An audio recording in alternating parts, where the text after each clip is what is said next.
Welcome to the Fantasy Audiobook. Lord, taken away from inheritance at the beginning. Chapter 61. Not long after, Galen and Tom, who had bought the wrought iron, came to the tavern to meet up as agreed. According to their descriptions, they visited several iron ore trading shops, and after some comparison and price negotiation, they purchased 2,000 kilograms of wrought iron at a price of 40 copper coins per kilogram, spending a total of 80 gold coins. The quality of these 2,000 kilograms of wrought iron is average and not good, but it is completely sufficient for forging some tools used in production and life, such as plowshares. Luo Ning looked at the pieces of wrought iron that Tom brought over. Please forgive his blindness for not being able to tell the quality. Well done. Luo Ning took the remaining 20 gold coins from Galen's hand and praised the two of them. It was the first time in their lives that two people carried so many gold coins and spent so many gold coins. Being able to handle this matter successfully showed that the two of them were somewhat capable. It's not like some useless guys who don't dare to buy anything even if they have money in their hands. After finishing so many things in one morning, Luo Ning was in a good mood. He called the waiter to start preparing the dishes, and at the same time asked Galen to arrange lunch for the several guards guarding the carriage. During the meal, Luo Ning introduced Ruidal by the way, saying that he was a wandering knight he met by chance and had now joined Hillwood Town and was loyal to him. Galen didn't have any specific knowledge of high-level peak knights, but Tom was different. As a junior knight, he is well aware of the power of senior peak knights. This is not the key point. Previously, the Lord used a trick to deceive the Knight Felton of Thane territory, so that the other party did not dare to act rashly. But now, Lord Luo Ning has a genuine high-level peak knight by his side. I am afraid that I won't have to worry so much about the Thane leader in the future. During this time, he personally felt how unique Luo Ning was, and he felt more and more that he had followed the right master. Maybe he could really stand out in the future and regain the glory of his ancestors. After finishing lunch, Luo Ning led the caravan and began to circulate among various shops and stalls selling daily necessities. He wants to open an ironwood workshop and needs to buy axes, iron saws, and wood chopping knives.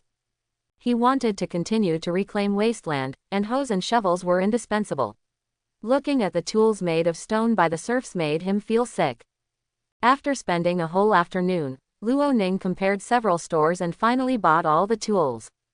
Among them, there were 20 axes, iron saws, and firewood knives each, and 400 hoes and shovels each. Even after several rounds of price cuts, it still cost 172 gold, 7 silver, and 60 copper coins. Axes, iron saws, and firewood knives are prepared for the ironwood workshop. Considering the loss of tools, 20 of each is not much. There are a total of 800 hoes and shovels, and he plans to distribute them evenly among the villages. It can be seen that these tools are far from enough for each serf to have one, but Luo Ning has already put in a lot of effort to invest so much money at one time. So far, he has spent more than 900 gold coins in Muma City this time. A mountain baron from a remote rural area could actually spend huge sums of money. If word spread about this, no one would dare to believe it. Perform. Luo Ning now only has 281 gold coins left on hand.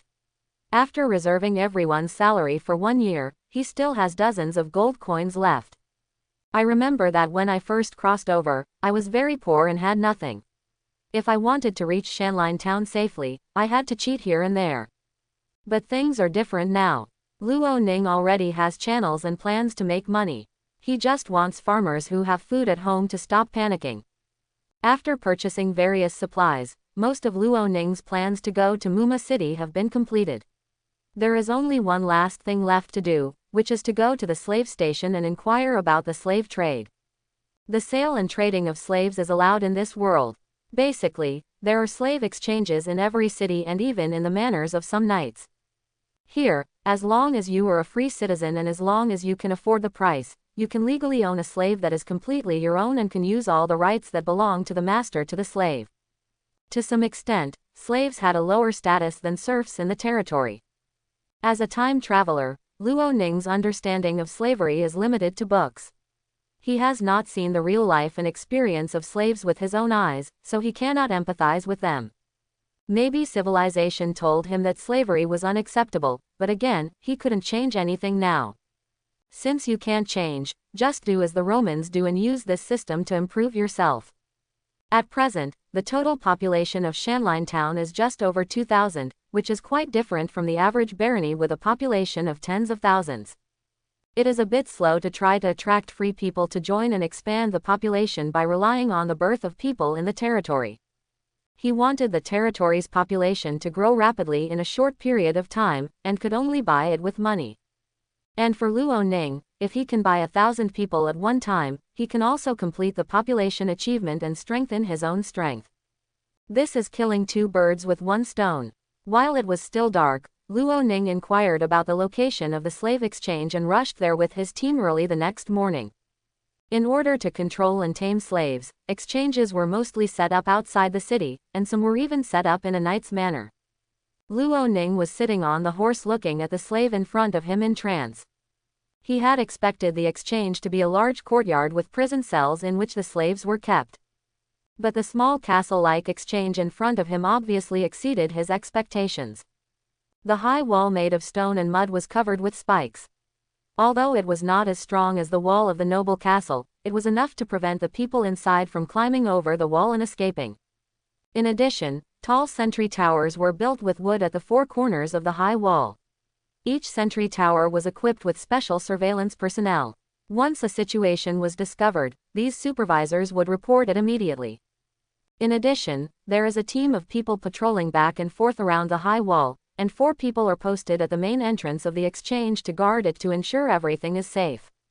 When the guards saw a group of people walking towards the exchange, they immediately became vigilant. However, those who came over in such a swaggering manner were most likely customers, so they did not show any hostility. As soon as Luo Ning and others arrived outside the exchange, a middle-aged man hurried out from the gate. He trotted up to Luo Ning's horse with a playful smile and offered courtesy and greetings. "Good day, gentlemen. I am the manager of the Viper Exchange in Muma City. You can call me Anthony." Anthony just took a glance and roughly knew that this group of people was headed by the young man in front of him, and this young man had the iconic silver hair. He immediately thought of one person.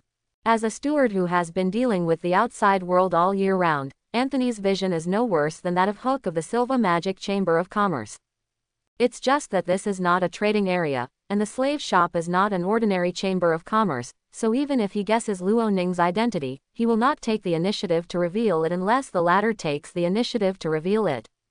"Hello Anthony, I'd like to see your slave here." Luo Ning, who was riding on the horse, said the purpose of his trip: "If there are suitable ones, I will take a batch of them away." Anthony's ears moved, and he noticed that Ronan was not talking about one person, but a group of people. This is a big customer. Every inch of the steward's face revealed a flattering smile. "Don't worry, sir, no matter what kind of goods you need, our Viper Slave Exchange will provide it for you." Luo Ning got off his horse and handed the horse over to Galen. "Let's go, take me to visit your slave house." In fact, regardless of whether Luo Ning expressed his intention to buy slaves or not, as long as he proposed to visit the Viper Slave Exchange, Anthony would agree. For him as a person in charge, anyone who is interested in slaves is his potential customer, let alone the man in front of him. Therefore, regardless of whether this transaction can be concluded, Anthony has performed very conscientiously. From the moment he entered the exchange, he was like an external roadshow manager constantly promoting his professionalism and the superiority of his products to customers. Through Anthony's introduction, Luo Ning deepened his understanding of the slave house and the slaves. First of all, there is the issue of the source of slaves. Most of them are prisoners of war. A small number of them have either violated the laws of the Lord and were demoted, or they were deceived and abducted. In short, the paths are diverse and complicated. In May of this year, the Black Gold Brotherhood and the Polish thieves teamed up to occupy several baronies in the southeastern part of the Osan territory. Earl Wiggins was furious and issued a call-up order, defeating the enemy's coalition forces in one fell swoop and taking back the occupied territories, soil of Anthony introduced. During this battle, the noble coalition captured many prisoners of war. The gentlemen did not want to take them back to their respective territories and were too lazy to deal with them, so they sold them to slaves in various places. After being professionally trained by the slaves, these slaves were sold to various parts of the kingdom. Luo Ning knew about this battle. His predecessor's father led the team. Although they won, the eldest grandson of the Hyde family died in the battle because of Wigan's command error. That day at Wushan Castle, the Golden Lion Knight took this as an excuse. Excuses, asking for many benefits. Ronan frowned slightly. I heard that the Black Gold Brotherhood and the Polish Thieves Group have existed for a long time. Why didn't the nobles even get together to eliminate them? Moreover, since the coalition forces took back those lands this time, why not continue the attack and completely eliminate the hidden dangers? Anthony spread his hands and said, Master, I'm afraid I can't answer your question. But I remember that Wushanbao did defeat those guys in the earliest days, but within a few years they came back again. They were like castles. The rats in the cracks in the wall will never be eliminated. Luo Ning nodded slowly. To the southeast of Wushan territory is the land adjacent to the Three Realms. To the east is the Principality of Vera, to the north is the earldom of the Hyde family, and to the west is the Wushan territory. Over the years, that area has been occupied by the Brotherhood for a long time, and various forces may have infiltrated it, making it very complicated. Unless Wushanbao can completely destroy the opponent's lair and arrange heavy troops to guard it, it will take more than 10 or 20 years to develop and truly control it. Anyone who wants to rely on a war to solve the problems there will obviously not work. During the conversation, the two came to the big room at the front. It was dark and damp here, and slaves were kept naked in small cells.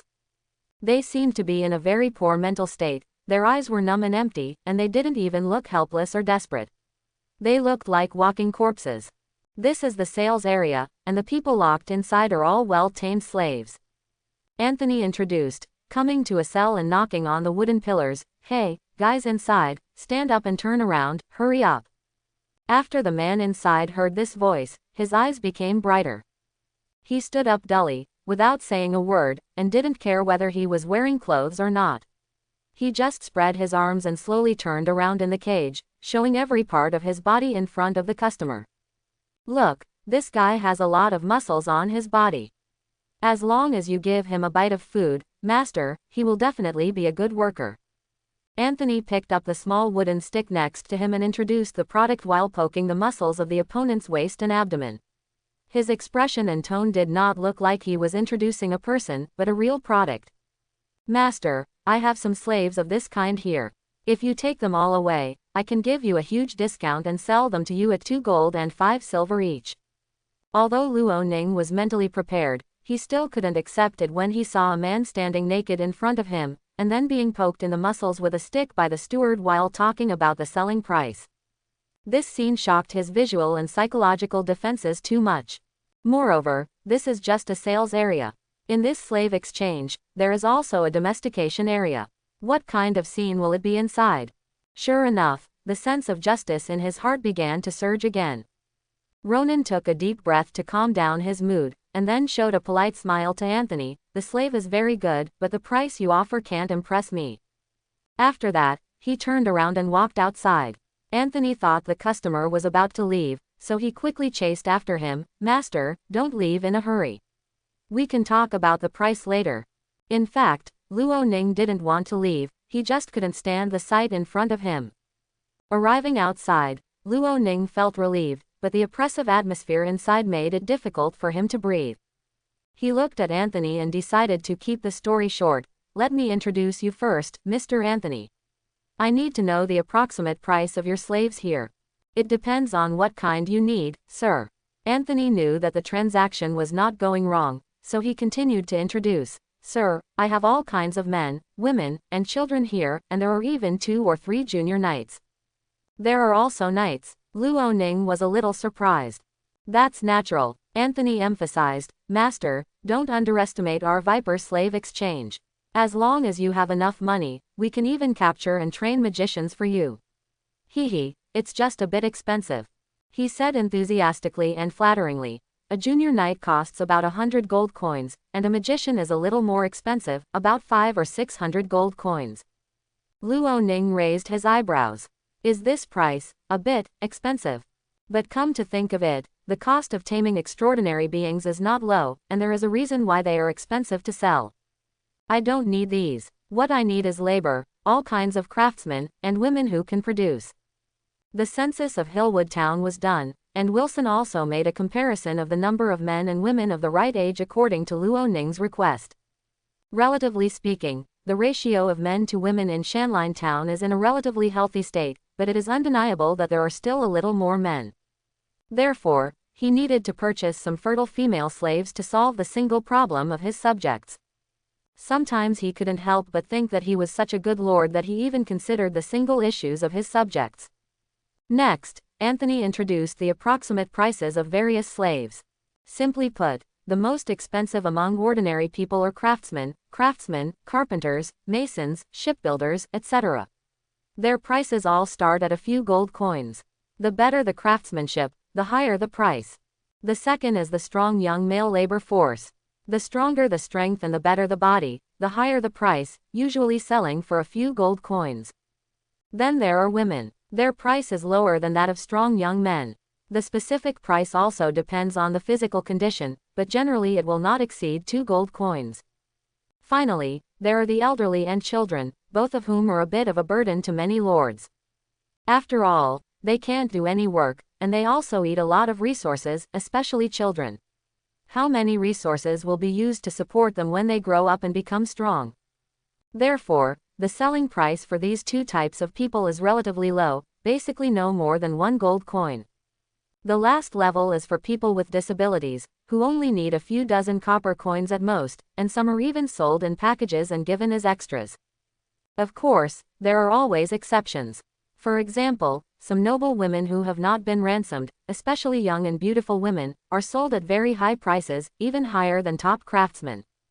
Considering the rumors about Luo Ning from the outside world, Anthony also thought about recruiting a few such slaves to promote it. However, Luo Ning categorically refused. What did he need these slave women for, other than to have girls? If he was really that horny, he might as well be intimate with the maid Bella, at least he wouldn't have to worry about getting sick. I want 50 strong young laborers and 50 each of young women, and if there are any craftsmen, I want masons and carpenters. Luo Ning stated his needs, give you 150 gold coins, and you can handle it for me. A rough estimate is that if all these people are in place, it will cost about 200 plus gold coins, but Luo Ning usually negotiates the price in one step, so he starts with the bigger ones.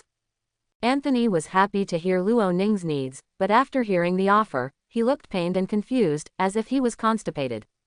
Master, your 150 gold coins are too few. This transaction cannot be done. He slowly stretched out 6 fingers and said, how about adding 50 gold coins? This is the most reasonable price. Anthony, take a long-term view. If you miss a big customer like me, you will be gone. Luo Ning glanced at the other party lightly, you should know my identity. Upon hearing this, Anthony immediately bowed and said, if my guess is correct, you should be Lord Luo Ning, the noble baron of Wushan bloodline and Shanline Town. Luo Ning's lips curled up slightly. Sure enough, the other party had already guessed his identity. Since you know my identity, you should also believe in the credibility of Wushanbao. If this transaction is completed, early next year, I will continue to buy thousands of slaves from you. And I can guarantee that our business can continue keep doing it. No one has ever had any doubts about Wushanbao's credibility, and the same goes for your commitment. Anthony spoke humbly, but his face was still tangled. But sir, the price you set is too much. I also have to make money here.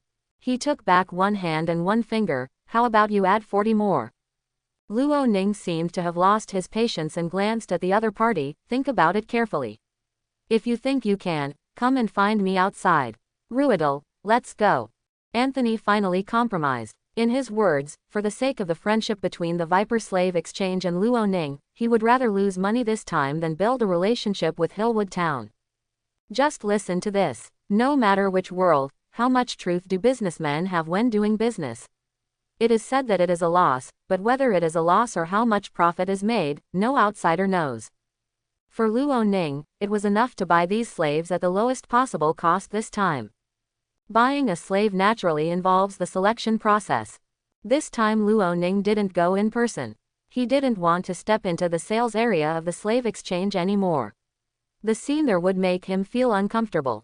So, this glorious and great task fell on Tom and Galen. Fortunately, selecting slaves is not difficult. It is nothing more than wrangling with Anthony and trying to select young and strong men and plump young women. However, Luo Ning was also prepared for the fact that there were some slaves in this group who were not in good health. After all, he had lowered the price a bit harshly this time. Since Anthony could not obtain greater benefits from the price, he could only earn back a little bit from the quality. This is also a reasonable thing, and Luo Ning can understand it. However, it would be okay to stuff one or two bad ones, but if there were too many, he would not agree. Sir, what are you doing buying these slaves? Is there a shortage of workers in the territory? Redall asked in confusion. These words brought Luo Ning back from his thoughts. This newly joined knight knew very little about the situation in Hillwood Town. There are not many people in Shanline Town at present, everything is still in its infancy, and there is a lack of various labor forces. Redall nodded slowly and said worriedly, then buying slaves is a good choice, but it's a bit difficult to manage and use them well. Redall may have some management knowledge, so he made such a judgment. These slaves may have been domesticated, and their thinking and cognition have deteriorated to a greater or lesser extent. Their completion and efficiency of things will be lower than that of normal serfs, and their learning and acceptance of new things will be slower. They can only rely on the constant encouragement of their slave masters. Getting them to recover is a long and difficult process. In the early stages, Luo Ning decided to use methods such as hitting a stick and giving a sweet date to let them work hard for him, and at the same time let them understand that as long as they can do a good job, even slaves will be rewarded. In the end, if the slaves can be transformed into normal people, get rid of the state of the Walking Dead, and even activate their subjective initiative, then that is what Luo Ning wants.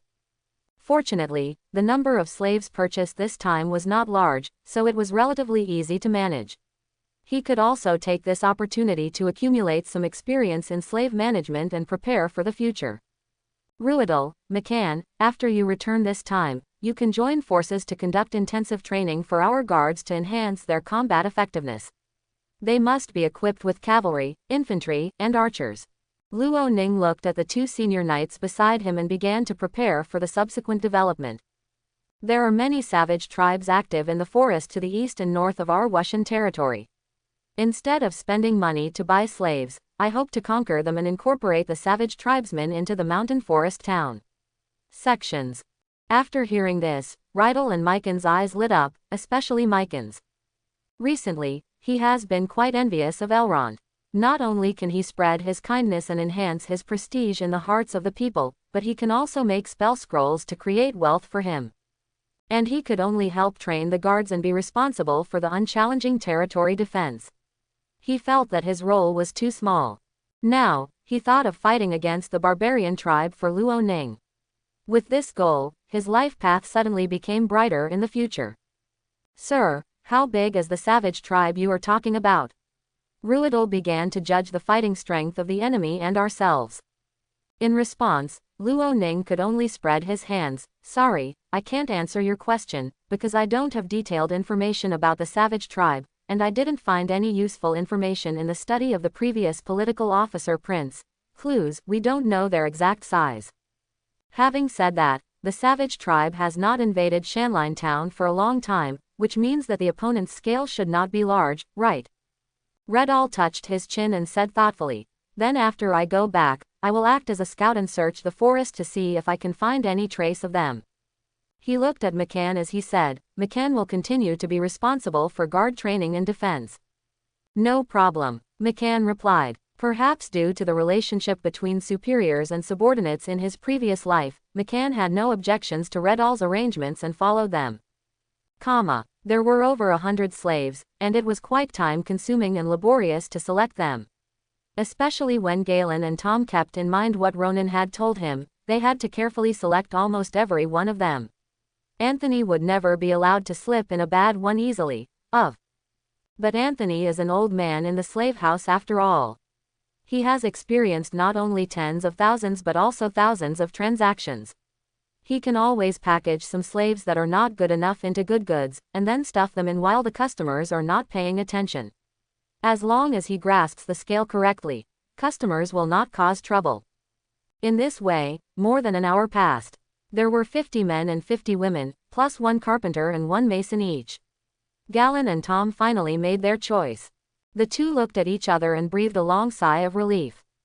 Now when they close their eyes, they can see all kinds of bodies appearing in their minds. Those naked slaves also had an impact on their souls. Fortunately, they could follow Luo Ning and not experience such an animal-like life. After the selection was completed, Anthony took these slaves to an empty hall and asked them to kneel on the ground and read Ronan's name loudly and repeatedly, so that they could remember their master's name firmly and imprint it in their minds.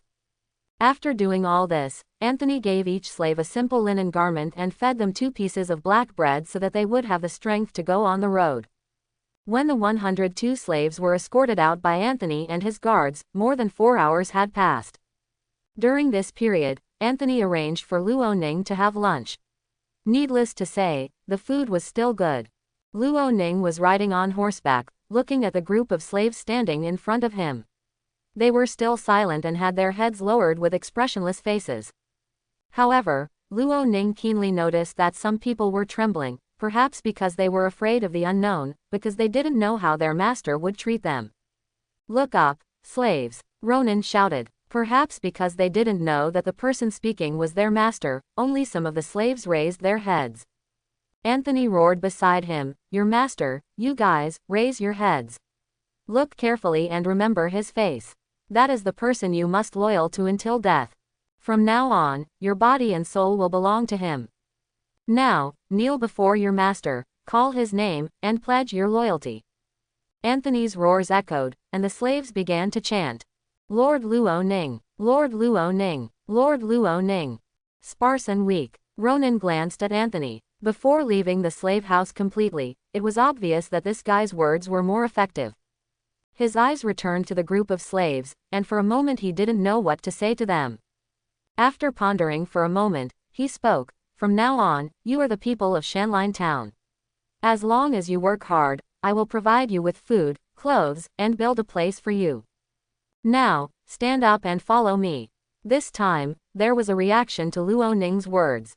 I don't know if they recognized his identity as the master, or were moved by the houses and food mentioned in his words. They stood up, saying "Thank you to the Lord, thank you Lord, and will work hard," etc., and followed Luo Ning's orders silently behind the team. A team of more than 100 slaves marched along the main road of Muma City towards the wilderness. With this group of people, Luo Ning would not only be unable to return faster, but he also had to take care of the slaves, which were all bought with real money. He didn't want a few people to die before he reached Shanline Town. Fortunately, he had made sufficient preparations in advance for his visit to Muma City this time. He brought enough rations in the space ring to ensure that these slaves were well fed and drunk. The slaves were trembling at first, very afraid that the master in front of them would beat, scold and torture them at every turn. However, they did not expect that after following them for 2 days, the slaves not only did not beat or scold them, but even provided them with enough bread for every meal. Occasionally, when prey is hunted, a little broth is given to them to drink. Although they have to walk a lot every day, they have not experienced this kind of days with full meals for a long, long time. So much so that when they took their first bite of fresh bread, they knelt down and thanked Luo Ning in excitement, which triggered a group reaction and broke into tears. Those who knew that Luo Ning was a kind lord, but those who didn't know thought that Luo Ning scared these slaves to the point of kneeling down and begging for mercy. In the evening 5 days later, in front of the mountains when they entered Shanline Town, Luo Ning and his party set up camp here.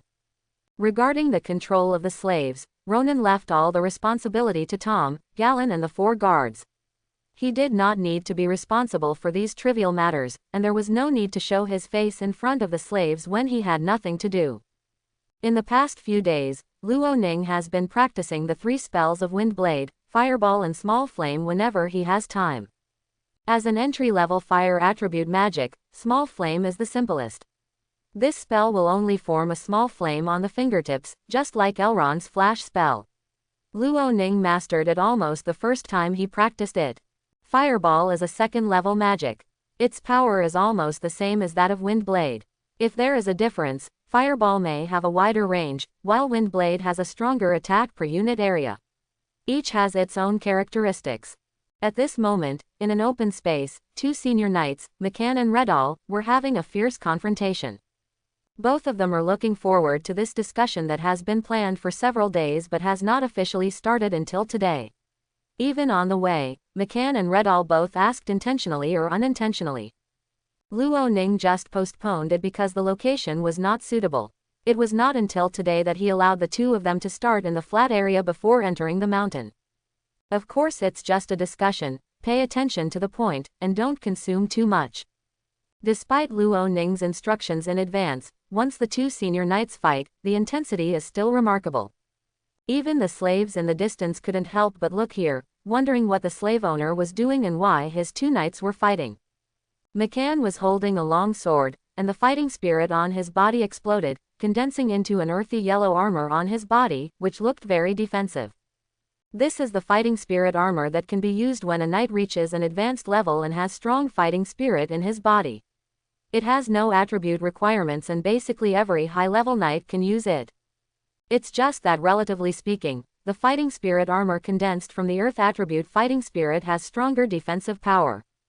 I'm on it, McCann shouted loudly and kicked the ground with both feet.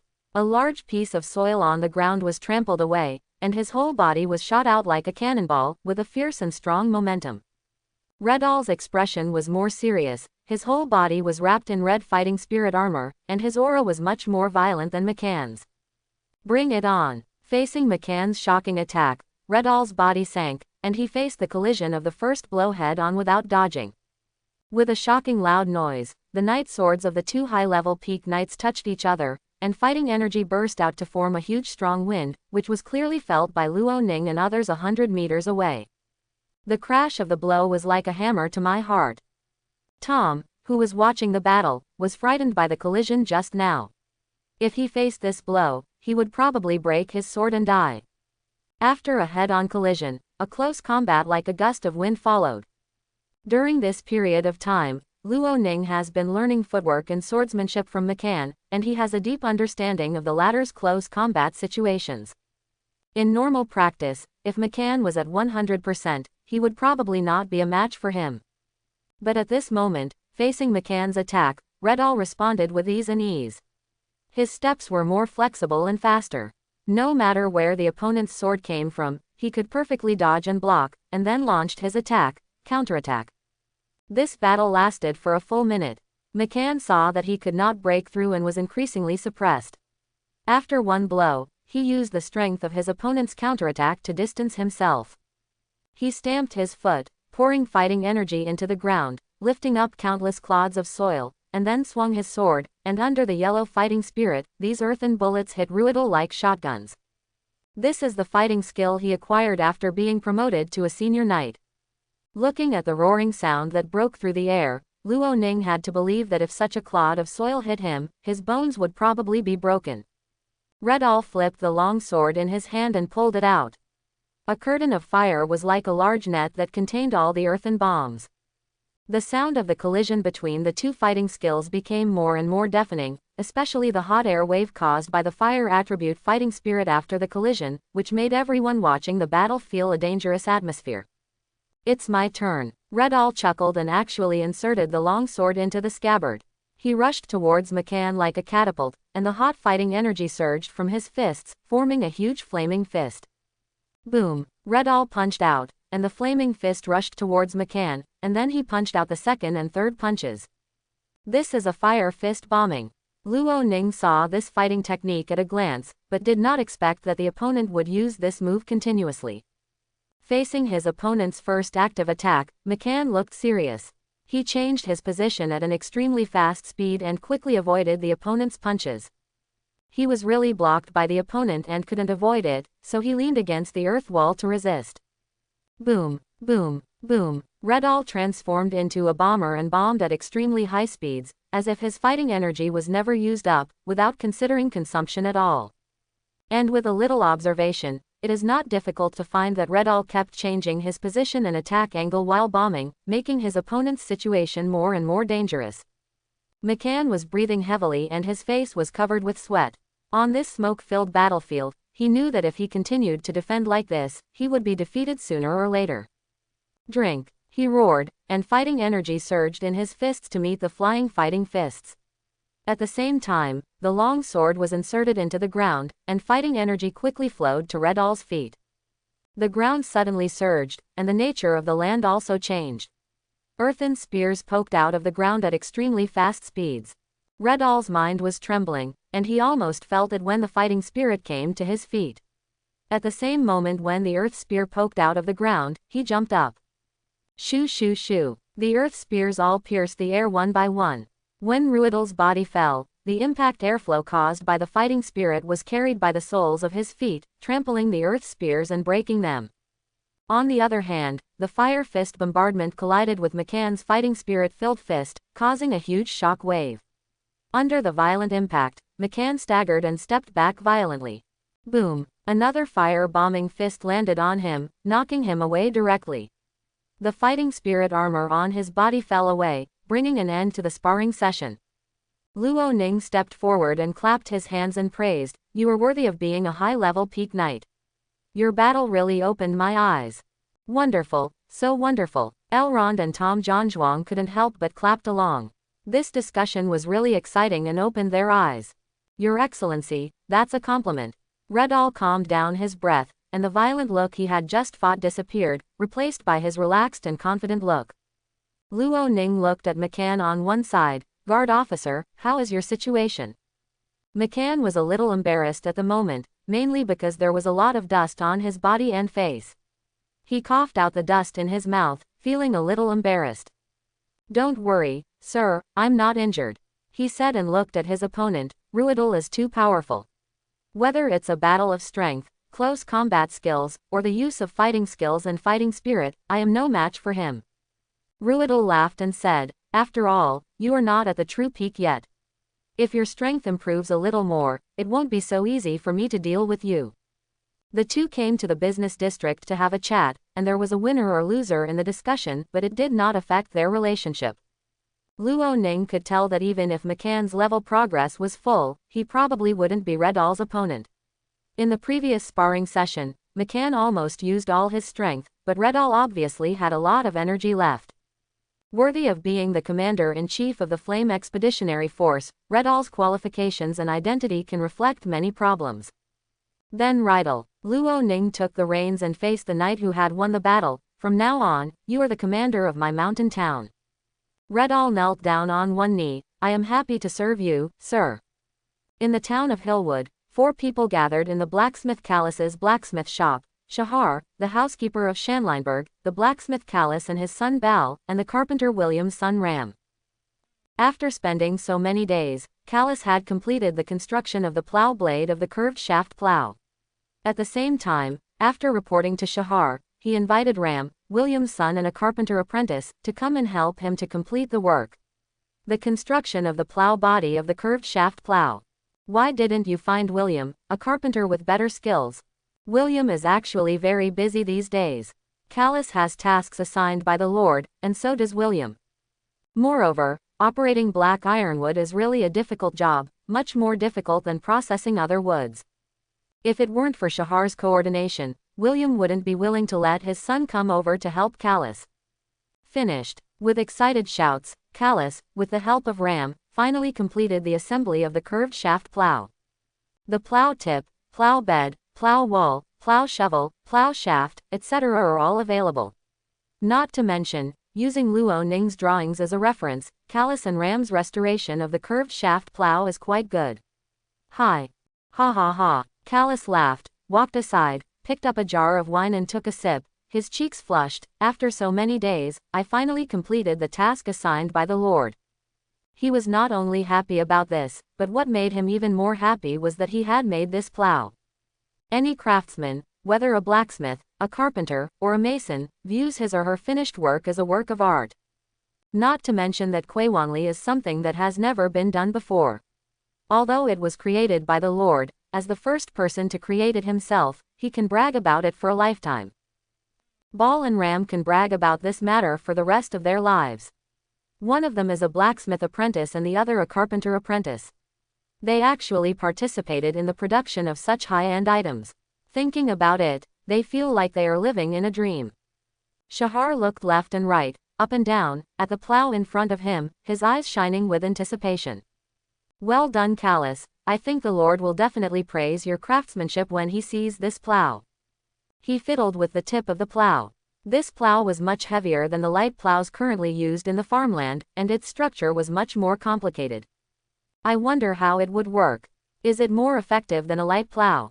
They trust Luo Ning, but when faced with new things, they still have doubts in their hearts. How about we move out and find a cow to try? The two young apprentices were eager to give it a try, and they only needed one to move the plow body and the other to move the shackles. No, no, no. Callus quickly stopped the two young men's intention. You two brats, don't mess around. If it is damaged, we won't have time to get a new one before the Lord comes back. The fire in the eyes of the two apprentices extinguished. Indeed, although the plow body is made of ordinary wood, Ram is just an apprentice carpenter and his skills are not very solid. With the help of Baal, he spent many days to complete the plow body. If it was broken, it would really be a big deal. Know how to explain to the Lord. Shahar pondered for a moment, counting the time. It has been more than half a month since you left the territory, and you are almost coming back from Muma City. Although Luo Ning told Shahar before setting off that his departure might take a long time, he didn't expect to be away for so long, which made him even more anxious. He had just assumed the role of housekeeper. Although he was very busy these days, it seemed that he had started a new life, and he was very happy in his heart.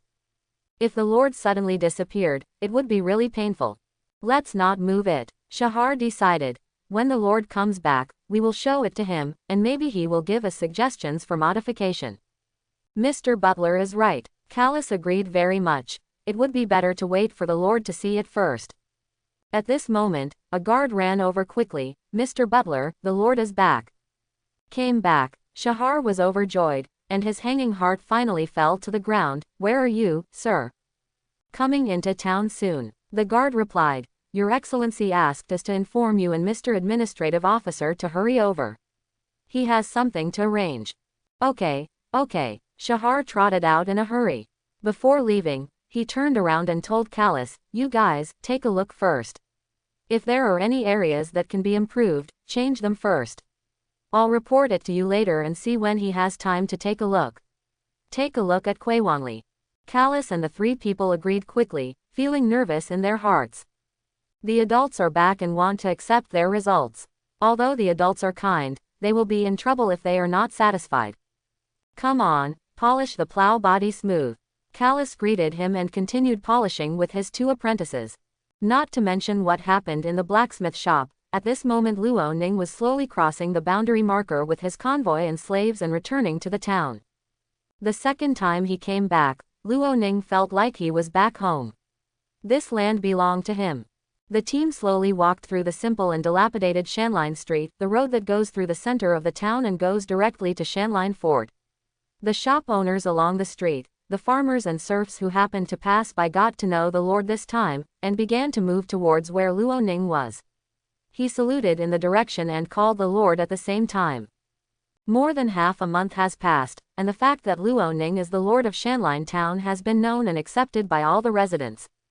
Luo Ning was riding on a horse, with a friendly smile on his face as he greeted the people who saluted him, acting very friendly to the people. The slaves following the team were shocked when they saw this scene. In their opinion, the nobleman who bought them seemed to be really respected by ordinary people. No wonder they are fed every day. Where can I find such a good noble lord? Some slaves who have recovered a little ability to think even begin to self-hypnotize and work wholeheartedly for their masters. Not long after, a figure jumped out from one side of the team, but it was Shahar running over. Master, you are finally back. Shahar said excitedly that to be honest, he was shocked when he saw so many people just now and couldn't figure out what was going on. Long time no see, my butler. Luo Ning smiled and greeted, how is the situation in the castle? Everything is fine in the castle. The toilet you told me about before leaving has been completely built. Shahar quickly replied, under David's protection, there are no problems in the castle. In addition, the curved shaft plow on Kale's side has been completed. Everything is going smoothly.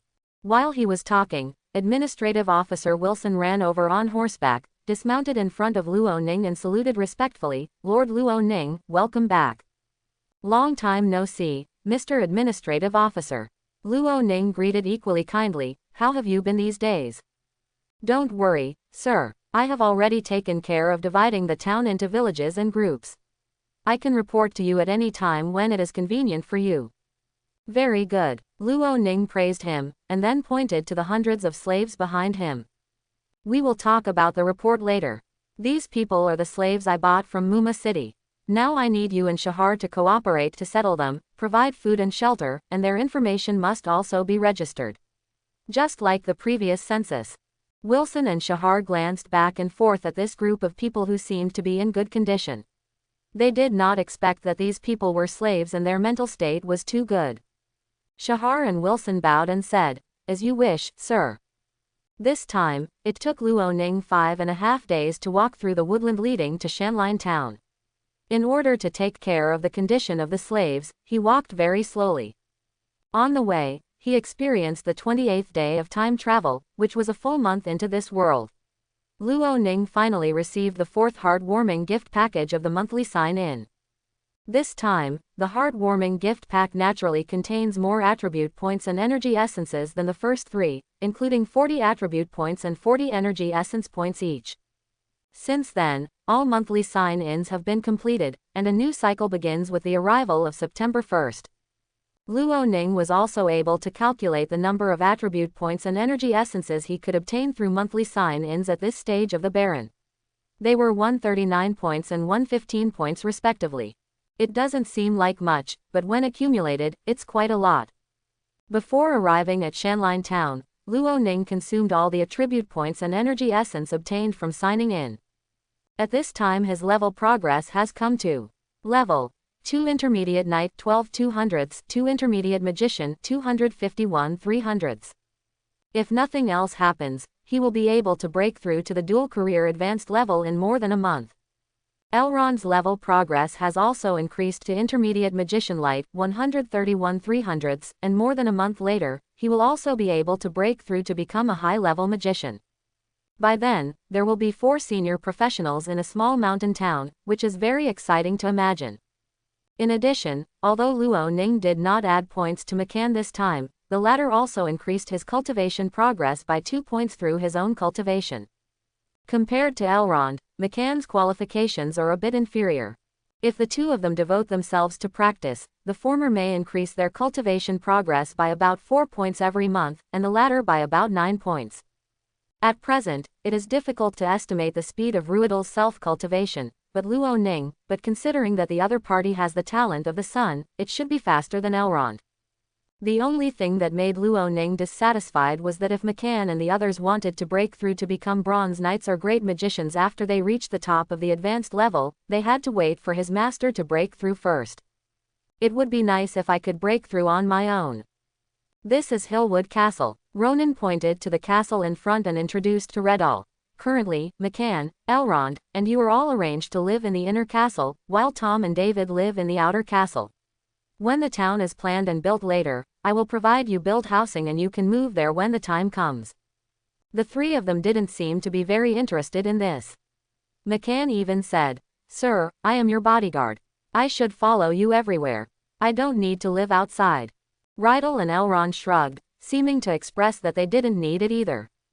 Tom thought the Lord's proposal was very good, but since the other 2 people didn't express interest, he didn't have much to express. Luo Ning laughed and joked. "What, when you get married and have children, will the whole family live in my place to eat and drink?" Well, McCann was stunned by these words and didn't know how to refute it for a moment. To be honest, he really hadn't thought about this issue. Wingdings. "Sir, can we also marry and have children?" He was a little unsure. Luo Ning looked at McCann up and down, wondering, "What, you can't do it? Infertile." He glanced suspiciously at Elrond and Rydell next to him. If Tom hadn't been there, he would have asked whether these 2 people were infertile. Such eyes obviously touched the souls of the 3 men. McCann blushed. No, sir, you misunderstood."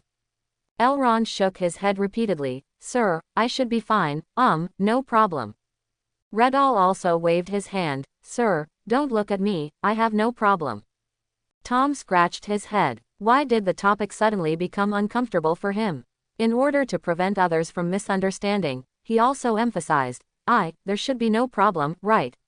Sir, I can still hold up the quilt when I get up in the morning. Luo Ning couldn't help but glance at Tom. This guy was definitely bragging. Unexpectedly, he usually seemed honest, and his bragging was unambiguous. Returning to the topic, Luo Ning said seriously, I never said that you can't marry and have children. On the contrary, I hope that you can give me more children and contribute to the development of Shanlin Town. He made a few jokes, which brought him closer to his subordinates. When Luo Ning walked to the foot of the castle, David strode out with his guards.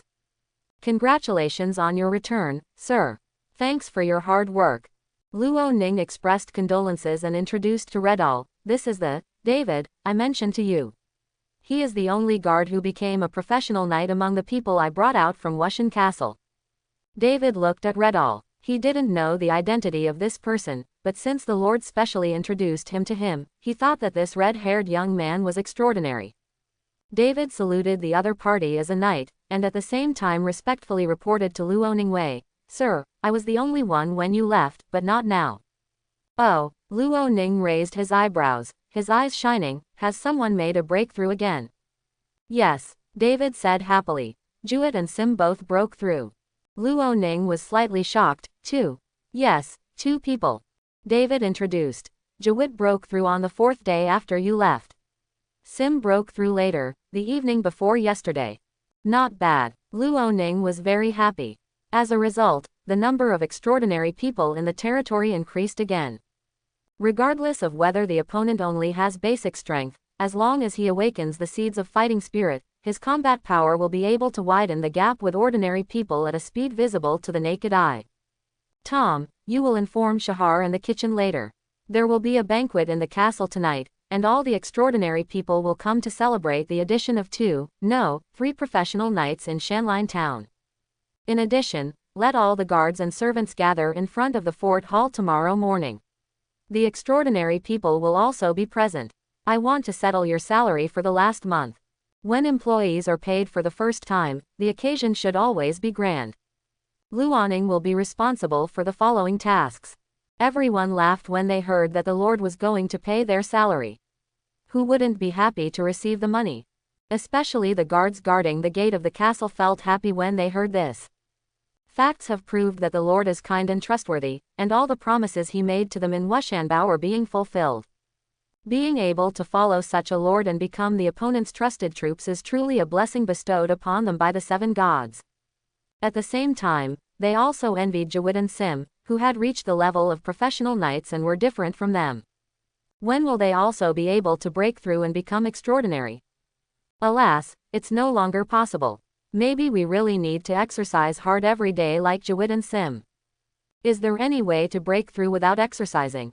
The guards' thoughts were all over the place, and soon they returned to their salary. After receiving the money, they didn't know where to spend it. It seems like there isn't even a tavern in Shanlin Town, right? Tonight, Shanlimbao is back to life. In the back kitchen, Mrs. Bandel and her helpers, who had been honing their cooking skills for the past few days, finally found their way to use. They spent all their thoughts on the Lord in the past few days on delicious dishes and bread.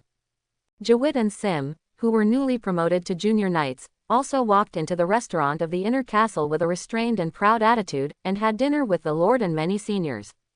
Ronan got the details of the 2 newcomers from David. Both Jewett and Sim were under 20, the former 19 and the latter 18. To be honest, the probability of activating the seeds of fighting spirit and becoming a professional knight at the age of 18 or 19 is very small, and the future potential is estimated to be very poor. But having said that, it would be nice to have a new transcendent in Shanlin Town now, so who is left to pick and choose? At the banquet, Luo Ning first introduced the identity of Redall to the others in a grand manner.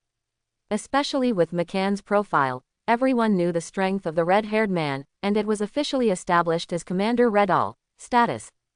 At the same time, he also praised the newly promoted Jewett and Sim, and raised their salary to 30 copper coins per day, which was at the same level as David.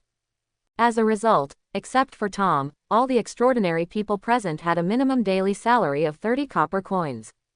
Taking into account Tom's performance during this period and his good attitude towards everything, Luo Ning generously made him a regular in advance, and his salary was restored to the same level as other junior knights.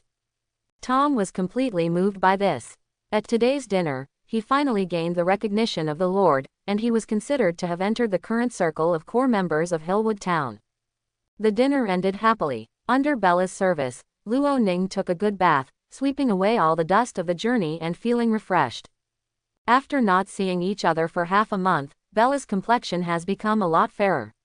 Perhaps the change in life has made her less busy and toil than before. Well, Luo Ning feels that he still has a lot of merit. At least he has improved the lives of some people and brought happiness to some people. He believes that there will be more and more people like this in the future. In the study, Shahar and Wilson came to report their work. Luo Ning asked Galen to serve them each a cup of barley tea to quench their thirst. Master, 102 slaves have been settled by us. But there is one thing we must remind you, there are not many vacant houses in the town. Shahar began to complain as soon as he came up. I couldn't allow those slaves to live in the castle, not even in the outer castle. So Wilson and I placed them in the home of former defense officer Disson and Knight Kate. Quote, Disson and Kate were knights arranged by the Thane territory in Hillwood Town. After they were killed by Ronan, their houses naturally belonged to Hillwood Castle. But master, the conditions of these two people's houses are not bad. To be honest, I really don't want to give them to these slaves. It's a pity that there are no other vacant houses in the town. Wilson agreed with what Shahar said. Sir, if there are new people joining Hillwood Town later, I think we should plan the construction of houses in advance. Heart. Luo Ning nodded slowly. Yes, what you mentioned is exactly what we are going to do next. The growth of Hillwood Town is inevitable. In the future, our population will catch up with the normal barony, or even exceed the barony. It is very necessary to build enough houses in advance. Ronan does not need to pay any form of wages or remuneration to the slaves, but he needs to provide clothing, shelter and food for this group of slaves, and building houses is essential. Of course, the requirements for a slave's residence do not need to be that high, nor do they need one room per person, as long as they can accommodate people. Let's not talk about the slaves for now. Wilson, how is your village divided? Luo Ning asked. Wilson quickly stood up and took out a piece of parchment from his arms. Sir, it has been divided. There are 4 villages in total. The total number of people in each village is 4. The 20 people who serve you in the castle are basically the same, big. Luo Ning took the parchment and looked at it. The largest number of people in the 4 villages was 503, and the smallest number was 4, which was about the same. At the same time, Luo Ning noticed that the names of the village chief and team leader were written on the back of the village, which had obviously been chosen. Well done, Wilson, but you didn't name the villages. Wilson said humbly. I think it is better for you to decide such an important matter. In addition, the village chief and team leader at the back are people I selected after inspection. They are either strong at work or able to grow crops and harvest well. If you think anyone is not suitable, I will reselect them. Quote, I feel at ease when you do things. Luo Ning didn't have the time to inspect the farmers one by one. Anyway, the village chief and team leader were just workers, as long as they did their jobs well. The village chief and team leader will follow what you wrote. As for the name of the village, Luo Ning was very interested in naming, so he picked up a pen and wrote 4 village names on the blank spaces on the parchment. The one with the most people is called Fukchiang Village, the one with the least people is called Diligent Village, and the one with 4 people is called Qianjin Village and Jingye Village. He handed the parchment back to Wilson. Gather these village chiefs and group leaders to meet in the outer castle hall tomorrow afternoon. As he spoke, he looked at Shahar and said, although you are the steward of the castle, the expenses of these village chiefs and team leaders come from the castle. Although Wilson is responsible for the government affairs of this group of people, when it comes to results and you need to supervise assessment matters. It's one thing for him to be assured of Wilson's attitude towards doing things, but it's another thing to have someone supervise him. He knew that Shahar was capable. He had to take care of the castle's accounts, resources, etc., and he also needed to figure out the external expenses. This arrangement may make Shahar busier, but who isn't? After all, Luo Ning is the lord of Shanline town, so he is very busy. I will divide the hundreds of slaves I bought this time into a construction team, an ironwood team, a logging team, and a dung collection team. The construction team consists of carpenters and masons as well as 10 men and 10 women. They are responsible for building the residence. The initial requirements are not high. They will build on the vast mountain land in the farm area far away from the center of the town. The ironwood team is used to cooperate with the carpenter Uncle William to develop the black iron tree. It requires 15 strong men and 2 women responsible for logistics. Let the construction team first build a few houses in the west as a temporary base for the ironwood workshop. Quote, the logging team consists of 10 men and 5 women. They are responsible for coordinating the lumber needed for the construction team and later building the road out of Shanline town to the south. The feces collection team is responsible for picking up feces and garbage in the town. I will instruct them later on how to decompose, ferment and turn the feces into fertilizer. For now, let's put in 5 men and 5 women. Luo Ning looked at Wilson, who was sweating profusely and taking out the quill he carried with him and writing quickly on the palm of his hand. I will keep a few of the remaining slaves depending on the situation. If there are any left, they will be divided into 4 villages for farming. You first divide them into groups as I said tomorrow. Okay. Wilson recorded and responded. Things happened again, and it was a big deal. Shahar snickered secretly on the sidelines. Fortunately, he was not a political officer and had much more leisure. Shahar, tomorrow morning I will pay the salaries of the guards, castle servants, administrative officers, etc. You can help me calculate everyone's compensation in the evening and give it to me tomorrow morning. Luo Ning said. Okay, sir. Shahar quickly maintained a serious attitude. Originally, Luo Ning thought that he would be responsible for calculating the remuneration this time, but after listening to the reports from Wilson, Shahar and others, he changed his mind and left it to Shahar. This manservant who had been with him from Wushanbao knew the best about everyone's situation, so he was the perfect person to take charge of this matter. For him, he only needs to get the money tomorrow and distribute it. But thinking about tomorrow, Luo Ning's head is still a little big. There are too many things. Pay wages, meet with the village chief and team leader, inspect the construction of squat toilets, verify the effectiveness of the curved shaft plow, and then go to William Carpenter's to see the progress of making iron and wood shields. Thinking about the implementation of the ridge farming method and the production of fertilizers, Luo Ning wanted to fall asleep and forget all these worries while sleeping. But he couldn't do it. The wind blade spell scroll hadn't been drawn yet. How could he sleep?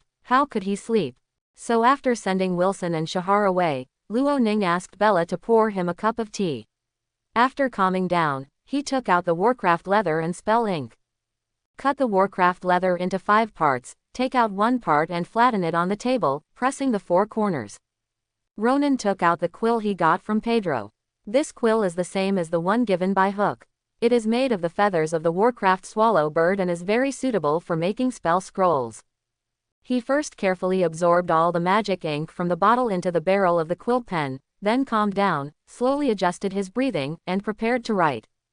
Regarding how to make spell scrolls, Luo Ning has learned a lot from the book, Spell Scroll Making from Beginner to Mastery, given by Hook. First of all, we need to plan the distribution area of the spell patterns on the Warcraft leather. It is too big to be painted on the Warcraft leather, and it is too small to meet the requirements of being turned into a scroll. Cutting the World of Warcraft leather into 5 parts is suitable for drawing second-level scrolls, so Luo Ning doesn't need to worry. What he has to do now is to estimate the position of each spell node of the Windblade spell pattern on the leather, and then use a quill pen to draw it. Inhaling and exhaling slowly, Luo Ning raised his hand and the quill began to leave marks on the leather. At this moment, Luo Ning's mental power and magic power worked together with the magic ink on the tip of the quill pen, exuding a faint halo, which was so magical. The spell lines of Windblade technique are all composed of horizontal and vertical folds and have 8 spell nodes. Luo Ning recalled the spell patterns of the Windblade technique in his mind, and at the same time he started painting on the leather as if he was inspired. This was his first time making a spell scroll, and it felt a bit strange. The consumption of mental power and mana is much more expensive than simply casting wind blade magic. And when drawing, the interaction between the quill and the spell ink, mana and spiritual power will make the magician feel different from when he simply casts spells, and it is easy to cause some ripples. There is also the precise depiction of spell patterns.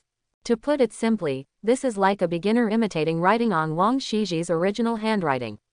Although he can only make a few strokes horizontally and vertically, and can still copy, the actual effect of writing depends on the individual's level. During Luo Ning's return trip, in addition to studying the book, he also practiced controlling his pen, requiring it to be horizontal and vertical. But practice is one thing, and actual operation is another. Especially due to the new touch brought about by the combined effect of multiple magic media, he would feel frustrated at the tip of his pen as long as he was not careful. With just such a small oversight, the mana ink at the tip of the pen eroded the leather like a ignited flame, leaving and spreading into a black spot the size of a thumbnail. Wasted. No wonder Pedro said that making spell scrolls requires a high level of output stability for magicians. This time I personally tested it, and it turned out to be true. A small distraction or mistake can lead to a production failure. Although he didn't want this piece of leather to go to waste, Luo Ning had no choice. The damaged leather could not be used to make a spell scroll. He could only get a new piece of leather and continue the second practice. This time, Luo Ning was more cautious, focusing all his attention on drawing from one node of the spell pattern to the next node, and then to the next node. Even breathing, even writing speed, even mental and mana output, even lines. Finally, 3 minutes later, as the last node of wind blade technique was drawn, Luo Ning quickly raised his pen. He successfully completed the making of his first spell scroll and could finally breathe loudly. At the same time, the spell patterns on the leather in front of him also changed. I saw that the dark red spell ink was now exuding a magical cyan light. In the air above the spell lines, the flow of air suddenly changed. With the whistling wind, the wind element between heaven and earth was absorbed by the spell lines on the leather. Absorbed, these lines on the leather are like old tree roots that have sprouted and stretched out thin branches in all directions. In the blink of an eye, where are the spell patterns of wind blade technique? Luo Ning looked at the scroll in front of him in bewilderment. If the spell pattern he drew was that of a slender girl, then the pattern on the spell scroll in front of him now looked like a fat woman who had gained 100 kilograms, and she was still flexing her teeth. This is the change caused by absorbing the wind element. Luo Ning also noticed that the moment the painting was completed, the mental power and mana in his body poured into the spell lines on the leather like a flood. In other words, when the spell scroll is made, it will not only absorb the magic elements between heaven and earth, but also absorb part of the magician's mental power and mana, which is more than double the cost of normal spell casting. But no matter what, Luo Ning succeeded in making the spell scroll for the second time, which is a gratifying thing. He rolled up the roll of leather in front of him and tied it with twine. Although the appearance looks a bit crude and not as beautifully packaged as those sold outside, this is also a genuine wind blade spell scroll, and the effect is the same. The packaging matter was left to the Silva Magic Energy Chamber of Commerce. Luo Ning sensed the state of his mental power and mana. Although it could still support him in making a second spell scroll, considering that he needed to reserve some time to learn the fireball technique, Luo Ning put away his quill. During this period of time, he mainly focused on practicing the wind blade technique. Although he was just getting started with the fireball technique and could release it twice out of 3 times, he still lacked a lot of firepower if he wanted to be 100% successful. He came to the window and began to learn the fireball technique against the night sky outside. Soon, the servants in the castle saw an interesting phenomenon. A ball of fire would spit out from the window of the Lord's room from time to time. If the figure of the Lord could not be vaguely seen behind the flames, the guards standing on the tower would have thought that the Lord was in danger and would have sent out a signal for support. Ronan was very comfortable here, but Elrond was silent.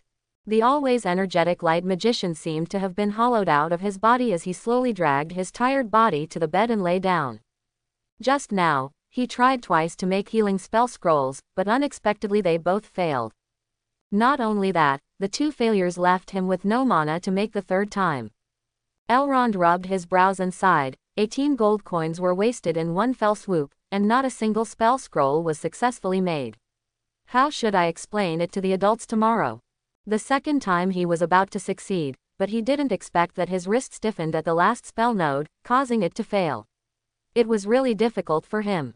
No, I can't sleep now. I have to meditate to refine my mana. I'll try again early tomorrow. Early the next morning, Ronan had just gotten up and put on his clothes. Elrond was waiting outside the room early and presented 2 successfully drawn healing spell scrolls.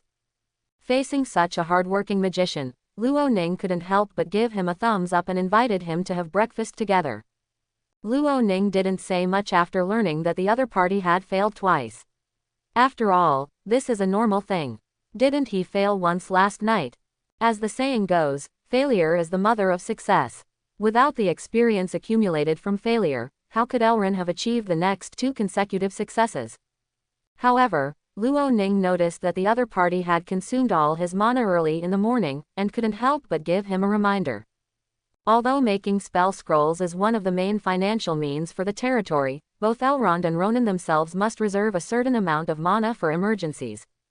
For example, suddenly someone was seriously injured and needed Elrond's healing spell, but the latter ran out of spell scrolls and the injured person lost his life. This would be a huge loss. According to Elrond's current mana status, as well as the existing amount of spell ink and monster leather, Elrond only needs to make 1 healing spell scroll every day. While eating, Luo Ning received the salary statistics form from housekeeper Shahar, which clearly stated the amount of everyone's remuneration. While eating breakfast, Luo Ning randomly selected a few and calculated them, and found that there was nothing. After entering and exiting, we began to prepare for the payment of wages. There are 28 days in a month in this world.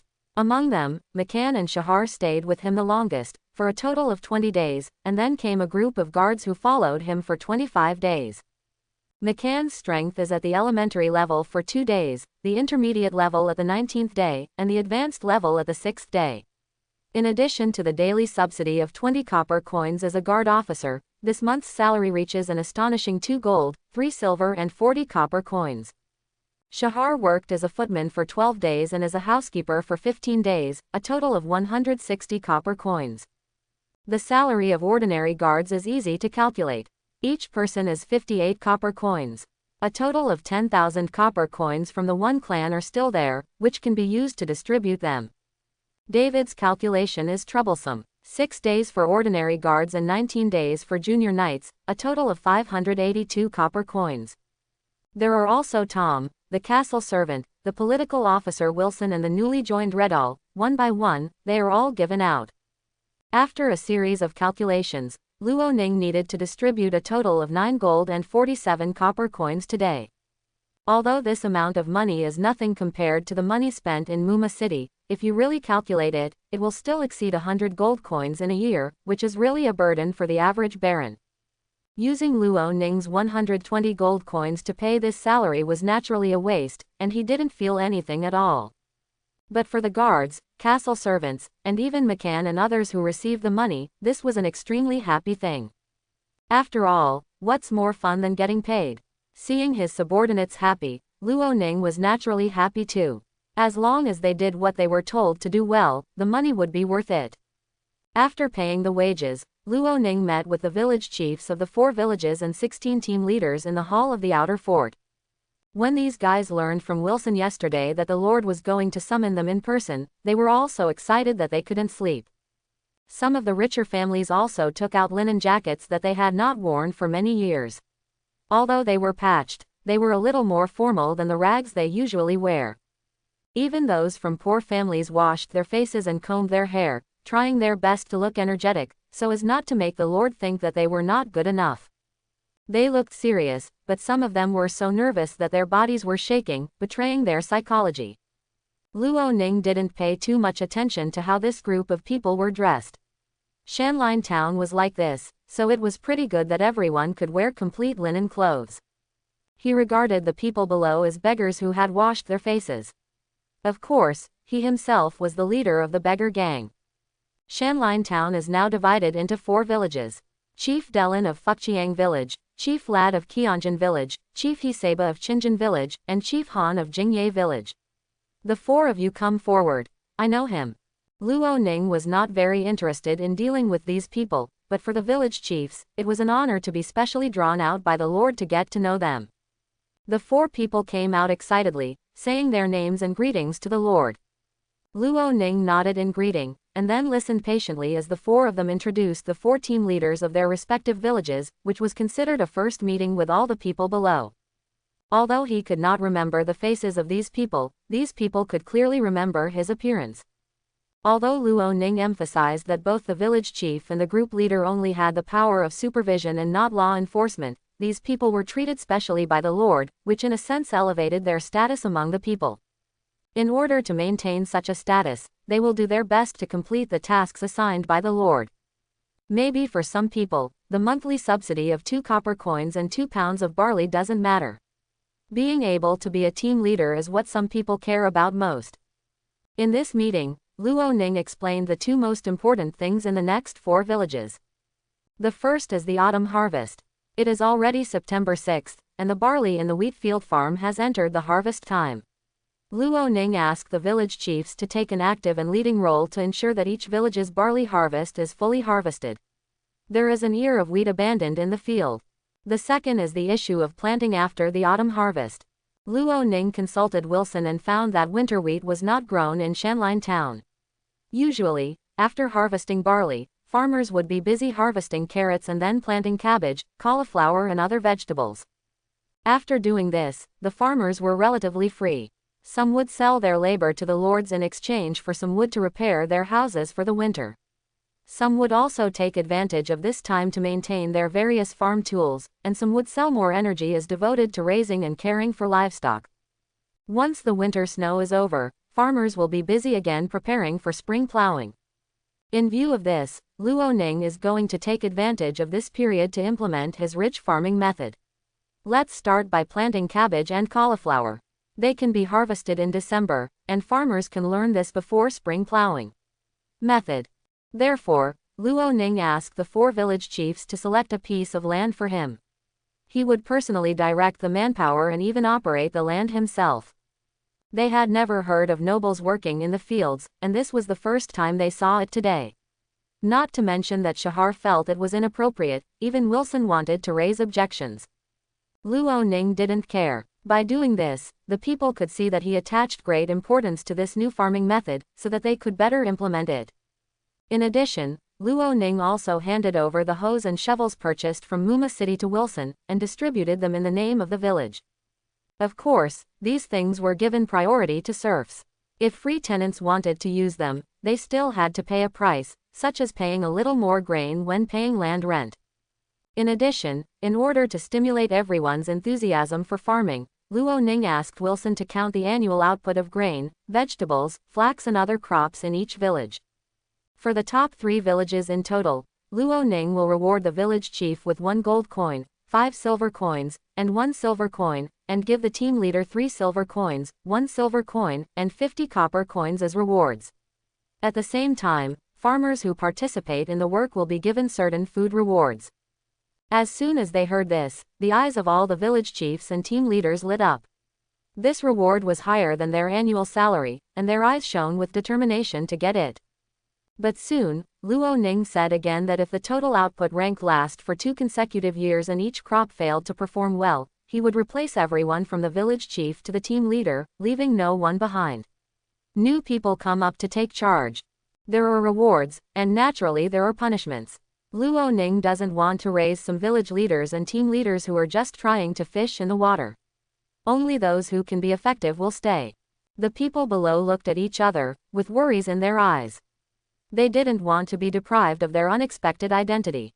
But they all had the same idea in their minds. Among the 4 villages, it was not their village's turn to be ranked last, right? After Luo Ning briefly met with these village chiefs and team leaders, it was Wilson's business to implement and supervise the matters explained. New. Accompanied by Shahar and Galen, he himself went to Callus's blacksmith shop to take a good look at the made curved shaft plow.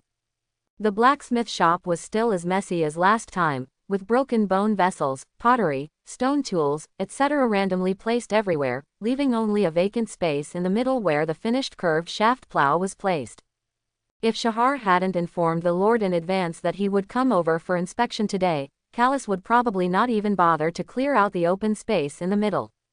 Sir, you are finally here. Callus brought his son Ball to greet him from afar. We assembled the curved shaft plow yesterday, and we are just waiting for you to test the effect. Thank you for your hard work, Callus. Luo Ning kept a friendly smile. I can't wait to see your results. Come on, take me there quickly. Under the leadership of Carls and his son, Luo Ning walked into the blacksmith shop and immediately saw the curved shaft plow placed on the clean ground as big as a palm in the middle. His eyes lit up, and he strode over, looked at it carefully before and after, then squatted down and carefully checked the plow shovel. Its shape and size were almost the same as the plow in his memory. Kales, people in the town say you have good blacksmithing skills, and I finally saw it today. He couldn't help but give the other party a thumbs up. This Kwewangli is almost 99% complete as I designed it, which is very good. After receiving the Lord's approval, Callus' nervous mood finally relaxed. At the same time, he was secretly proud of his craftsmanship, but he was still very humble. The drawings designed by the adults are so clear, I just need to follow them. Luo Ning pinched the front end of the plow and lifted the curved shaft plow. Although this thing is a bit heavy, he is now an intermediate knight, and this weight is nothing at all, and he can lift it easily. It's a little heavy for the average person. He looked at the plow body and asked, do you have an estimate of how much the plow shovel, the plow wall, and the wood of the plow body weigh? Callus knew this well and said quickly, Sir, the plow shovel and the plow wall should weigh 5 kilograms. I made them with 5 kilograms of iron. The plow body was made by Mr. Shahar and William's son. The cut birch should weigh about 100 pounds. Luo Ning looked at the plow body and said, as expected of William's son, the plow body is not bad at all. The young man Ball on the side couldn't help but said, Sir, he and I did this together. As soon as he finished speaking, Callus quickly covered Bar's mouth and looked at Ronan sheepishly, Sir, please forgive Bar for being rude. Luo Ning laughed, Bar, right. How old are you? Ball broke free from his father's hand and replied loudly, I am 13 years old this year, Lord. Yes, your skills are also great. Luo Ning smiled and said, learn blacksmithing from your father, and by the way, you should also learn how to make the plow body. I may be able to use you in many places in the future. Bar was a little excited to be able to say so many words to the Lord. After receiving the Lord's encouragement, he nodded firmly, Sir, I will study hard. Callus' class will eventually be handed over to Bar, and Luo Ning really hopes that he can further improve his blacksmithing skills.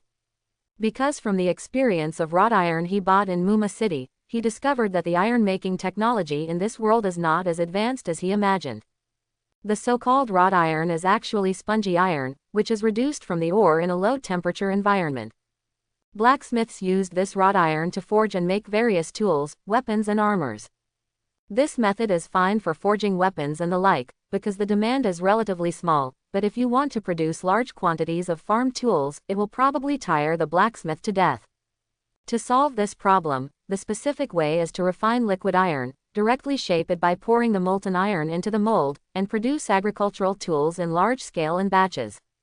Ronan looked at Callus's blacksmith shop. With his open furnace and a small leather bellows, it was probably difficult to raise the temperature of the iron. Obviously, this requires Luo Ning to use his knowledge again. First he would design a bellows and then a furnace to raise the temperature high enough to produce pig iron. He wrote down this matter, and then told everyone, let's go and experiment first to see how effective the Kweyuan plow is. Bar couldn't wait any longer and quickly picked up the shackles. Ronan signaled Galen and others to help Callus carry out the plow. In the field not far away, Shahar had already asked the cattle herder to bring one of the black buffaloes from the castle over in advance. Under Luo Ning's personal command, everyone put the yoke on the buffalo's neck and connected the yoke and pair with flax rope. When using it, you can adjust the position of the plow arrow according to the conditions of the land to ensure that the contact angle between the plow blade and the land is appropriate. Luo Ning fiddled with it himself, and after adjusting the approximate position, he signaled to the cowherd to start. After receiving the order from the Lord, the cowherd waved his whip slightly, and the black buffalo began to walk forward after hearing the order. The buffalo is not fast, but it is very strong. It pulls the curved shaft plow forward under the traction of the rope. At the beginning, the herdsmen could not control the direction of the plow very well. At the same time, they were nervous and unfamiliar, so the plowing was not good. However, he had some experience, and after many adjustments, he was finally able to turn the ground smoothly. Kalas, Shahar, Galen and others who followed behind and observed carefully all exclaimed in amazement. "Oh my God, it plows so deep. Not only does it plow deep, but it also looks very silky smooth. It's much easier than just a few of us pulling a light plow to plow the fields." Before becoming a male servant, Galen needed to cultivate the land. He had plowed the land. Whether it was with a hoe or a light plow, whether it was manpower or an oxen, it could not be completed by one person and one oxen. There is always help around. But now, a cowherd and a cow can easily plow this 30-meter-long piece of land. If the onlookers were very excited, the actual cattle herder was even less excited. He felt that what he was holding was not a plow, but an artifact. This is incredible. The cowherd's heart was shaking so much that he only needed to control the direction a little and follow behind. Although it will also consume a certain amount of physical strength, compared with the previous method, this method is much easier. After he finished plowing a section, he directed the buffalo to turn around while slightly controlling the tip of the plow. Under the pull of the cattle, he could easily turn around. This labor-saving and convenient operation shocked him even more. "Look, there are so many earthworms."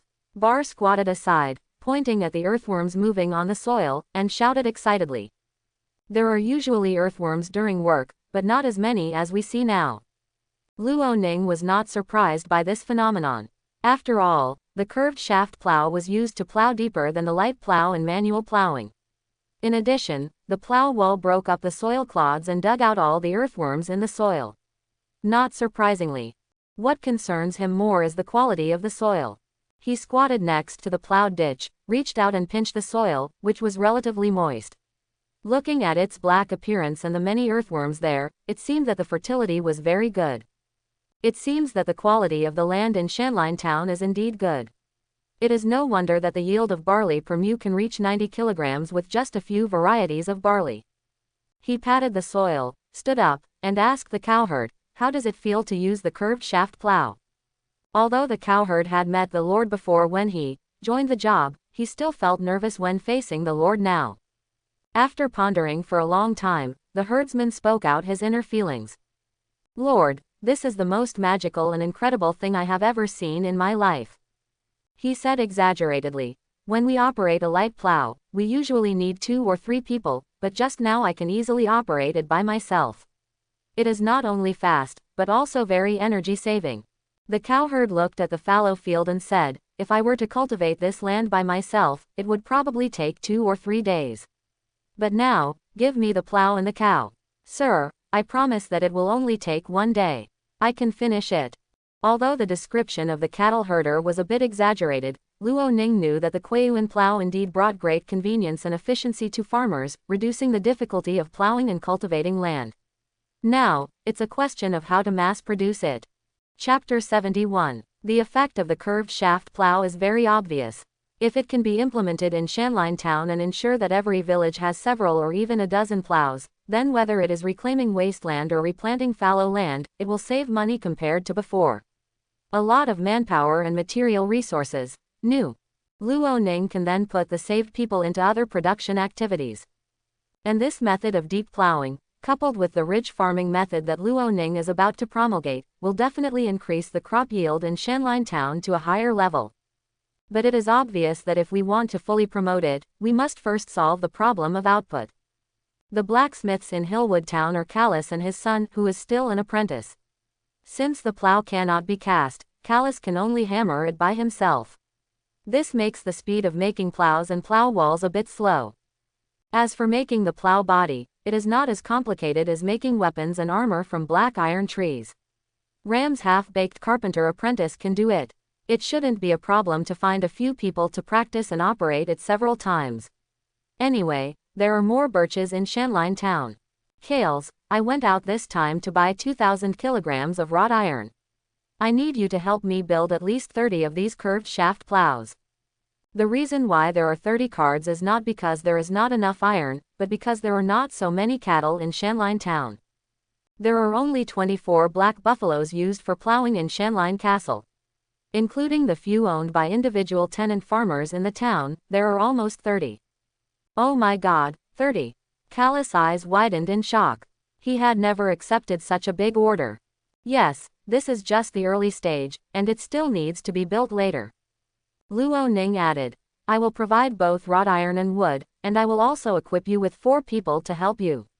You can choose to be my exclusive blacksmith, or you can serve me as a free citizen of Shanline Town. You will be paid a certain amount.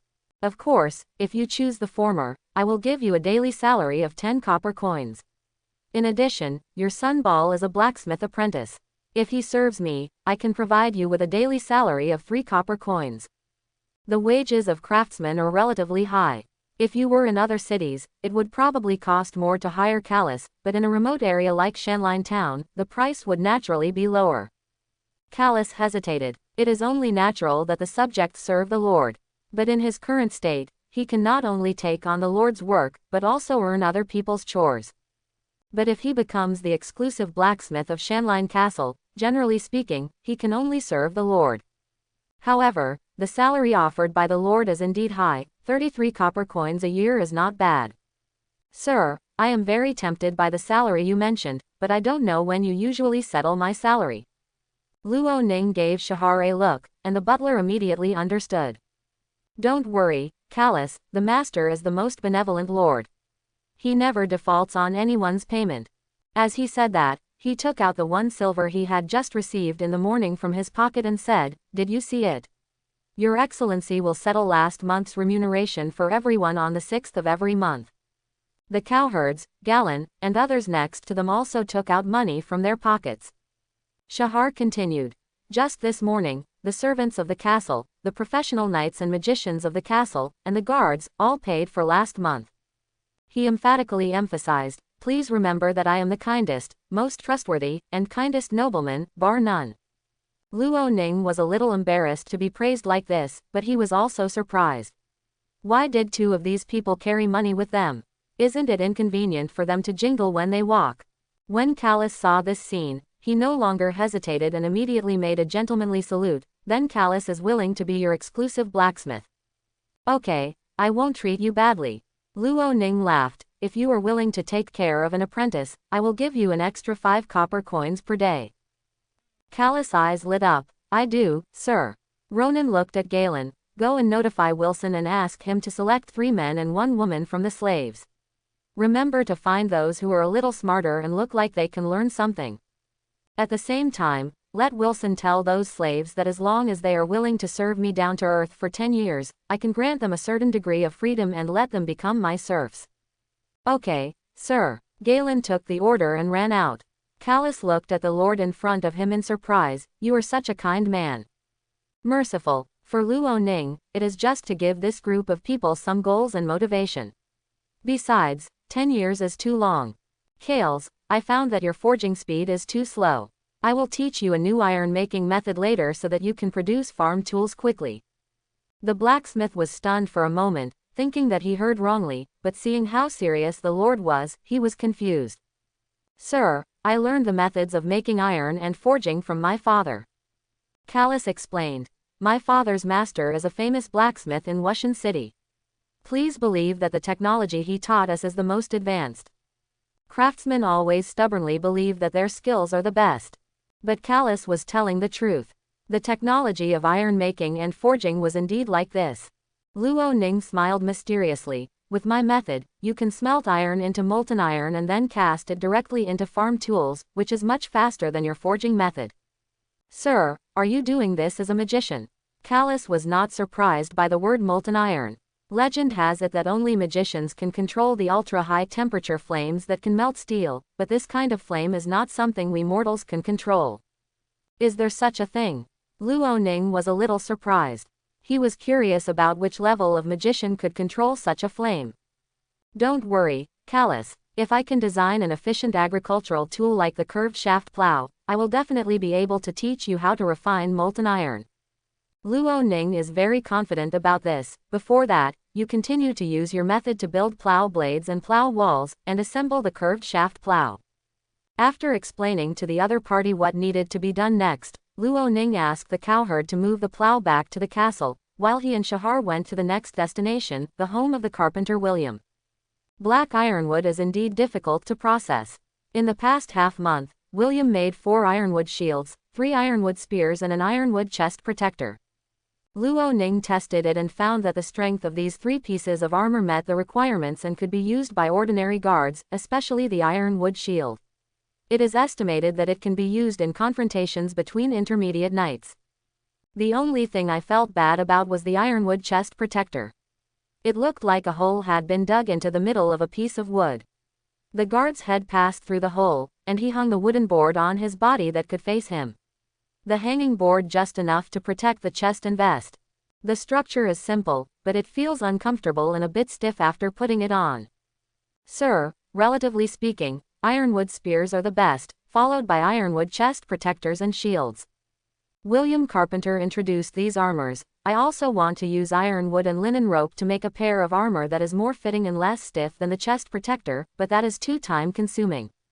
He shook his head as he spoke. If I were alone, I probably wouldn't be able to make a pair of ironmuja armor in a month. Luo Ning was very interested in what the other party said about Zha Jia. The ironwood chest protector is too simple and can be worn by ordinary guards. The armor can be worn by people of a higher level or level.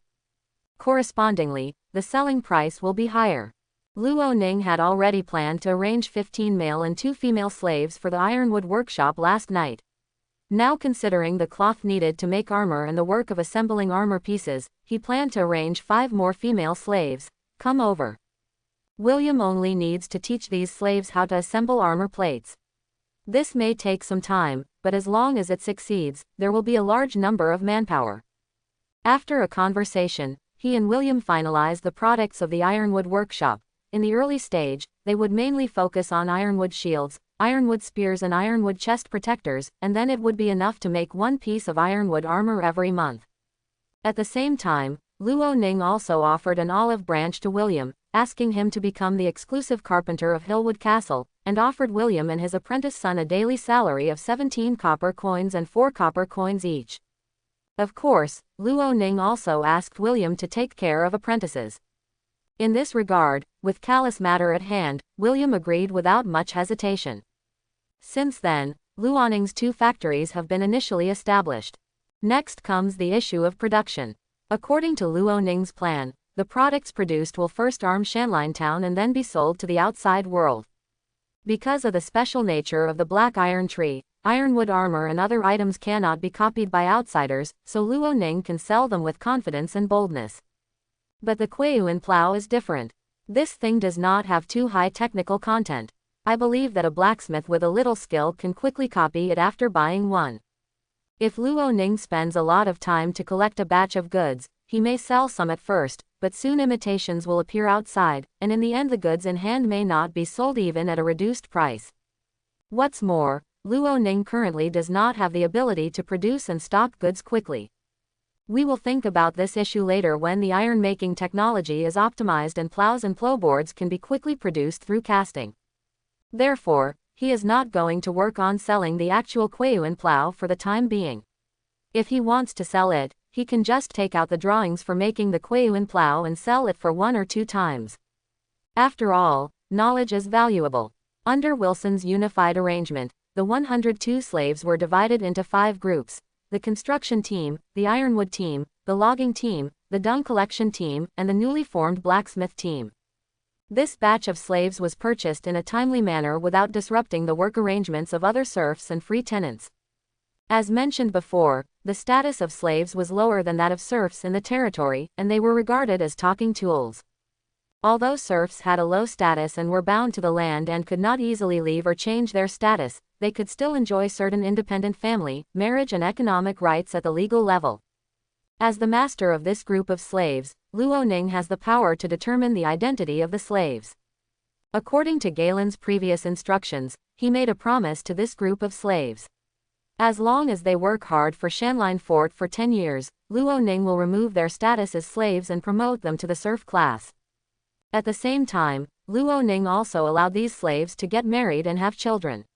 Although the children born were still slaves, as long as they got rid of their slave status, their children would no longer be slaves.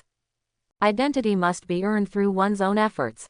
Although Luo Ning has a modern soul, he cannot be a pure good person in this world. It is already very good that he can provide this group of people with a channel to change their identities. If it were an ordinary lord, who would care about the life and death of the slaves? Although he only gave these 2 promises, they were enough to awaken the desire in some slaves to escape their fate.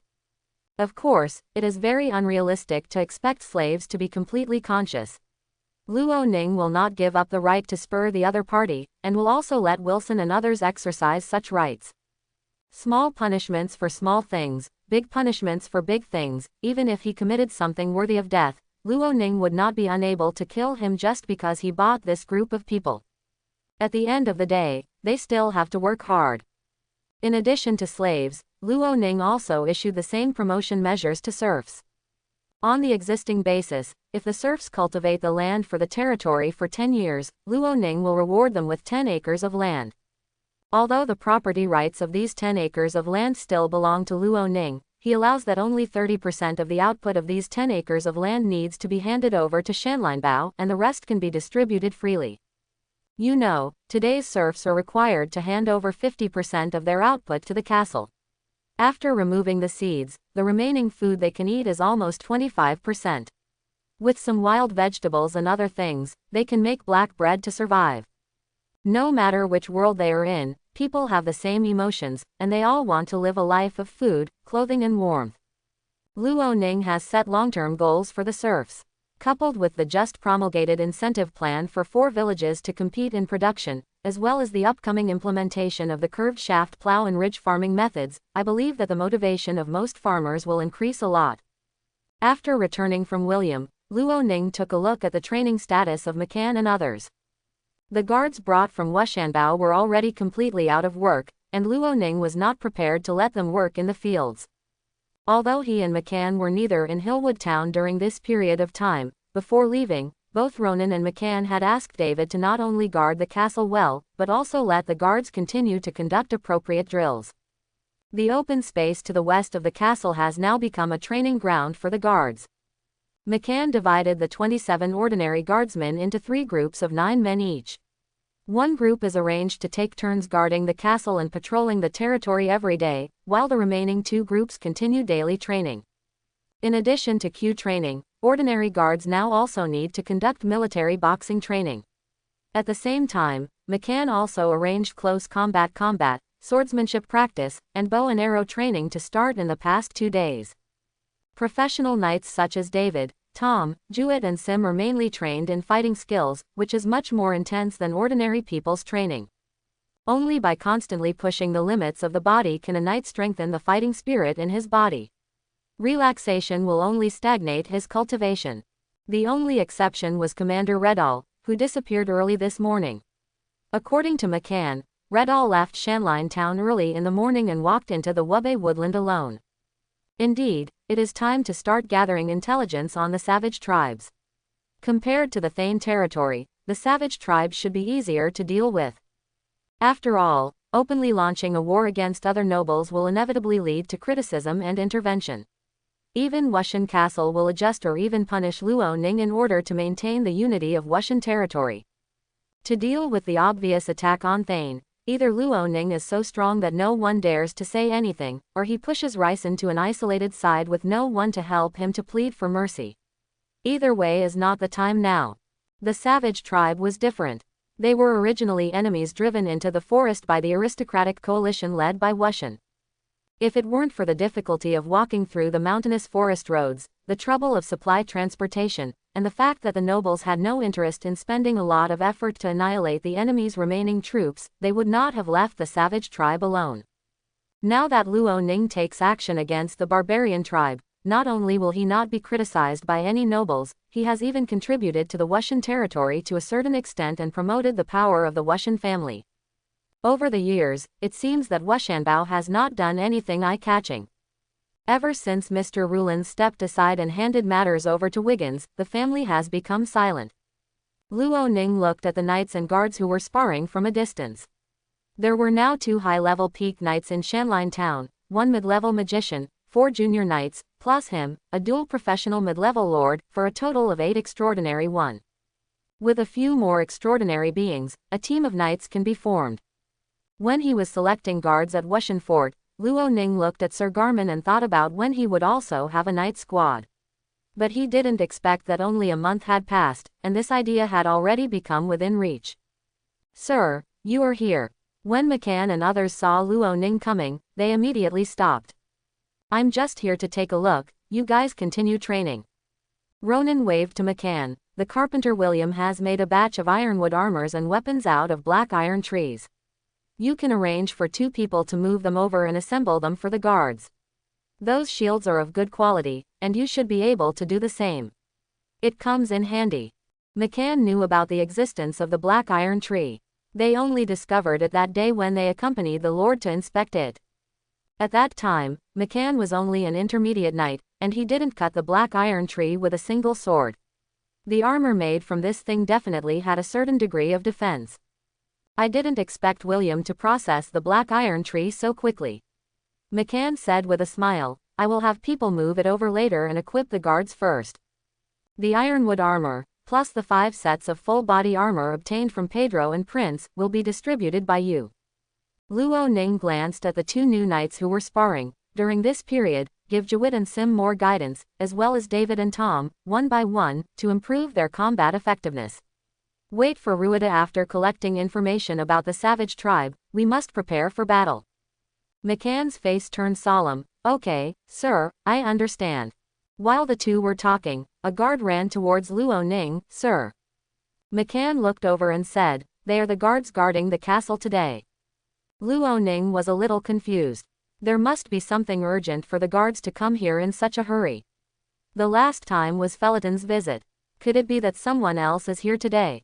The guard gasped and ran to Luo Ning. "Sir, there are a few knights who want to visit you." Someone really came over, and the mountain town became lively, but he didn't expect anyone to come here out of boredom. "Is he Knight Felaton of the Thane Order?" No, he is a knight from Wuma City." The guard gasped and replied. The leader said his name is Logna Ironhoof. Luo Ning didn't know the knights of Wuma City, but when he heard the name, Ragnar Ironhoof, he knew the identity of the visitor. He was a member of the Ironhoof family of Viscount Wuma City. He searched for information about this name in his mind, but he only knew that this Ragnar was the second son of Viscount Marvin, and there was no more information other than that. And Luo Ning himself has no contact with the Ironhoof family. If he insists on it, he can only spend thousands of gold coins on the other party's land this time. So what are the people from the Ironheel family doing here? Come on, come with me and take a look. The nobles came to visit, and it was not polite to keep others waiting. Luo Ning didn't waste much time, called McCann, and returned to the castle together. At this moment, there were 5 people standing outside the castle, 3 of whom looked like guards. The leader was a man and a woman. They were all wearing light armor and equipped with weapons. They looked like they should be professional knights. This was the first time Luo Ning met a female professional knight, but his attention was more focused on the man with the black horse emblem tattooed on his chest. This man has a strong physique and stands upright. His hand is always on the sword at his waist. He has a rather fierce aura. He was holding his head high at the moment, looking at the castle in front of him. He didn't know whether he was comparing it with the castle of the Ironhoof family, or he was mentally estimating the defensive power of Shanline Castle. Logna, they are coming. The woman next to her warned in a low voice when she caught a glimpse of Luo Ning and others walking in the distance. The man who was looking up at the castle came to his senses and quickly looked to his left, his eyes locked on the silver-haired young man. Good morning, Baron Ronan. He swept away his fierce aura and became very pleasant. I am Ragnar Ironshoe from Wuma City. Please forgive me for my sudden and presumptuous visit. Luo Ning took a moment to look at the other person. He had black hair and black eyes, which made him look kind. Unfortunately, his skin was fairer. Welcome to your presence, Lord Ragnar. Luo Ning stepped forward, smiled and hugged the other person gently. There have been no guests in Shanline Town for a long time. Your arrival makes me very happy. Ragnar was a little surprised. The Baron Luoning in front of him seemed different from the legendary eldest grandson of the Marquis. Although they only met for a moment, he felt that the person in front of him was relatively calm. Ronan, this is Ms. Kurumi Snow, she is my fiancée. Oh, Luoning was even more surprised now. Why did the other party bring his fiancée to this remote country? He couldn't bring his family and his family to be loyal to him, right? Nice to meet you, Ms. Kurumi. Luoning smiled and nodded to the other party, and said to Ragnar, you have a beautiful fiancé. Ha ha ha, I think so too. Ragnar scratched his head and laughed, making Kurumi beside him a little uncomfortable. After a few words of greeting, the second son of the Iron Hoof family walked aside and pulled out a handsome black horse. We only learned in the past 2 days that you came to Muma City a while ago, and the Iron Hoof family did not treat you well. My father asked me to apologize to you on his behalf. Viscount Marvin is too polite. It's said that I should submit a greeting to him when I arrive in Muma City. Luoning was a little surprised as he said it. Ragnar would not bring someone to Hillwood Town just because of this. Something. Noble, do you care so much about etiquette? This is a cloud-riding horse with the bloodline of a third-level monster. Although it is only 3 years old and has not yet reached adulthood, its defense power is amazing. Ordinary arrows cannot hurt it at all. And its speed and endurance are even more incredible. It surpasses other horses and can fly over 800 miles in one day, no problem. This cloud-riding horse has a strong body, smooth muscle lines, and exudes a strong sense of strength. When you look into its eyes, you can actually feel a slight oppression. The cloud-stepping horse is all black and shiny, but there is a circle of white hair on its 4 hooves. It looks like it is stepping on clouds, and it is very handsome. While introducing, Luogna handed the reins to Luoning, which made the latter stunned. This is it. Luoning took the reins, a little confused. A horse with the blood of Warcraft is not something that can be bought with 1 or 200 gold coins. Is the Ironhoof family going to give him one? Just because he felt disrespected when the other party didn't receive him when he went to Muma City? Is the Teotho family so wealthy? Seeing Luoning looking a little dumbfounded, Knight Kurumi couldn't help but laugh and said, Sir Marvin said that the Ironhoof family was disrespectful, so he asked Ragna to bring the cloud-riding horse to apologize. It really is. Luoning thought this was too incredible. He always felt that the other party's purpose was not that. Please also express my gratitude to Viscount Marvin for me. Luoning said with great emotion. It's just that horses with the blood of Warcraft are too valuable. You're welcome too. Luogna quickly interrupted Luoning. Actually, the main reason why we came here this time is for other things. Luoning's heart moved. Sure enough, there was something else. What could it be? Then please follow me into the castle first. As the owner here, Luoning enthusiastically invited Ragnar and Miss Kurumi into the inner castle, asked Bella to bring tea and several fruit plates, and at the same time ordered the kitchen to prepare a sumptuous lunch to welcome the distinguished guests. Recently, as the castle servants have become familiar with the Lord's vegetable garden, there are more fruits and vegetables than at the beginning. Although it is still a bit crude in terms of entertaining guests, it is not as shabby as when it used to entertain Knight Felidon. Rogurna and Kurumi said thank you, enjoyed a few bites of fruit, and then returned to the topic. Luoning, I brought Ta Yunju here this time secondly to express my father's apology, but mainly to bring you a message. Ragnar's voice became deeper. It's bad news. Luoning frowned, confused. What bad news does he have? While speaking, Ragnar took out a small piece of parchment from his arms and handed it over. Luoning took it doubtfully, and the other party continued. This is a letter sent to Muma City from the Wushan City branch of the Iron Shoe Chamber of Commerce. After my father saw the content above, he felt it was necessary to inform you of it. This is. Luoning opened the letter in his hand in confusion and read the contents quickly. I didn't know this, but I was shocked when I saw it. The letter actually said that the Earl of Wushan City, Luoning's father Wiggins, had been assassinated and his life was in danger. If it weren't for the black horse crest of the Ironhoof family on this piece of parchment, and if it wasn't personally delivered by the son of the Viscount of Muma City, Luoning would have suspected that this was some unscrupulous person maliciously spreading false news. But since Viscount Marvin conveyed the news to him in this way, he was using the credibility of the Iron Heel family to ensure the authenticity of the news. Luo Ning raised his head in disbelief. What on earth is going on? The letter did not state a specific reason. Ragnar explained. You should also know that the 28th of last month was the 70th birthday of Earl Orson. Many nobles in Wushan territory sent people to celebrate. Lord Wiggins, as the other party's son-in-law, naturally, I won't be absent. Although the banquet went very well, no one expected that Lord Wiggins would be assassinated by an unknown killer on his way back to Wushanbao after attending the birthday banquet. Ragnar was very sad. It is said that there are 2 silver knights among the assassins this time. Even if Sir Tolu Vinyl, who protects Count Wiggins, is a golden knight, he can barely hold them back, let alone the other party. There is also a bronze knight and several high-ranking knights. Luo Ning had heard of the name Tolu Vinyl, who was the leader of the first knights of Wushan Castle, and Garmin Stout, whom he had met before, was his subordinate. The outside world thinks Tolu is just a silver knight. When did he break through to gold? Of course, this is not the most important thing. Under the protection of the Golden Knight, Wiggins was still seriously injured and dying. The opponent was obviously well prepared for this assassination. Ronan couldn't believe it. Earl Wiggins, my father, is he dead? For Shanline Town, the visit of the son of the Iron Hoof family was a very unexpected thing, and the news brought by the other party was even more unexpected. I'm not sure about the specific injuries of Lord Earl. Ragnar shook his head and said, this is the information from our family chamber of commerce.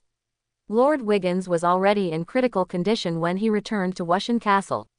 As for after entering Wushan Castle, all he knew was that all the knights of the first knights would be nearby. Everyone was on alert, but the news inside didn't come out. However, including my father, many nobles in Oshan territory will leave for Oshan territory to visit Lord Wiggins in the near future after receiving this news. Some nobles may simply see a doctor or eat melon, but some may want to confirm Wiggins' life and death so that they can make other preparations. Luo Ning frowned. You can actually dispatch 2 silver knights and a bronze knight at once. What are the origins of these killers? The higher the professional level of the transcendent, the more or less powerful people are behind them, whether it is a noble, a certain chamber of commerce, a wealthy person, etc. Being able to dispatch such a level and number of professional knights to assassinate Wiggins at once shows that the origin of the opponent is not simple. Ragnar shook his head. How could he know such a thing? Even if he had his own guess, he didn't dare to say it in front of Luo Ning without evidence. If Luo Ning informed Wu Shanbao of his suspicions, causing Lord Lulans to be angry and start a war, then he and the Iron Hoof family would be brought to the forefront. Although Luogna didn't say much, Luo Ning had his own guess in his mind. In this kind of assassination, it depends on who is most beneficial to the death of the person involved, then this person may be the murderer. In the Wushan family, the Marquis of Rulans is seriously ill and retired, and it is said that he will not live for a few years. When he dies, his son, now Earl Wiggins of Wushan City, will inherit the position of Marquis. A few years later, when Wiggins dies, who will inherit the position of Marquis of Wushan territory? That was definitely not the disinherited Ronan, but his brother Braden, the grandson of Earl Orson Hyde. Now that Wiggins is dead, and after Rulans dies in a few years, Braden will directly ascend to the position of Marquis, which will save at least 10 or 20 years compared to surviving Wiggins. So after such an analysis, it is very obvious who benefits from assassinating Wiggins. Is it that the Hyde family wants to support their grandson to get the position of Marquis as soon as possible, and even wants to kill the seemingly useless son-in-law as soon as possible? Luo Ning couldn't help but think that if he wasn't afraid of Lu Lance's stellar strength, I'm afraid Lu Lance would be the first one to make the move instead of Wiggins. However, is it really what he imagined? Luo Ning didn't dare to vouch for it. After all, he could think of this situation, and so could other nobles, especially Rulans of Wushan Castle. Under such circumstances, Orson Hyde still wants to assassinate his son-in-law, which only shows that he no longer takes Wushanbao seriously. Does the other party really dare to show off like this before Rulans is dead?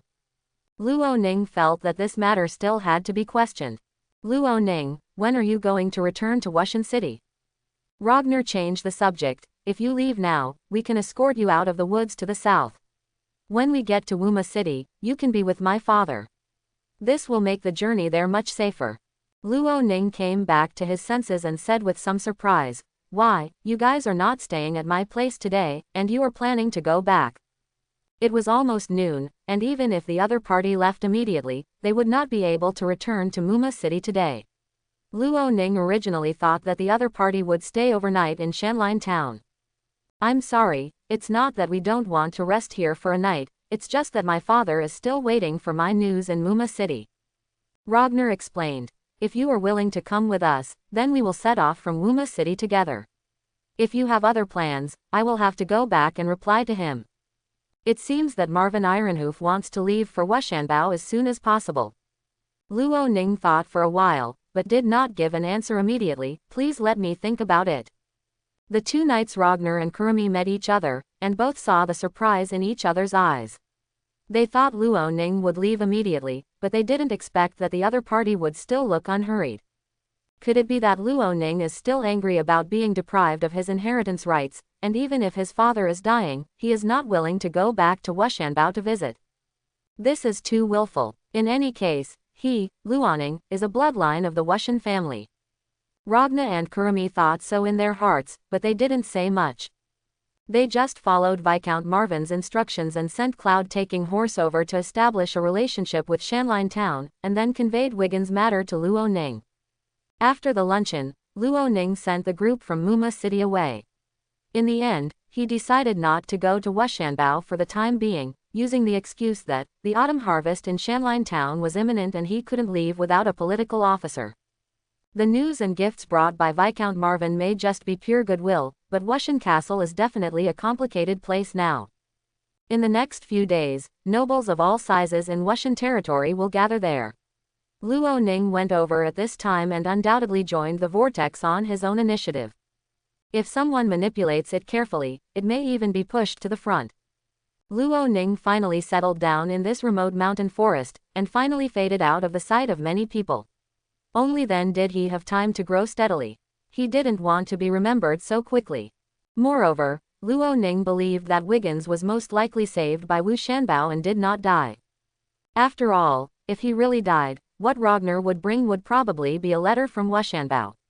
If Lulins asked Luo Ning to go back, he would leave immediately. Now he should stay away from that whirlpool for the time being. When things calm down and the nobles in Wushan City have dispersed, it won't be too late for him to visit Wushan Castle. In any case, the situation in Wushan Collar is getting increasingly grim.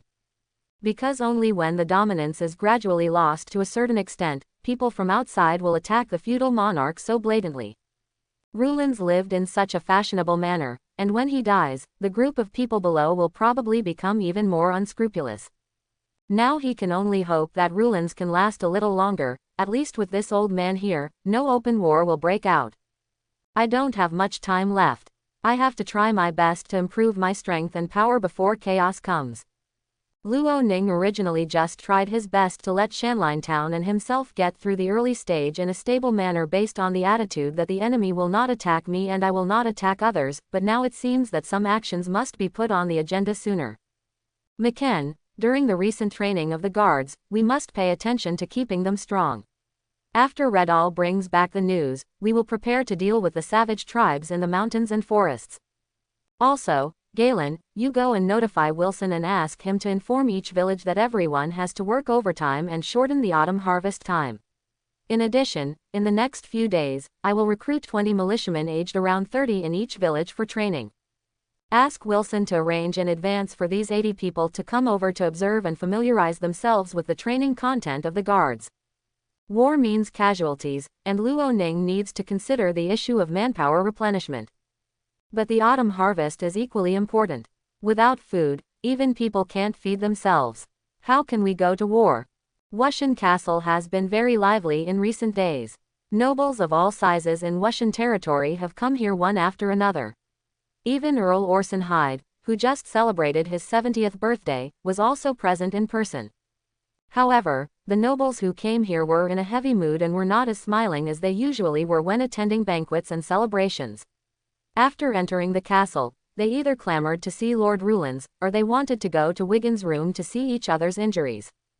However, Lulins has already told the outside world that Wiggins has just woken up and is recovering and should not be disturbed. He will wait 2 days to arrange a meeting with everyone. At first, some people doubted the authenticity of this statement and worried that the Marquis was unwilling to disclose the news of Wiggins' death for some reason. Some followers of Rowlands, such as Sir Kabir Peterson, the Deputy City Lord of Brilliant City, directly clamored to duel with Count Orson and help Lord Rowlands eliminate the murderer of his son-in-law. Count Orson angrily stated that this was not his fault and that there was no need for him to do this. Soon, the nobles in Wushan Fort were divided into 3 factions, the Orson faction, the Orson killing faction, and the neutral mediator faction, and they were quarreling with each other. After 2 days like this, there were more and more nobles in Wushan Castle, and Rowlands had no choice but to hold a thank you banquet to express his gratitude to all the visiting nobles. At the banquet, Wiggins, who had never been seen, was wheeled out in a wheelchair. His face was pale and his spirit was very depressed. Everyone discovered that although Wiggins was not dead, his right leg was missing and he could only spend the rest of his life in a wheelchair. Wiggins' mood is also unstable. He has been laughed at by many people, and now he is disabled. This has a huge physical and psychological impact on him. It is good that he did not go crazy directly. While everyone expressed their greetings and concern, they also felt sorry for Wiggins' experience. Zai Huang was so seriously injured that he was able to escape back to Wushanbao and still survive. It was really a fate. After some inquiring, everyone learned that Wiggins carried a powerful healing spell scroll with him, which could immediately stop the bleeding and save his life when his leg was cut off. At the same time, it was all thanks to the bloody breakout of the Tolu Knights that he was able to rush back to Wushan Castle as quickly as possible, and used another powerful healing spell scroll to stop the chest injury. Powerful healing. This is a spell that only level 6 light attribute magicians can use. Light magicians are already very rare, which only highlights the preciousness of this spell scroll. 6th level spell scrolls generally range from 1,000 gold coins to more than 2,000 gold coins, but powerful healing spell scrolls sell for at least 5,000 gold coins, and they are difficult to buy. Wiggins can carry such a spell scroll with him, which shows Wushanbao's heritage, and also shows how much Rowlands attaches importance to Wiggins, his incompetent son.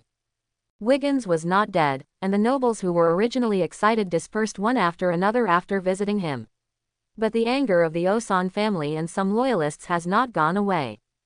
The first heir had one leg cut off, which was a provocation to Wushan leader.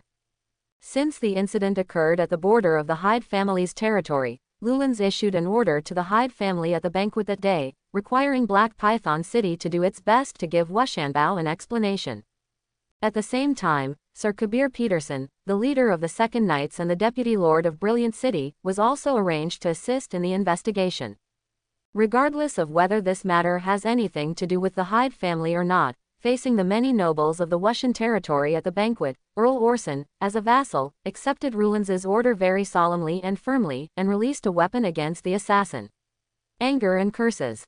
The Wushan territory, which many people thought would start a war, calmed down for a short time, but everyone knew that the undercurrent was still surging.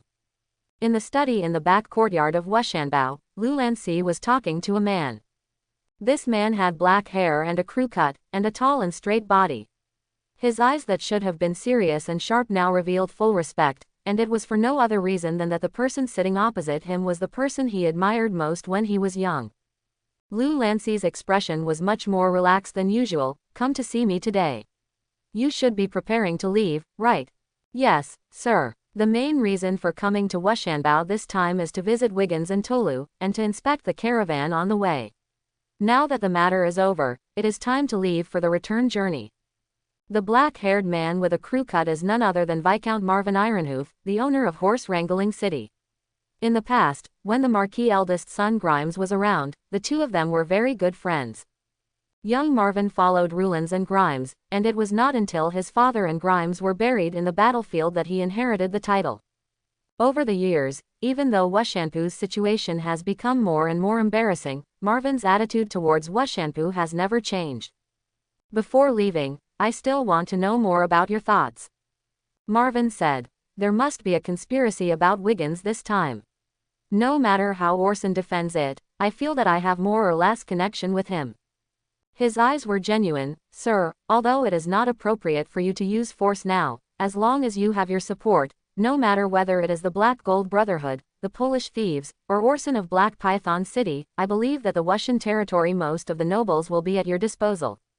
Lu Lancy shook his head with a smile. You have better qualifications than your father, but you don't see things as comprehensively as your father. They may obey my request, but they will be hesitant during the implementation process. After all, no one knows what state the Wuxian Council will be in after my death. What about Wiggins' hatred? Marvin frowned. Llewellyn said. The assassin who assassinated Wiggins came from an assassin organization called the Skull and Bones Society. I don't know if this organization has anything to do with Orson, but even if it did, Orson would not allow him to be in the earldom. I'll take action against Wiggins. As Wuxianbao's dominance declines, some strange organizations will always appear in Wuxian territory. For example, the Black Gold Brotherhood and the Polish Thieves Group are troublesome organizations that have appeared one after another in recent years and gradually become stronger, occupying large areas in the southeast. Now that these two have not been resolved, another Skull and Bones killer organization has emerged. Rulin sighed. Speaking of the Skull and Bones Society, I heard that Marina and Malik of the Green family were also attacked by Skull and Bones killers on their way home from Oshan College. Sir Noel of the Lake Castle was also attacked because of this. Lose your life. Marvin nodded. I have also heard about this matter. It seems that many families in the Wuxian territory know the existence of the Skull and Bones Society and use them to achieve some ulterior purposes. At this point, Marvin suddenly remembered something. Speaking of which, the reason why Herman's son and daughter were lucky enough to survive was because of the help of Luo Ning. If he hadn't happened to pass by, Baron Herman would probably have died. I have to experience the pain of losing a son and a daughter again. Marvin looked at Lu Lanz. Sir, what do you think of Ronan? This child. Lu Lanz leaned back, as if he was huddled in the soft sofa. I had already given up on him, but I didn't expect that he would bring me some surprises. From what Herman said, Ronan seemed to have already given up on him. Have you become a junior knight? Indeed. Marvin nodded. It's really surprising. When he was allowed to practice well, he spent a lot of time, drank too much and learned nothing. You deprived him of his inheritance rights, and he successfully awakened the seeds of fighting spirit and mastered the extraordinary power. The strength is really the same as when Wiggins was young, rebellious and giving people a headache. Ha ha ha. I don't know which sentence touched Lu Lancy's smiling face, and his long-lost laughter echoed in the room. He only awakened when he was almost 18 years old. With his temperament, I'm afraid he can only be a high-level knight like his father, and his achievements will be limited after all. Lu Lanz put away his smile and did not continue speaking. He didn't know what he was thinking in his heart. Marvin told what happened when he left Muma City. I asked Ragnar to bring the news of Wiggins' injury to Luoning. It's been 8 or 9 days, and this kid hasn't come to Wuxianpu yet. Marvin shook his head helplessly. Isn't this guy as paranoid as his father and unwilling to come back? Lu Lanz thought of Luo Ning's actions when he left Wuxianbao twice. The latter's temperament seemed to have changed a lot, and he seemed not as paranoid as before. But when a son learns that his father's life or death is uncertain, he doesn't rush back. How can he explain it? He won't be of much help if he comes back. If he doesn't come back, he won't come back. It saves me the trouble of arranging people to protect him. Lu Lanz sighed. If he encounters any danger or urgent matter and needs your help, then you can take care of it for me. Marvin's eyes lit up and he said with a smile, I will, sir. After seeing off Ragnar and Kurumi that day, Ronan stopped paying attention to Wiggins. Of course, he couldn't get information even if he wanted to pay attention. There was no messenger bird in Shanline Town to communicate with the outside world. From that day on, Shanline Town began an intensive autumn harvest movement. The main grain harvested this time was barley, totaling more than 9,300 acres. With such a large area, even if Wilson recruited everyone over the age of 15 in Shanline Town, each person would be responsible for an average of 6 acres of land, and the workload would still be quite large. Fortunately, there was enough time, and with the coordination of the village chiefs and team leaders, the overall progress was well controlled, and the wheat should not be left to be wasted in the wheat field. The training of the guards continued, especially after 80 militiamen were gradually assigned. The training ground to the west of the castle became more lively every day, with slogans shouting one after another. During this time, various teams composed of hundreds of slaves were also put into production. Not only were 2 simple wooden houses built on the mountainous land next to the farm to the east, but several slaves even lived in them. There are also ironwood workshops, blacksmith shops, etc., which are slowly getting back on track. Even the excrement collection team has reduced a lot of excrement in the town after several days of hard work. During this process, Wilson and several village chiefs reported the laziness of slaves. Luo Ning was unkind to such people who wanted to be lazy and not work even though they were eating themselves. After a lesson and 1 or 2 hungry meals, those people would much more honest. They also understood that the Lord's kindness was conditional. If you don't work hard, you don't deserve to enjoy this kindness. During this time, Luo Ning himself was busy learning magic, making scrolls, and discussing with McCann to improve his combat experience. In addition, he also spent more time improving his iron-making technology. If you want to mass-produce farm tools, you need to increase the temperature to smelt liquid iron. Generally speaking, the melting point of iron is as high as more than 1,500 degrees. It is a bit difficult to melt it under the existing conditions. But there is no way to obtain liquid iron. In a high-temperature furnace, when iron is reduced, it will absorb carbon, and the melting point of the carbon-iron alloy formed will be lowered. The more carbon is absorbed, the lower the melting point will be. When the absorbed carbon reaches about 4%, the melting iron only needs a temperature of 1,200 degrees Celsius. With the help of bellows, high-grade charcoal and blast furnace, this temperature can be reached. So during this period of time, Luo Ning mainly did 3 things: designing piston-type bellows, making coking with local methods, and making iron-making blast furnaces. The piston-type bellows is easier to operate than the small leather bellows used by Carls, and can also save effort. The amount of air sent is relatively larger, which greatly improves the temperature in the furnace. Homemade coking actually uses tree materials to make high-quality coke, concentrating the energy of the wood.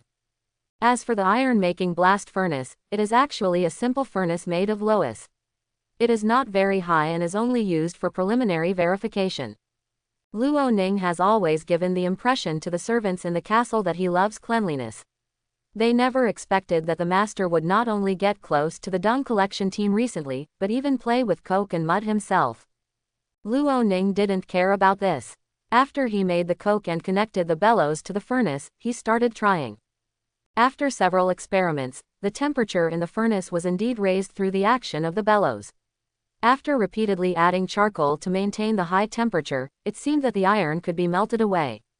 But a problem arose. Luo Ning had no container to hold the hot molten iron. He wanted to use a pottery cup to hold the iron directly, but found that the pottery cup could not withstand the temperature in the furnace and cracked. So the problem of making iron was transformed into the problem of making refractory pottery cups. Fortunately, there was no shortage of clay in Shanline town. Luo Ning used several different clays and finally fired a ceramic cup that could withstand high temperatures, which is a crucible in the modern sense. When the blacksmiths Callus and Bar watched Ronan pour the molten iron from the pottery cup into the pre-made mold, and soon formed a small dagger, their eyes looked straight. Callus did not expect that what the Lord said that day, allowing ordinary people to control the temperature of molten iron, was not a joke, but the truth. But Luo Ning knew that this kind of cast dagger couldn't be used for fighting, it was too brittle. The method of casting with molten iron can at most make use of the hardness and wear-resistant properties of pig iron to make agricultural tools, and it is best to undergo high-temperature decarburization treatment. Of course, this way of loading the crucible also has big drawbacks. It would be great if the blast furnace for ironmaking could be moved all the way. But this would require him to spend more time studying. Although this method is too crude at present, it is also a core secret. Ronan asked Callus and Bar to observe, and at the same time asked the other party to keep this secret for him. In this era when ironmaking was still being made using local methods, both bellows and later blast furnace ironmaking were core technologies. So Ronan asked Callus and Bar to sign a confidentiality contract. If the secret was leaked, they would pay with their lives. In a blink of an eye, the time came to September 15th, and Ruidal, who had disappeared for nearly 10 days, finally returned to Shanline town. When he left, the other party was still a handsome young man, but when he came back, Ruidal had become an embarrassed middle-aged uncle. Luo Ning asked him to go back to his room and take a shower before calling McCann and others to the hall of the fortress for a meeting. The woodland to the north and east of the town is very large. At first, I was just searching aimlessly. It wasn't until I left the town and walked about 10 miles north that I found traces of human activities. In the fortress of Hillwood Castle, Redall spoke out what he saw and heard in a leisurely manner.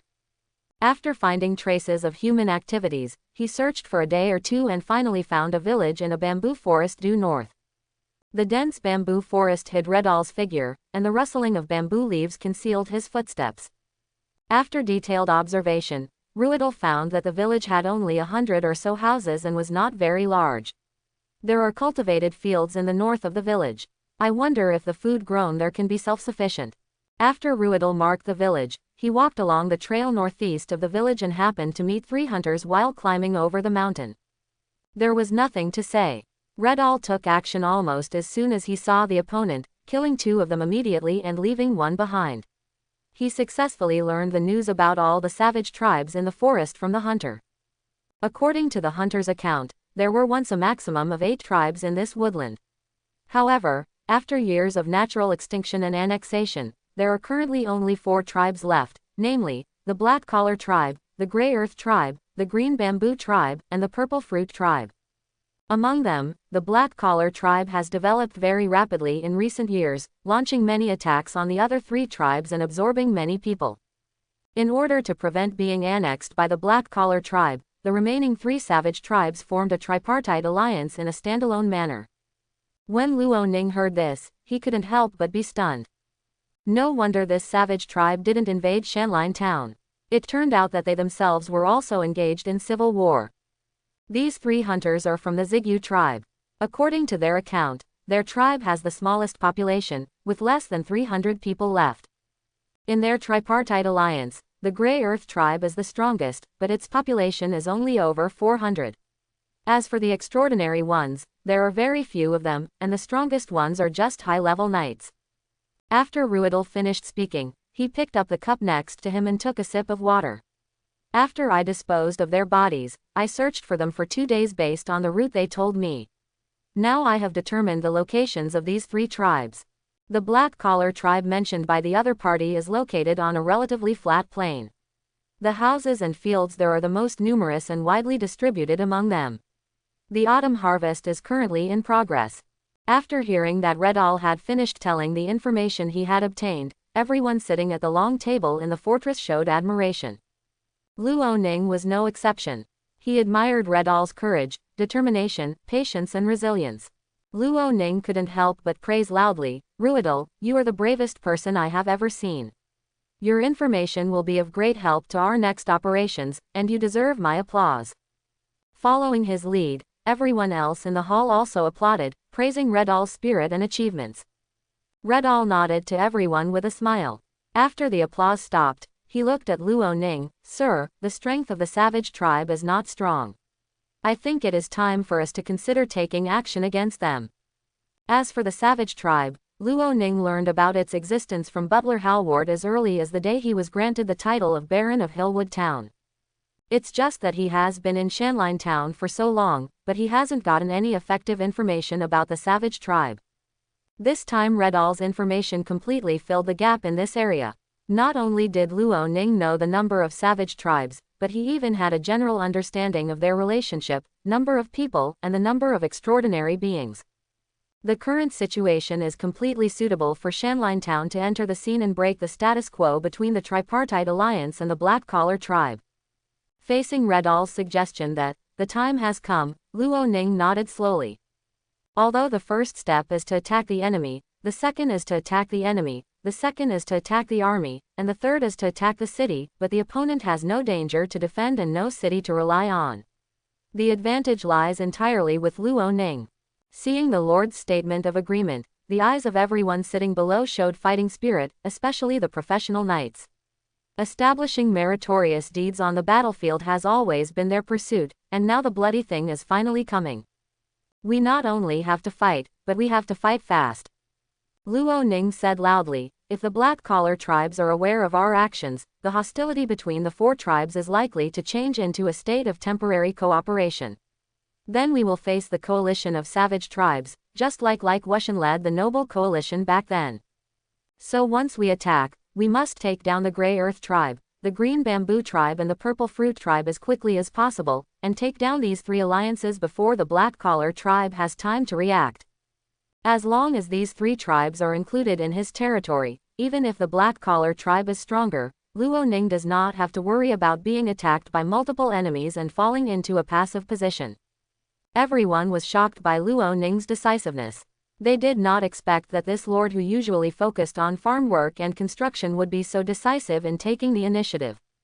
"Sir, I wonder when we will start attacking?" McCann couldn't help but ask. "Our guards are ready."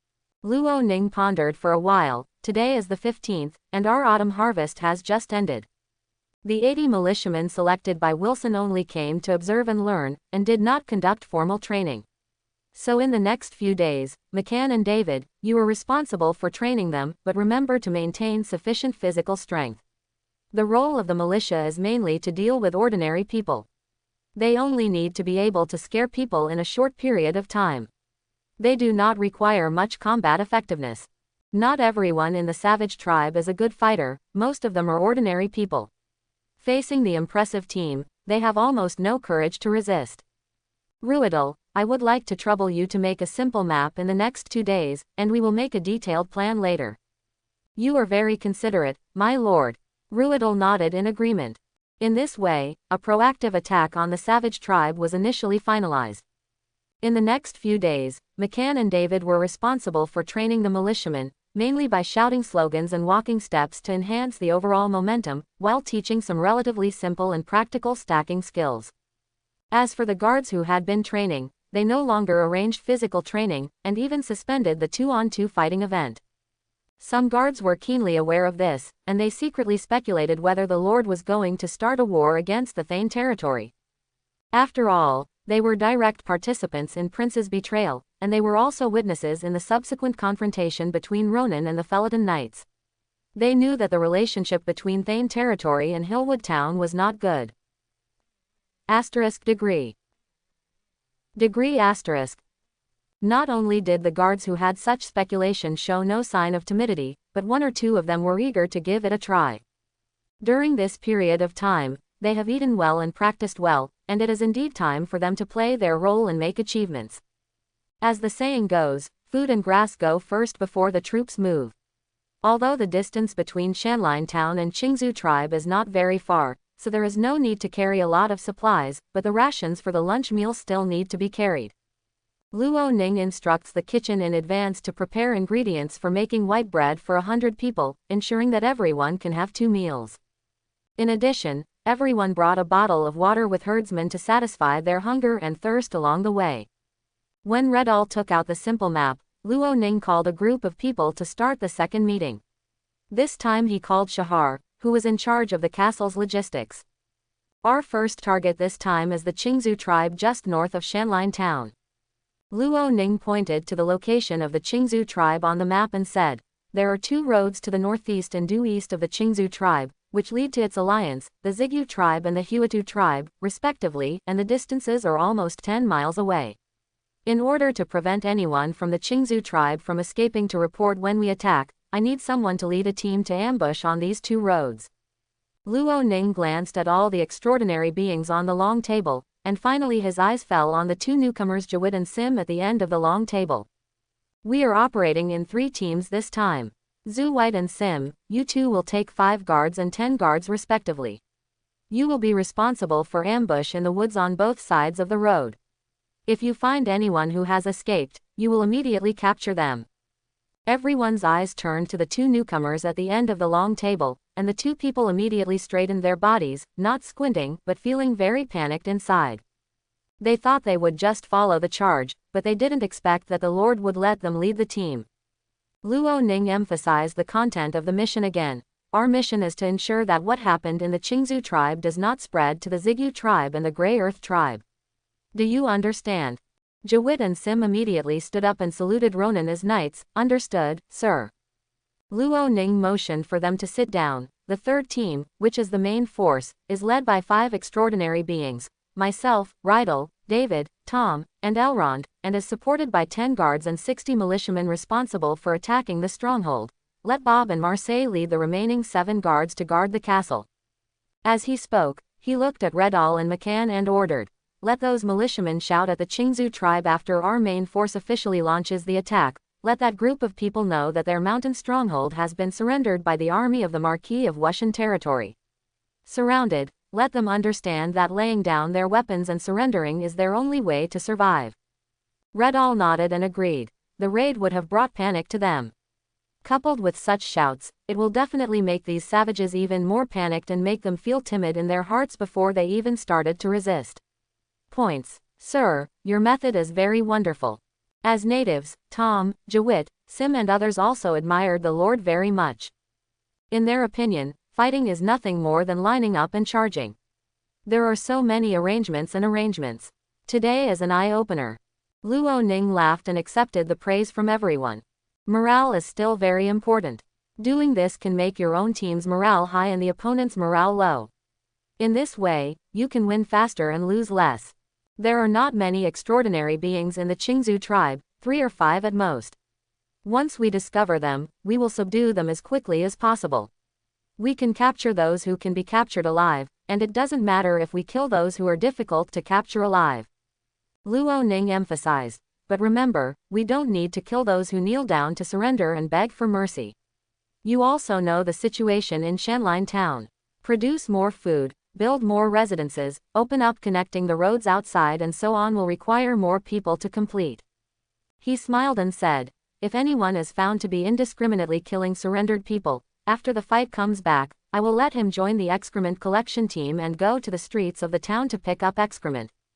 The excrement collection team is a unique team in Shanline town. Everyone has seen the scene of 10 people carrying excrement buckets and carrying excrement baskets everywhere to pick up excrement. When they thought that they might do this, they quickly kept the Lord's instructions in mind. Luo Ning discussed some details with everyone before officially ending the meeting. Today is September 19th. We still have 1 day to prepare tomorrow, so that the guards and militiamen can have a good rest these 2 nights. Luo Ning stood up. At 4 o'clock in the morning on the 21st, everyone will gather outside the castle for breakfast. We will set off on time at 5 o'clock. Now get ready to go. This is Shanline town's first external battle, and Luo Ning doesn't want any surprises. Choosing number 21 ensures that he can receive the second heart-warming gift pack in September, which can improve his own strength a little bit more. For a whole day, Rydell and McCann were formulating their respective missions for the guards and militiamen. No one did not pay attention to this expedition. Time flew by quickly, and it was 4 o'clock in the morning on the 21st in the blink of an eye. At this time, in the open space of the outer castle, Ronan, Rydell, McCann, Elrin and other extraordinary people, 27 guards, and 80 guards all gathered here. All the castle servants also went out to distribute freshly made bread to everyone, either to eat or to take with them.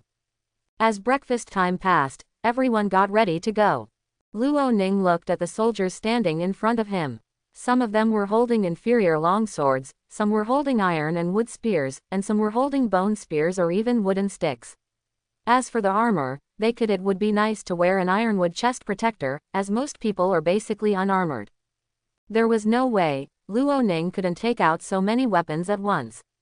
However, he only required this group of people to be intimidating in terms of momentum, and did not expect them to have much fighting power. What's more, not everyone in the savage tribe opposite has weapons and armor. He slowly drew out the long sword from his waist. This, flowing flame sword, was the reward on the 5th day of 7-day login. Luo Ning took it out after he entered the intermediate level and was able to release his fighting spirit. Using it, you can increase your fighting skills, and you can emit flames with just a wave of your hand. It is very powerful and should belong to the category of magic weapons or inscribed weapons. Everyone, Luo Ning raised the sword in his hand, and as fighting energy poured into it, red flames surged on the sword, lighting up the square like magma that could evaporate everything. Sections. Set off. In the dim light before dawn, this 100-man march quietly embarked on the journey. Shahar led his servants up to the tower and looked at the direction where the army was leaving, with blessings and prayers in his eyes. The maid Bella had tears in her eyes. "Mr. Housekeeper, do you think I can make a triumphant return?" After such a long time, the servants have adapted to the new environment, new life, and this master who is very tolerant to the servants. They have regarded this place as their second home. And all of this is tied to one person, that is the owner of the castle, Luo Ning. None of them hope that anything unexpected will happen during this expedition. "There is no doubt about it," Shahar said categorically. "My master never fights an unprepared battle. He will definitely triumph." The mountain breeze in the early morning is a bit cold and the air is relatively humid. The soldiers lit all the torches prepared in advance and formed a fire dragon in the fields, walking slowly and slowly towards the north along the planned route. Everyone was excited and expecting, and some were a little confused, but under the personal leadership of the Lord, no one thought about backing down. Luo Ning, who was walking in front, had already consumed all the attribute points and energy essence accumulated from signing in the recent period. Looking at the attribute panel, his level progress has increased a lot compared to when he left Muma City. Level 2 Intermediate Knight 51 200ths 2 Intermediate Magician 300 300ths. Now his magician level is all full, and his knight level has reached a quarter. New. Although he is only an intermediate knight, with the two long-range attack magics of Wind Blade and Fireball, his intimidation is no less than that of a high-level knight.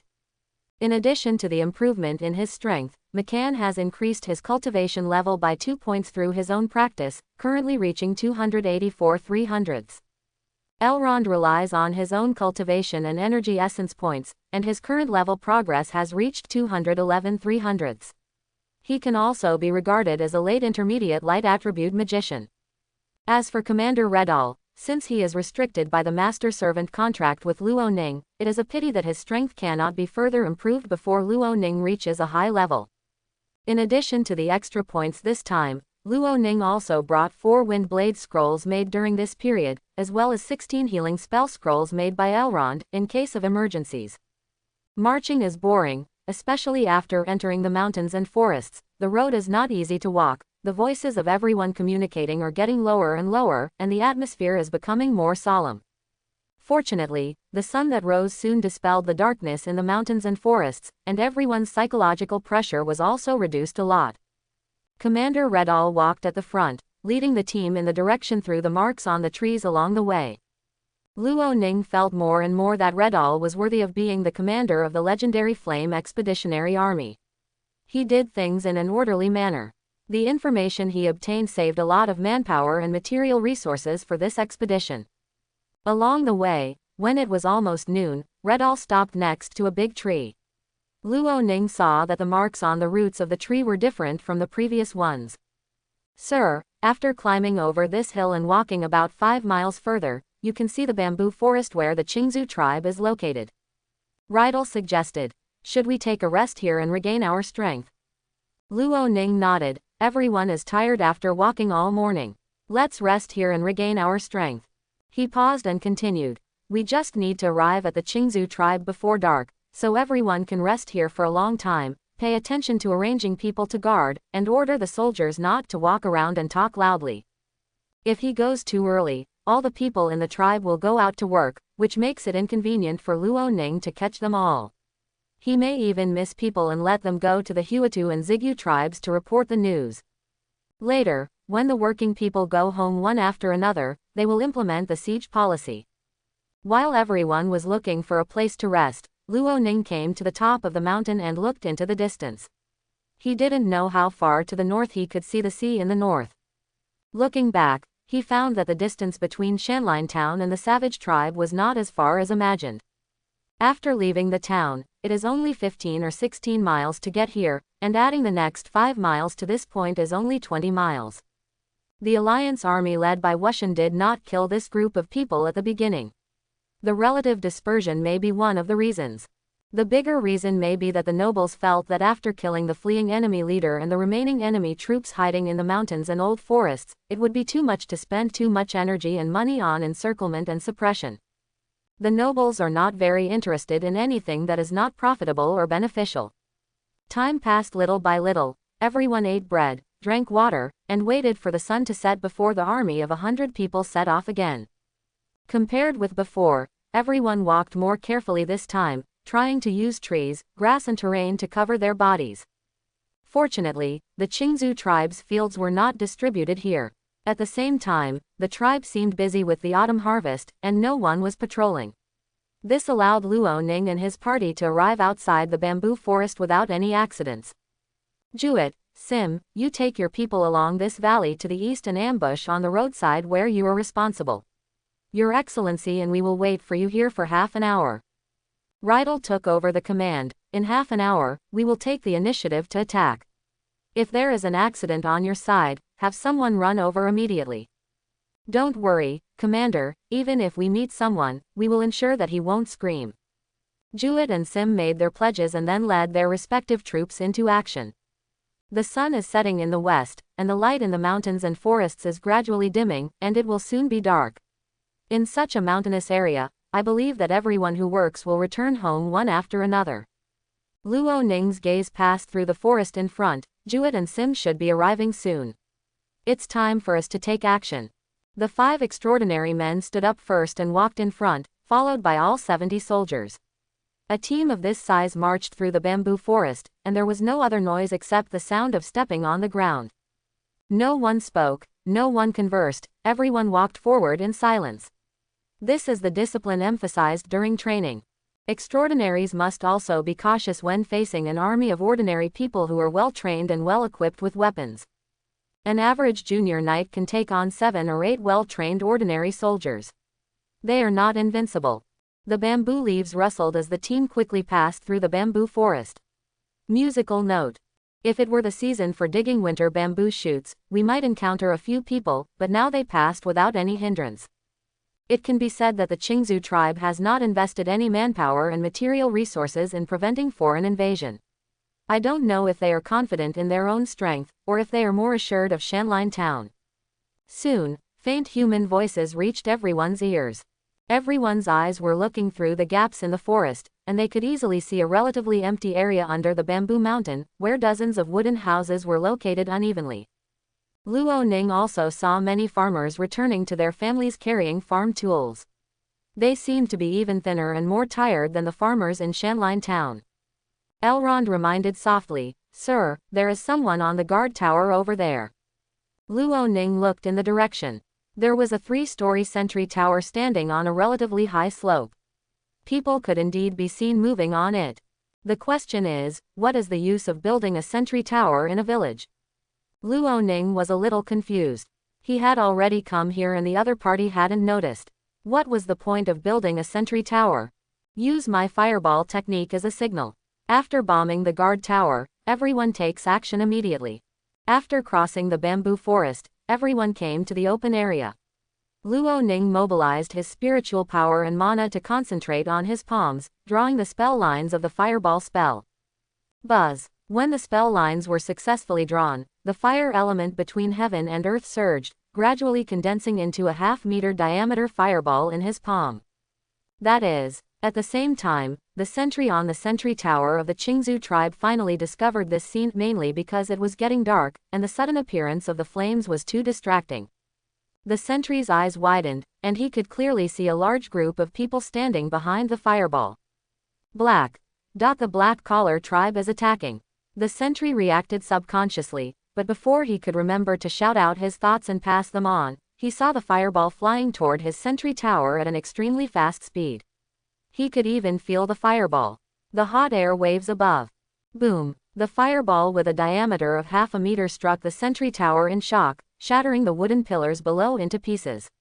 The platform above lost its support and fell from midair.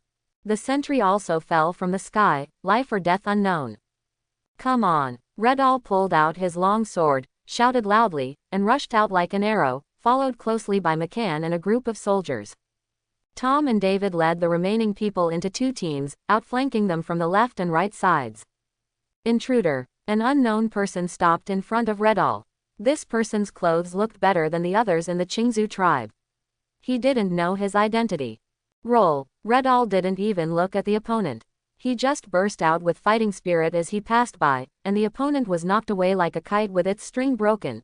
69shucks.com.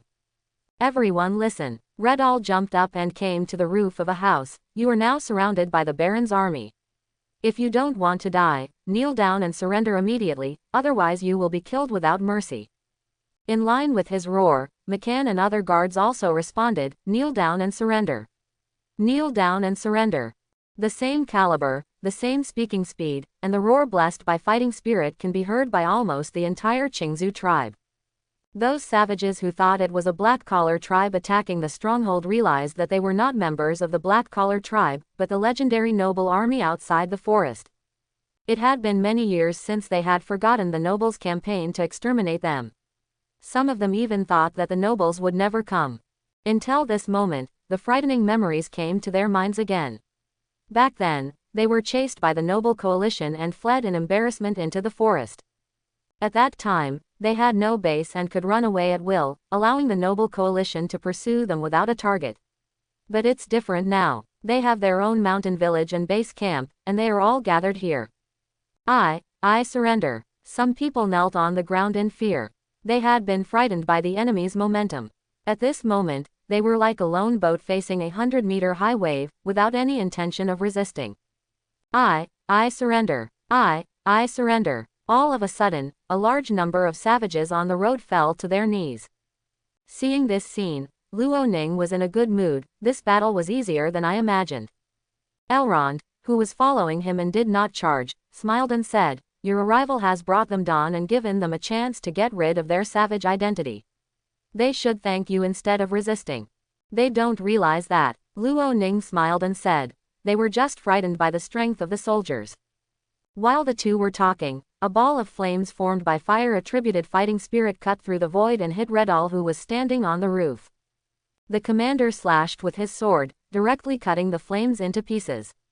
But the exploding fighting energy turned into a shock wave, and the thatched roof collapsed. Redall fell to the ground, and he saw a woman in the house holding a child, huddled in the corner and shivering. Hide there and don't touch me, ladies, I won't hurt you. He retracted his gaze and looked directly at the group of people rushing towards him. It was obvious that the other party was an extraordinary person from the Qingzhou tribe. Who are you, attacking my Qingzhou tribe? Some of those who knelt on the ground and surrendered immediately showed hope when they saw the visitor. It's Mr. Willie, it's Mr. Willie. With Master Willie here, we won't lose. The intruder. Noblesse be killed. Although some people stood up and prepared to resist, more people still knelt on the ground in a daze, not daring to move. At this time, the people led by David and Tom had almost surrounded the village area, and any resistance from the other side would be nothing more than a fight between trapped beasts. Standing in front of you is the noble Wushan bloodline, the master of Shanline Town, Baron Luo Ning. Redall pointed at Ronan, who was walking up, and said to the knight on the opposite side. The Baron of Hillwood Town. Knight Willie frowned and asked coldly, isn't the owner of Hillwood Town Prince? When did Baron Ronan come to be? But when he looked at the silver-haired man in front of him, he already believed Redall's words. The leader of the coalition that was chasing them had such silver hair, which left a big shadow on him when he was young. Being trapped in such mountains and forests for many years has blocked your sight and hearing, Willie Knight. Luo Ning stepped forward and said, Wubei Woodland has bound you for half of your life. Do you still want to be trapped in this land for the rest of your life under the title of Remnant? Willie clenched the sword in his hand, his expression flickering. He really didn't want to be trapped here, but it was very difficult to get out with a legal identity. What do you want? Submit to me. Luo Ning smiled and said, I can give you a legal identity and take you out of this forest. The Qingzhou tribe has a population of less than 400, and its usual defense force is only about 20 people at best. Heart. Among these people, except for the 3 professional knights headed by Willie, the rest were ordinary people who took up arms and became guards and put down weapons and became farmers. They did not even have formal training, let alone fight against professional knights. Even the guards Luo Ning brought from Wushan Fort were stronger than them. This battle actually ended when Luo Ning and others arrived at the outskirts of the Qingzhou tribe without any hindrance. Not only was there no decent resistance here, there was no one to inform the outside world. The two teams of Jewett and Sim that Luo Ning deployed on those two roads out of caution were completely useless. The reason is that he still didn't expect it to go so smoothly. Facing Luo Ning's recruitment, Willie was very tempted. He hid in this mountain forest with his father, carrying the identity of a remnant of the rebels. Even if he went out to purchase, he could only find some small traders, and even then he had to be careful not to reveal his identity. Once people outside know his identity, they will definitely report it to the nobles of Wushan territory, just for the bounty of a few gold coins. In the past, under the influence of his father's generation, Willie's only concern was to restore the family's past glory. However, after experiencing these years of suffering, especially the rise of the black-collar tribe in recent years, he became more and more eager to escape from this forest. The young baron in front of him now seems to be able to bring him everything he wants.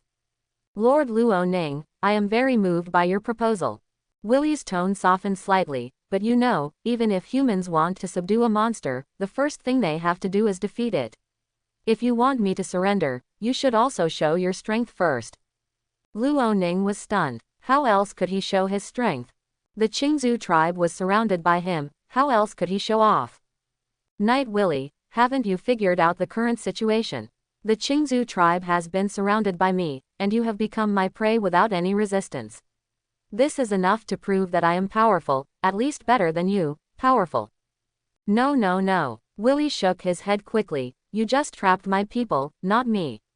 If I want to break out, you may not be able to stop me.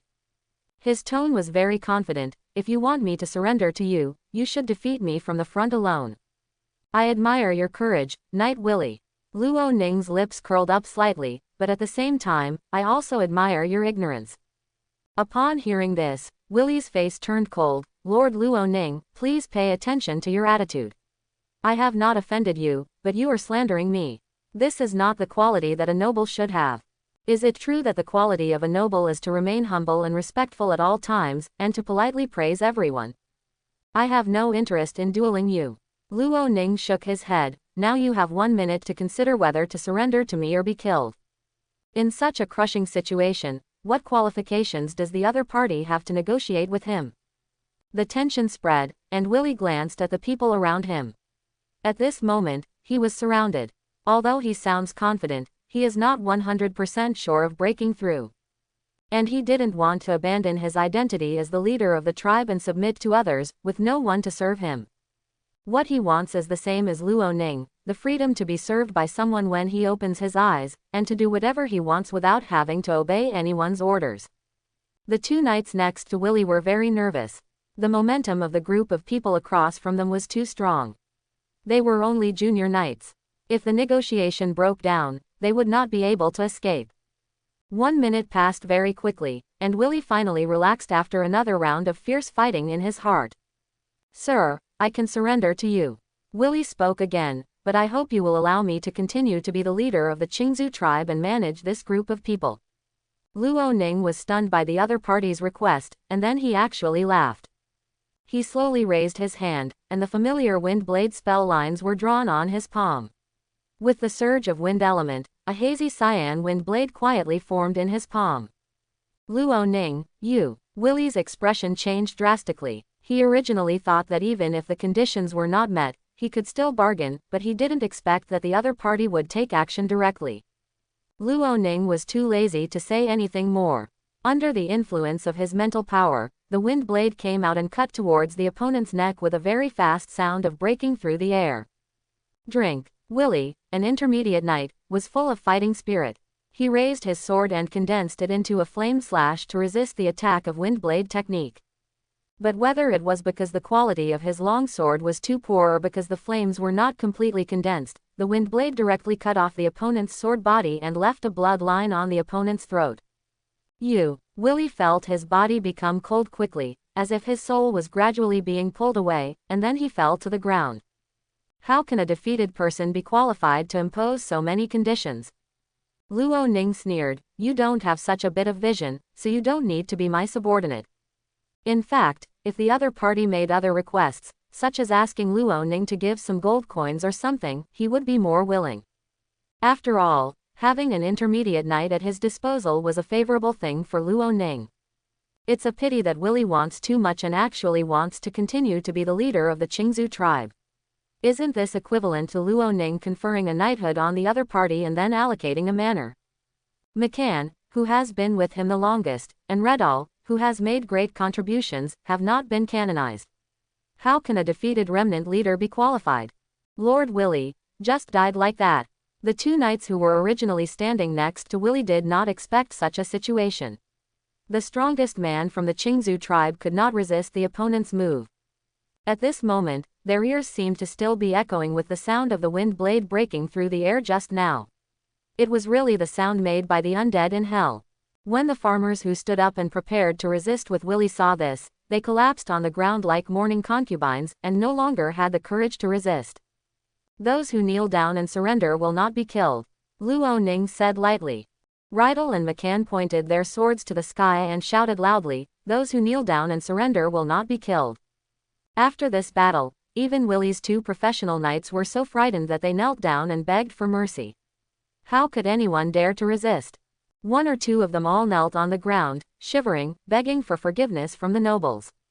Fortunately, before the expedition, Ronan asked Redall and McCann to do a lot of ideological work on the guards, and finally the rule of strictly prohibiting the killing of prisoners was imprinted on the hearts of the guards.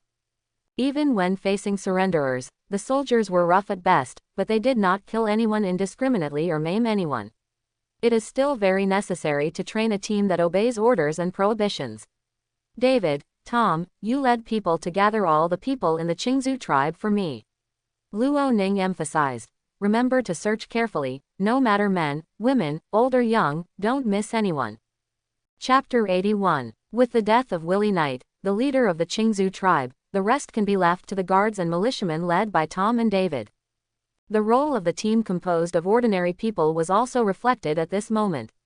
Their combat effectiveness was not as good as that of the knights, but they were superior in number and could suppress more ordinary people. Driven away by loud scoldings by the soldiers, men, women, and children stumbled out of the thatched houses, trembling all over the dirt road. Some timid women and children had already begun to cry. In the eyes of the people of the Qingzu tribe, they are already lambs to be slaughtered, and their next fate will either be to be massacred or to be tortured for fun. In short, what awaits them is basically endless torture and pain. Luo Ning took advantage of this time to visit the tribe. Most of the houses here are relatively dilapidated. Even the house of the leader Willie Knight is only slightly larger. He does not have the ability and financial resources to build a castle like a noble.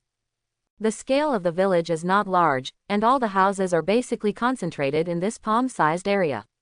Building it this way is easier for Willie to manage and safer at the same time. After a rough walk around, Ronan returned to the gathering point and asked McCann to lift Willie's two prisoners up to him. "My lord, have mercy on me. My lord, have mercy on me." As soon as the two were brought to Luo Ning, they knelt on the ground and begged for mercy.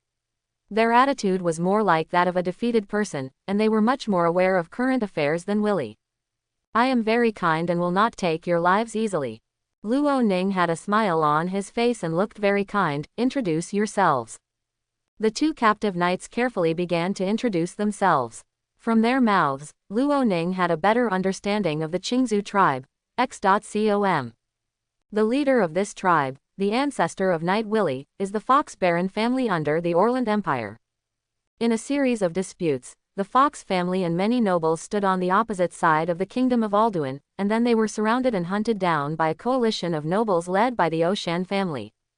Willie's father died many years ago, and the Green Bamboo tribe was led by Willie.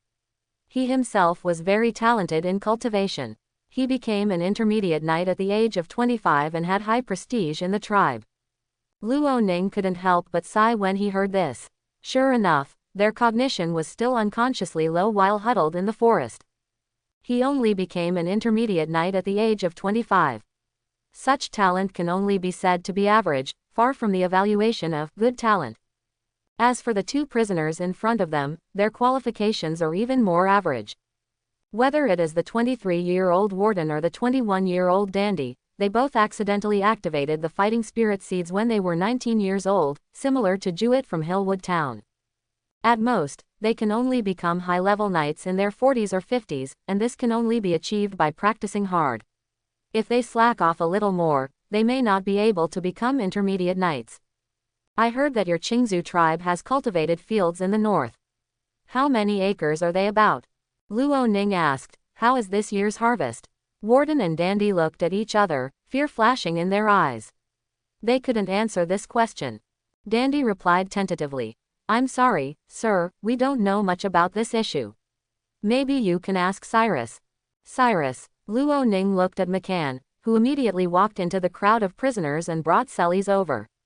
New 69 book bar right pointing arrow 69shucks.com. Sir, spare my life, my lord. When Cyrus arrived, he knelt down and begged for mercy like Warden and Dandy. Ronan noticed that this man was trembling all over. Don't be nervous, Cyrus. Luo Ning consoled her nicely. I heard that you know the food situation of the Qingzu tribe quite well. Tell me, how many acres of land have you cultivated, and how is this year's harvest? Ceres was afraid that he would be beaten if he answered slowly, so he answered almost without thinking, Sir, the food harvest we have cultivated here is not very good, only more than 70 kilograms per acre, which is completely unable to feed the more than 360 people in the tribe. Quote, every year, every winter, several people here starve to death, and they barely survive by digging wild vegetables and fruits. With such a small amount of land and such a low yield per mu, it is indeed very difficult to feed more than 300 people. Most people must be hungry all year round. But even so, Willie still covets the control of the Qingzu tribe and wants to be the king of the mountain. The temptation of power and status is too great. Warden, Dandy, and Celis, you are now my prisoners. Luo Ning said calmly, there is only one way before you. We are willing to surrender, sir, we are willing to surrender. Before Luo Ning could finish speaking, these three people immediately kowtowed and shouted like pounding garlic. In Willie's case, they were afraid that if they said one more word, their necks would be cut off by Ronan's terrifying wind blade. Especially Celis, his tone was the most sincere, Sir, from now on I will be your slave. Whatever you want me to do, I will do it. Even if you ask me to eat shit, I will not frown. Luo Ning was stunned by these words. There is an old saying that goes, those who understand the current affairs are heroes. I am very satisfied with your performance. He stood up, walked a few steps forward, and climbed up the high slope next to him. On the road below him, more than 300 prisoners fell to their knees, children crying and women sobbing. They are prisoners. When treating prisoners, the nobles will select those who can be used and keep them. If there is no shortage of people in his territory, then these people will be sold to the slave exchange. Under normal circumstances, there will be no indiscriminate killing, because if word spreads, it will have a bad reputation, and it may be used as a basis for attacks by interested people. Everyone listen. Luo Ning's voice was clear, and it spread widely in the village as night fell. Those who were crying stopped their voices in unison. Although you are now my prisoners, I could have executed you enemies of the Wushan territory on the spot, or packed you up and sold you to a slave trader. The person below raised his head, his eyes revealing despair. Luo Ning's voice changed, but I am very kind and willing to give you a chance. Now you just need to work for me honestly and peacefully. I can guarantee in the name of the nobles that not only will I not kill you, if I sell you, I can also guarantee that your life in the future will be better than your life now. Luo Ning looked at Celis. Go and take your green bamboo tribe chefs to move out the food for Night Willie so that everyone can be fed tonight. Celis was stunned for a moment, then he came to his senses and knelt on the ground respectfully. Sir, you are so kind. He stood up and greeted the people in the crowd. Bart, old John, come on, the respected Baron is willing to give us a full meal, come and help us. At Celis's greeting, two people came out of the crowd. While shouting for the Lord Baron's mercy, they walked with Celis towards Night Willie's house. Luo Ning gave David a look and asked him to lead others to follow him to prevent accidents. He looked at the prisoners kneeling on the ground again and said loudly, Willie is just an incompetent knight. He can't even guarantee your safety, food and clothing, but I can. The most important thing is that you will never have to worry about being hunted down by nobles outside, nor will your descendants have to hide in the dangerous mountains and forests. You will be like the slaves in my territory. As long as you can work for me steadily for 10 years, I will give you fields. He paused and emphasized, that is your own land. Luo Ning is not very good at brainwashing people, but he knows what the people of the Qingzhou tribe want. For this group of people, as long as Luo Ning can provide them with food, clothing and a relatively safe environment, they actually don't have much feeling about whether the person they serve is Willie or Luo Ning. After all, they are all serving others. But if they could freely choose their clients, anyone with a little bit of brain would choose Luo Ning. Because Ronan is different from Willie, he is a real nobleman, not a bit better than Willie, a wanted man. The uneasy mood slowly dissipated among this group of people, and the women and children who were holding back their tears gradually calmed down. What they feared most was the butcher's knife falling on their heads, but now the butcher's knife did not fall, but instead there was hot, fragrant bread. Knight Willie's house has been requisitioned by Ronan. He sat on the bench and continued to question Warden and Dandy, getting more information from them. I'm curious, where did your tribe of savages get their names? Luo Ning asked. The Qingzhou tribe is located in the bamboo forest. I can understand using Qingzhou as its name. So what do the purple fruits, gray soil, and black collars represent respectively? Sir, as far as I know, the reason why the purple fruit tribe is called this is because their tribe produces purple black and purple red fruits around June every year. Warden replied. I was lucky enough to eat it once. The taste of purple fruit is different from grapes and plums. It is sour, sweet and juicy, and it is very thirsty. Unfortunately, it is September now, and you may not be able to enjoy it in the past. Purple black fruit. Luo Ning searched for information about this fruit in his mind, but found nothing. It seemed like it was a specialty of the mountainous area. He had already decided in his mind that when he captured the purple fruit tribe, he would ask for detailed information about the purple fruit. What about Huatu and Black Collar? I know this. Dandy rushed to answer. The Grey Earth tribe is called this name because there is a kind of gray-white soil in their tribe. It can be seen everywhere, so they called it this name. The Black Collar tribe is also very similar. Their soil is darker, so they are called Black Collar. Luo Ning nodded slowly. It turned out that the names of these two tribes were related to soil. Do you know what the functions of these two soils are? Luo Ning asked. Regarding this question, Dandy shook his head. It doesn't seem to have any special effect, it's just a bit special and can attract people's attention. Is that so? Luo Ning tried to remember. He didn't have a deep impression of the gray-white soil, but he knew the black soil. Could it be the Black Earth? He has always felt that the soil quality here in Shanline Town is still good, otherwise he would not be able to achieve such a yield with such sloppy planting techniques.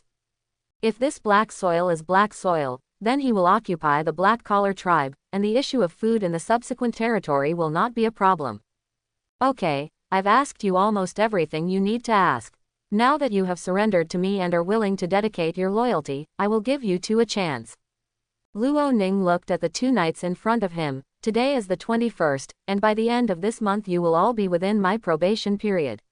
If you pass the probation, I will accept your allegiance and give you every reward according to the standards of the probation period. A person's salary is 20 copper coins per day. If you have no objections in the next 3 months and perform the tasks assigned by me or the commander and the guard officer well, then I will allow you to become a regular employee.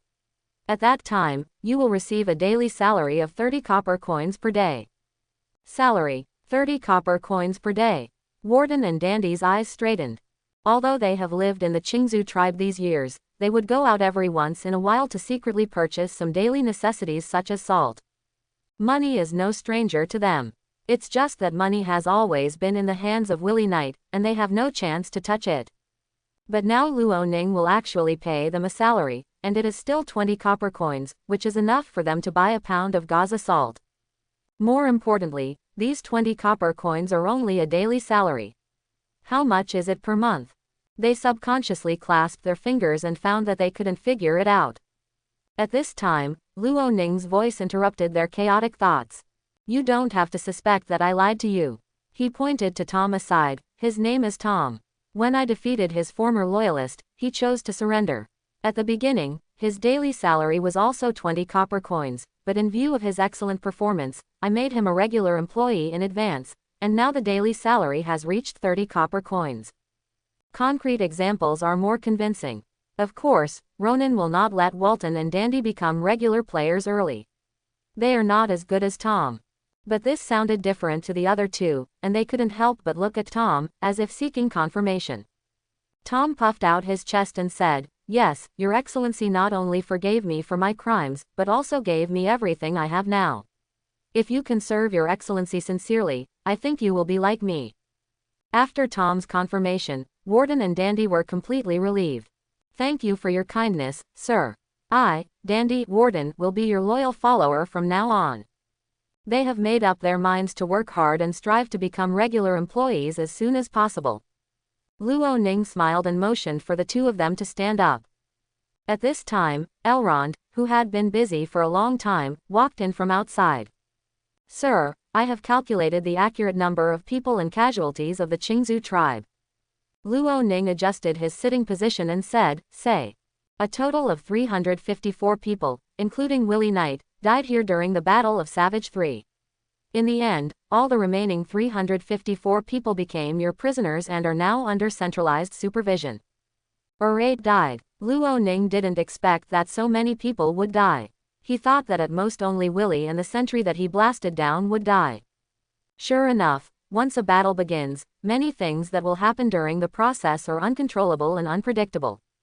"Where are our casualties?" Luo Ning asked. Elrond smiled. "Congratulations, sir, no one of us was seriously injured in this battle, and no one was killed.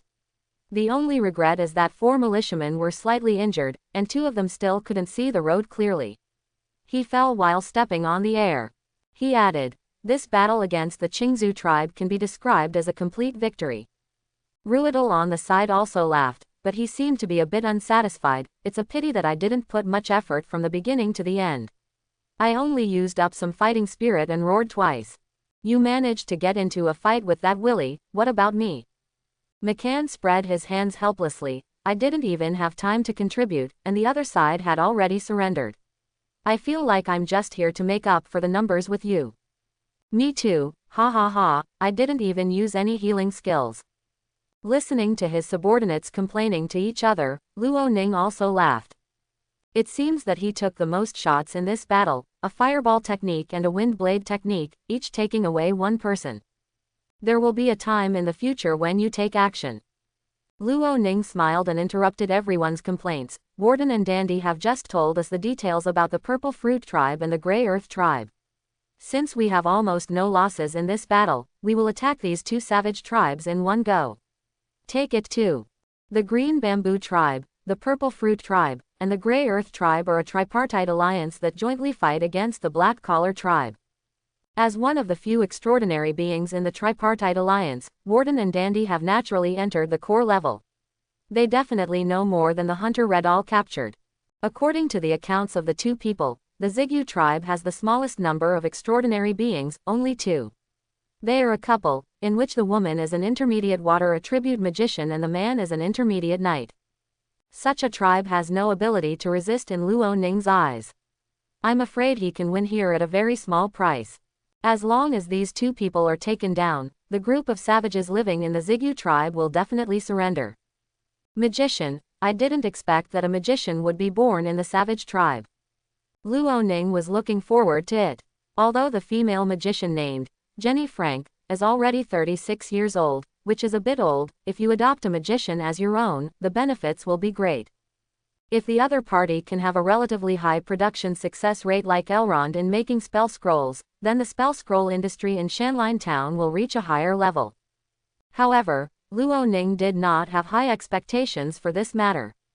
Jenny Frank is only an intermediate magician at the age of 36, and her level is probably about the same as Pedro's. It is not very likely that she can make spell scrolls. In addition to the details of the Purple Fruit tribe, Luo Ning also has a relatively clear grasp of the situation of the Grey Earth tribe. The Grey Earth tribe, as the most powerful entity in the tripartite alliance, while fighting against the Black Collar tribe, also absorbed some extraordinary beings and ordinary people who should have belonged to the Purple Fruit tribe and the Green Bamboo tribe. Yes, it absorbs the population of its allies. Otherwise, it would be impossible for the Grey Earth tribe to have 1 senior knight, 2 intermediate knights and 3 junior knights as it does now, for a total of 6 professional knights. It is definitely more difficult to take down the Grey Earth tribe than it is to take down the Green Bamboo tribe. But once they are taken down, plus the 2 extraordinaries from the Purple Fruit tribe, the number of extraordinaries under Luo Ning's command is likely to exceed 12. By then, he will be able to form his own team of knights like a normal baron. The only thing that is not easy to handle is that these conquered subordinates are not as loyal as David, Jewett, and Sim, and they cannot compare with Tom, who surrendered on his own initiative. It will take a long time to make them sincerely surrender. But Luo Ning is not worried about this. Apart from the 3 followers he summoned, McCann, Elrond, and Redall, who of the remaining followers in the world doesn't have their own little thoughts? Tom wants to restore the glory of his ancestors, David, Jewett and others want to make achievements and even rise in class, Shahar wants to become the steward of the nobles, etc. Everyone has small thoughts. So as long as Luo Ning is strong enough and lets these people know that following him can realize their own little ideas, they will be willing to be driven by Luo Ning. Luo Ning had already made preparations to capture the Qingzhou tribe before setting off, so he only brought 1 meal of rations with him and obtained the remaining supplies directly from the Qingzhou tribe. Call him confident or arrogant, but he never thought that he would lose to the Qingzhou tribe. The fact was just as he expected, he not only won, but he won easily. After dinner, a candle made of unknown oil swayed with pale yellow light. This weak light couldn't even fully illuminate Willie Knight's house, making the people sitting around the house for the meeting look like villains, planning something shady. The Black Collar tribe has the largest number of people. Over the years, they have had the upper hand even if they were 1 against 3. They are very strong. Although I am confident that I can defeat him, now is not the time. I will put this slightly difficult bone for the end. On top, Luo Ning was arranging the next battle plan to his subordinates. At this time, in addition to Ronan, everyone in the house was also Redall, McCann, Elrond, and others. The prisoners outside were left to Zuwait and Sim to lead the team. So next, we will still follow the original plan and give priority to the tripartite alliance. Ronan took out the simple map that Redall had drawn before, but now based on the information from Warden and Dandy, he had a better understanding of the surrounding terrain. The Zigyu tribe is located about 20 miles northeast of the Qingzhou tribe. The distance is relatively close, the population is small, and the defense is very low. The Grey Earth tribe is 50 miles away due east, which is far away. Not only does it have 6 extraordinary people, but it has also built fortifications with certain defensive capabilities. Quote, Luo Ning pondered for a moment and made a decision. So the second savage tribe we want to attack is the Zigyu tribe. Redall listened to Ronan's plan. He agreed very much and suggested, Sir, it is not difficult to see from the battle just now that as long as the leader of this group of savage tribes is captured by us, the others will kneel down and surrender. And the Purple Fruit tribe only has 2 extraordinary beings, and probably no 10 soldiers with combat training, so I don't think we need so many people to deal with it. Quote, Yes, sir. McCann didn't contribute much at all today. He really wanted to show off his strength. When Rydell said this, he immediately agreed. I think let me take David and Tom there tomorrow.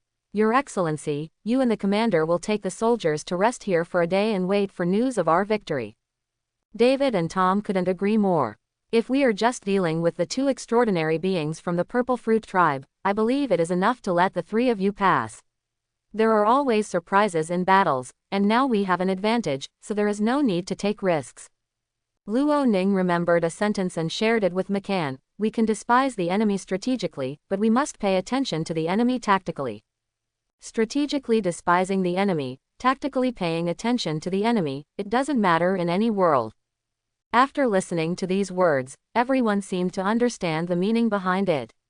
McCann also bowed his head and admitted, Sir, you are right, I was too reckless. Luo Ning smiled slightly, I can't say it's reckless. At least part of your point of view is correct. We really don't need to bring so many people to attack the Zigyu tribe tomorrow. He said, thought for a moment, and then made a decision. Well, tomorrow I will lead McCann, Elrond, Warden, Dandy, 15 guards, and 40 militiamen to the Purple Fruit tribe. Ruidal, you stay with David and the others at the Green Bamboo tribe and urge the people here to continue the unfinished autumn harvest and stop wasting the food in the fields. Although Redall, David and others regretted not participating in the conquest of the Zigyu tribe, they had no objections to Luo Ning's arrangements. Although the Qingzhou tribe has been conquered, it is not appropriate to transfer all the extraordinary people in a short period of time. Someone is needed to control the situation. In addition, ask Sim to return to Shanline Town with 2 guards to notify Wilson, and ask him to come over with materials to register the population of the Qingzhou tribe and Zigyu tribe, and have them ride back. Although Elrond could also read and record, it was more appropriate to leave such tasks to Wilson, who was in charge of government affairs. After all, the land of the Qingzhou tribe will still need to be taken care of by someone, so it is necessary to have Wilson come over in advance to get familiar with it. Having said that, with the addition of these tribes, he would not have enough political officers under his command. After returning this time, Wilson also needs to recruit an assistant first. As for the Qingzhou tribe, they can set up a village chief. Luo Ning pulled back his thoughts. Let's wait until the savage tribe is completely conquered to discuss these matters. Okay, everyone, let's find a place to rest. Ruidal, please arrange for the soldiers who will go to the Zigyu tribe tomorrow to have a good rest, and let the remaining guards be responsible for the night duty. Rilda nodded slightly. Okay, sir. The meeting ended and everyone exited the room. At this moment, the soldiers outside had just finished their meal. Except for those on guard, they were all gathered around the campfire and excitedly recounted their experiences during the day, with many boasting voices. As for the prisoners, due to Luo Ning's kindness, they have been allowed to rest. However, half of the prisoners were put into the homes of their companions or neighbors for the night temporarily, so that the beds vacated could be used by the soldiers to rest. Not to mention the situation outside, Ronan in the house was counting the properties left by Night Willie. The leader of a savage tribe actually has very little wealth. The first is money. After all the loot, there are only 5 gold, 32 silver and 164 copper. It is said that Willie got this from selling wild beasts and first-level magic beast skins outside, but some of them have been used over the years, and only this much is left. Although the money was small, Luo Ning didn't mind it at all. He put it all into the space ring. Apart from money, the most valuable things are probably Willie's ancestral armor and knight's sword. Although there are cracks in the armor and gaps in the knight's sword, they are still usable. When everyone else had been rewarded with armor and knight swords, Ronan conveniently gave Willie's set to Sim. 10 pieces of parchment, a quill pen, a bottle of ordinary ink, 4,330 pounds of barley, too. Luo Ning couldn't help but clicked his tongue, lamenting once again that the famous saying that the wine and meat of the rich family stinks, and the road will freeze to death is true. He heard that people in the Qingzhou tribe starved to death every winter, but their leader had so much food left at home that he would rather keep it than use it for relief. In addition to these, Willie also raised 8 goats, which was considered a bit of wealth. For me, the most rewarding thing about taking down the Qingzhou tribe this time is the more than 900 acres of land and 354 people that have been cultivated. In this way, he is a little closer to the population prosperity requirement of 3,000 people. According to the information provided by Warden and the others, this achievement will be completed when I complete the population registration after taking down the Purple Fruit tribe and the Grey Earth tribe. The next morning, Luo Ning and others had breakfast and lunch, and then, led by Warden and Dandy, they headed towards the Purple Fruit tribe along the path. The reason why he chose this time to set off, instead of going out before dawn like yesterday, was partly because he wanted the guards on this expedition to have more rest. On the other hand, it was also considered to arrive at the Zigyu tribe as dark as possible, when the working people were returning home one after another, so that it would be easier for him to carry out the siege. Because there were fewer people and horses this time, the team looked much lighter overall. In addition, this road was often traveled. Although it was not a broad road, it was much better than the desolate forest between Shanline Town and Qingzhou tribe. Because of this, the march this time was much faster and more relaxed than yesterday. But Luo Ning was not in a hurry. In order to keep his team strong, he deliberately slowed down the pace. At the same time, Warden and the 2 were asked to find a relatively secluded place not far from the Zigyu tribe to stop and rest, waiting for the best time to attack. Luo Ning looked at the undulating hills in front of him and couldn't help but worry about the future development. Although he sits on this endless forest and has massive timber resources of all kinds, transportation is always a problem. Not to mention processing the wood into something and transporting it to other cities for sale. even transporting it from the Qingzhou tribe to Shanline town is a big problem, the carriage cannot go. If you want to get rich, build roads first, no matter what world you are in. The Zigyu tribe has the smallest population and there should not be many cultivated fields. At that time, they can all be moved to Shanline town to live. Those who are physically fit will form a road construction team to open the road connecting Shanline town and Qingzhou tribe first. This is Luo Ning's initial plan. He didn't think about moving all the people of the Qingzhou tribe to Shanline town. After all, nearly 1,000 acres of land had been reclaimed here, and he didn't want to give it up casually. What's more, the large green bamboo forest is also a resource. There are many places. All can be used. In addition to the road between Shanline town and the Qingzhou tribe, it will also be connected with the Huatu tribe in the future. This is a huge project. And this is not the earth. When workers are building roads between mountains, they must also take into account factors such as wild beasts and monsters. The risks to ordinary people must be reduced by the environment. After this war against the savage tribe is over, I am going to form a team of hunters.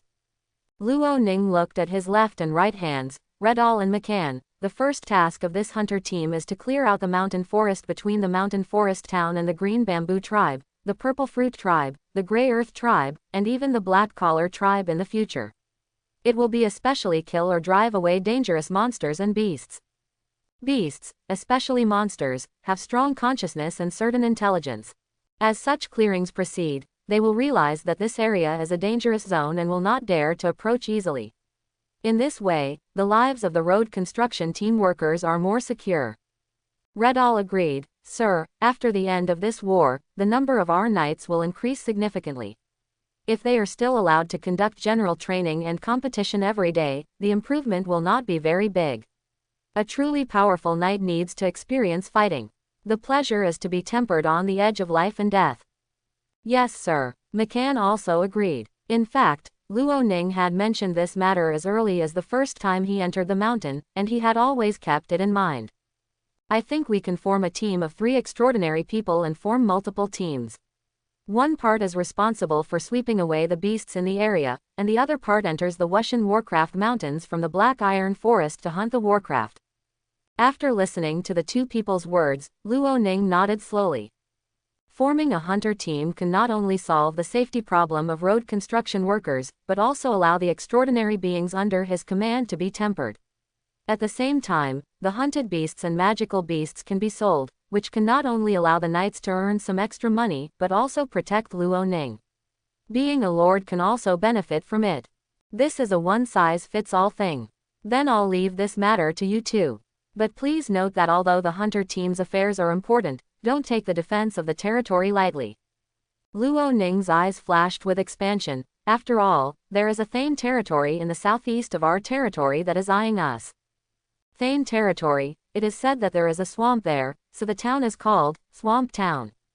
Speaking of which, swampland is also a very precious resource, but it is a pity that Baron Lyson does not know how to use it. Redall and McCann took Luo Ning's advice to heart. As their base camp, Shanline town must be well defended. The reason why Luo Ning came out in full force this time was because on the surface, his relationship with Baron Lyson was not broken, and the possibility of the other party directly attacking him was very small. After all, what happened to Wiggins has just happened, and Wushan Castle is about to establish its power. It would be too risky for Baron Lyson to attack Shanline town. Once this news is passed on, even if he has connections, he will be used as an example to scare other monkeys. However, if Rulans passes away in the future, it is uncertain whether Baron Lyson will take the initiative. Everyone rested for 2 hours and set off again when it got dark. After climbing 2 hills in a row, they finally saw the mountain village below in the valley of the ring at the top of the second hill. The scale of this village is slightly smaller than that of the Qingzhou tribe, but it is not too small. The various houses in the village are located in an irregular manner, and their appearance looks similar to that of the Qingzhou tribe. They are very simple. After all, for a small mountain tribe like this, what they worry about every day is food. They don't have much time to spend on building houses. For them, as long as there is a place that can shelter from the wind and rain, it will be enough to avoid freezing to death. Luo Ning observed it himself and found that there were no sentry towers or patrols near the Zigyu tribe. I'm afraid no one would be able to spot him in time even if he walked over in a big way. What is that yellow forest? Luo Ning asked, pointing to the yellow forest on the mountain on the east side. Originally there should be more pine trees or trees here, but the direction Luo Ning pointed to was a low, red forest. Warden and Dandy looked there, and then replied, Sir, that should be the purple fruit tree, where purple fruits grow. Dandy added, the purple fruit tree used to have green leaves, but when the leaves fall in September, the color of the leaves turns yellow. It turns out that this purple fruit tree is a deciduous tree. He would like to take a closer look later. We won't attack this time, Luo Ning said. Both Redall and McCann were stunned for a moment, especially McCann. He was already ready to charge and must defeat the opponent's leader. But the Lord actually said he would not attack. Sir, what is your strategy? Redall asked. With just two intermediate extraordinary beings, they can't resist us at all. A large-scale attack will easily cause unnecessary casualties. After all, one more person who survives means one more labor force to serve me. Luo Ning explained the plan he had thought up along the way. When it gets dark later, McCann led 10 guards and 20 militiamen to guard the hillside.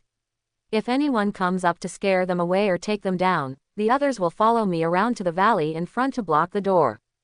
It will be up to Warden and Dandy to surrender to the leader of the Purple Fruit tribe. If the other party is willing to surrender, then we will save time and effort. If the other party is ignorant of current affairs like Willie, it will not be too late for us to take action. Luo Ning looked at McCann. If you hear fighting starting at the bottom of the mountain, you can lead people to rush down from the mountain. After the battle plan was finalized, Luo Ning led his people around the crater half a circle and came to the front of the Zigyu tribe's stronghold. When he arrived here, he saw 2 simple sentry towers standing on the southeastern hillside of the Zigyu tribe. There were 2 figures shaking on them. They were a little more defensive than the Qingzhou tribe. According to Warden and Dandy's account, the tripartite alliance is headed by the Grey Earth tribe, and its geographical location is also closest to the Black Collar tribe. If the latter wants to attack the Green Bamboo tribe or the Purple Fruit tribe, they will inevitably pass through the territory of the Grey Earth tribe. Otherwise, we can only make a long circle in the mountains and forests. So Luo Ning guessed that the role of this sentry tower should be to monitor the enemies coming from the southeast, that is, the people from the Black Collar tribe who came around. It can also be seen from this that although there are fewer people in this Zigyu tribe, they still have a strong sense of defense. It's a pity that they never expected that anyone would come from the direction of the Qingzhou tribe. When the 2 sentries on the sentry tower saw Luo Ning and his men standing in front of the gate of the cottage, they were stunned and didn't know what to do for a moment. When the people inside the village saw a group of strangers blocking the door, they all looked panicked. They were all frightened and ran away, shouting in panic. Only brave young people would hide in a place they thought was hidden and secretly observe these strangers with one eye. Don't panic, I am your leader's guest. Luo Ning regarded himself as a guest and first calmed down the panicked savages, then said to Warden and Dandy, Okay, now it's time for you to show off. You have all been to the Zigyu tribe and know the residence of its leader. Now I hope that you will invite her here with my greatest sincerity and let me have a good talk with her. Since he wanted to solve the problem through negotiation, Luo Ning decided to give the other party a little respect. He did not choose to lead people directly to block the other party's house, but chose to wait quietly at the door of the cottage. Warden and Dandy looked at each other. The Lord's promise yesterday was still clearly lingering in their ears. Faced with the first task assigned to them by the Lord, both of them wanted to complete it neatly.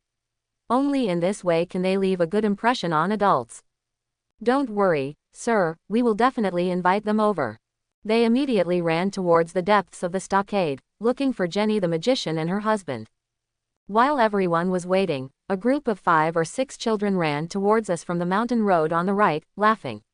The laughter made Luo Ning feel a little dazed, as if the sound should not appear in such a place. He turned his head and looked over, and everyone around him also turned their heads to look almost at the same time. This scene frightened the group of children to the point of being frozen in place, and the sounds of talking and laughing stopped abruptly. Luo Ning noticed that these children were not very old, probably around 11 or 12 years old. Looking at them, their eyes were timid and evasive, and many people shrank towards the middle. Luo Ning couldn't help but look at the girl in the middle. This is an ordinary little girl, wearing simple clothes without any fancy decorations. But it is not difficult to see that the linen used in her clothes is relatively new and not as shabby as her little friend. Her appearance is not very outstanding, but her eyes are bright. Although I was a little scared at the moment, with my friends clinging to me, I still bravely asked, "Who are you and what are you doing here?" Her tone made her feel like this was her home. Luo Ning smiled slightly and signaled the people around him not to be too hostile. He took 2 steps forward and said with a smile, "Hello, I am a guest of the Zigyu tribe. I am waiting here for the arrival of Magician Jenny. You can call me I'm Ronan." Hearing these words, the nervousness and fear of these little guys immediately eased. The girl who spoke even smiled and walked forward, bowing in a somewhat unfamiliar manner. "Hello sir, I am Jenny's daughter, you can call me Erin." She smiled and asked, "What are you doing with my mother?" Looking at this innocent little girl, Luo Ning hesitated for a moment. He couldn't bear to tell her that the purpose of his trip was to annex the Purple Fruit tribe. He had no choice but to change the subject. "I heard that the Purple Fruit tribe has a kind of purple fruit that is more delicious, and I want to come over and see it." Hearing this, Irene burst out laughing. "Then you came at the wrong time. There are no purple fruits in this season. If you come again next June, I will definitely prepare a big bag for you." When she said this, she seemed to have thought of something, and her eyes lit up. "Oh, by the way, there are ginkgos available to eat now. Do you want to try them?" Ginkgo. Luo Ning raised his eyebrows. There are so many fruits in this purple fruit tribe. Now there are purple fruits, now white fruits, are there also black fruits and green fruits? "Okay, this is what you said, you have to give it to me to taste later," Luo Ning said with a smile. "This thing is different from ordinary fruits. It needs to be fried in a pot," Eileen enthusiastically introduced. "It would be more delicious if you could put some oil in it. Unfortunately, I don't seem to have much oil at home. But don't worry, my mother often tells me that I must be polite when treating guests, and she will definitely take it. I came out to entertain you. Magic Jenny is such a warm and hospitable person," Luo Ning agreed. While the two were chatting happily, a middle-aged couple hurried over. When they saw Eileen talking to Luo Ning, their expressions changed drastically. "Eileen, what are you doing?" the woman screamed. Her clothes were very ordinary, and the fabric was even worse than the clothes Erin was wearing. However, her skin and face shape are not bad, improving her appearance from a 5-point score to a 6-point score. On the other hand, the man with a beard standing next to him looked a little more weathered, with many traces of time on his face. Ronan glanced at Warden and Dandy behind them and knew that the couple in front of them were the leader of the Purple Fruit tribe, the magician Jenny, and her husband, Nighthorn. No, when he heard his mother's call, he still didn't realize the danger of Luo Ning's identity, but smiled and said, "Mom, Mr. Luo Ning said that your friend is here to be a guest, and I am going to treat him with ginkgo in the evening." This kid. Jenny's heart froze when she heard this, and he quickly saluted Luo Lin. "Your Excellency, Baron, please forgive Irene's rashness, she is only a 13-year-old child." Nighthorn next to him bowed deeply. "Yes, Lord Ronan, Warden and Dandy have conveyed your meaning to us. I think we can have better communication." Although the two said this, their eyes always stayed on their daughter, and they were really afraid that Luo Ning would do something dangerous to hurt Irene. It was only then that Wu Zuo realized Luo Ning's unusual identity from his parents' uncharacteristic words. He froze there, not knowing what to do. Luo Ning smiled slightly, patted Irene on the back, and motioned for her to return to her parents. He smiled and said, "Please rest assured that I come with the greatest sincerity and will not harm your children or the people here." Luo Ning said, "Irene is very enthusiastic, lively, and brave. The world is so big, and it is a great pity for her to have such a good child trapped in the mountains without a chance to see the outside." Quote. He changed the subject. "But now she has such an opportunity. No, you all have such an opportunity. As Irene's parents, and as the leader of the Zigyu tribe, I hope you can make the right choice." Compared with Willie Knight of the Green Bamboo tribe, Jenny and Horn, the leaders of the Purple Fruit tribe, are obviously much wiser. Heart. They did not show any hostility or resistance, especially after Irene returned to them safe and sound, they even warmly invited Luo Ning into the cottage. When Luo Ning saw this scene, he knew that this time the Zigyu tribe might be able to surrender without the use of force. This method of subduing others without fighting is the most time-saving and labor-saving. As the leaders, Jenny and his wife live in a relatively spacious residence. Although it is simple, it is well equipped with a living room, a bedroom, a kitchen, and 2 servants. After a conversation, they all had a certain understanding of each other's backgrounds. Jenny Frank, whose father was a viscount of the Orland Empire, later became loyal to the Trisha family after the empire split, but unexpectedly fell on the wrong side, and the north was occupied by the Alduin family. The Oshan family was ordered to launch a siege against the hostile nobles, and Jenny's father, Gervite Frank, was forced to hide in the northern woods during the battle. In fact, most of the backgrounds of the savage tribes are like this. Over the years, many nobles who fled have died, and there are almost no leaders like Jenny who come from the Viscount family. Nighthorn was originally a professional knight who followed the Frank family. During his escapes, he fell in love with Jenny, and then they became husband and wife and gave birth to their daughter Irene. In order to continue the Frank family lineage, both of them agreed to let Eileen use Frank as her surname.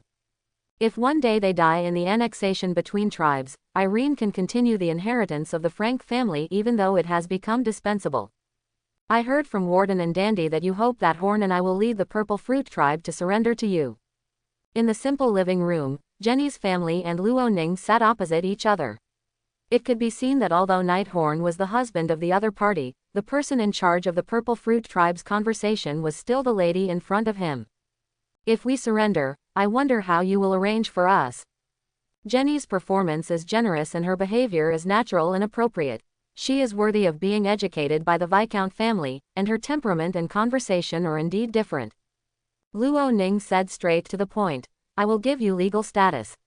From the moment you are loyal to me, you will not have to worry about being arrested and thrown into prison on the grounds of being a remnant, or sold into slavery. He said, looking at the girl Irene who was sitting next to her with her big eyes blinking, I heard from you guys that Irene awakened the mana space on her birthday 3 months ago and became a junior magician. It would be a pity for a junior magician who has just turned 13 with such a talent to be trapped in this wilderness. A junior magician who has just turned 13, Erin has great potential. Although she is still young now, she has already attracted Ronan's attention. His polite attitude towards Jenny and Horn is actually partly from Eileen, a little girl with great talent. You have obtained legal status, and Erin can go out and have a look.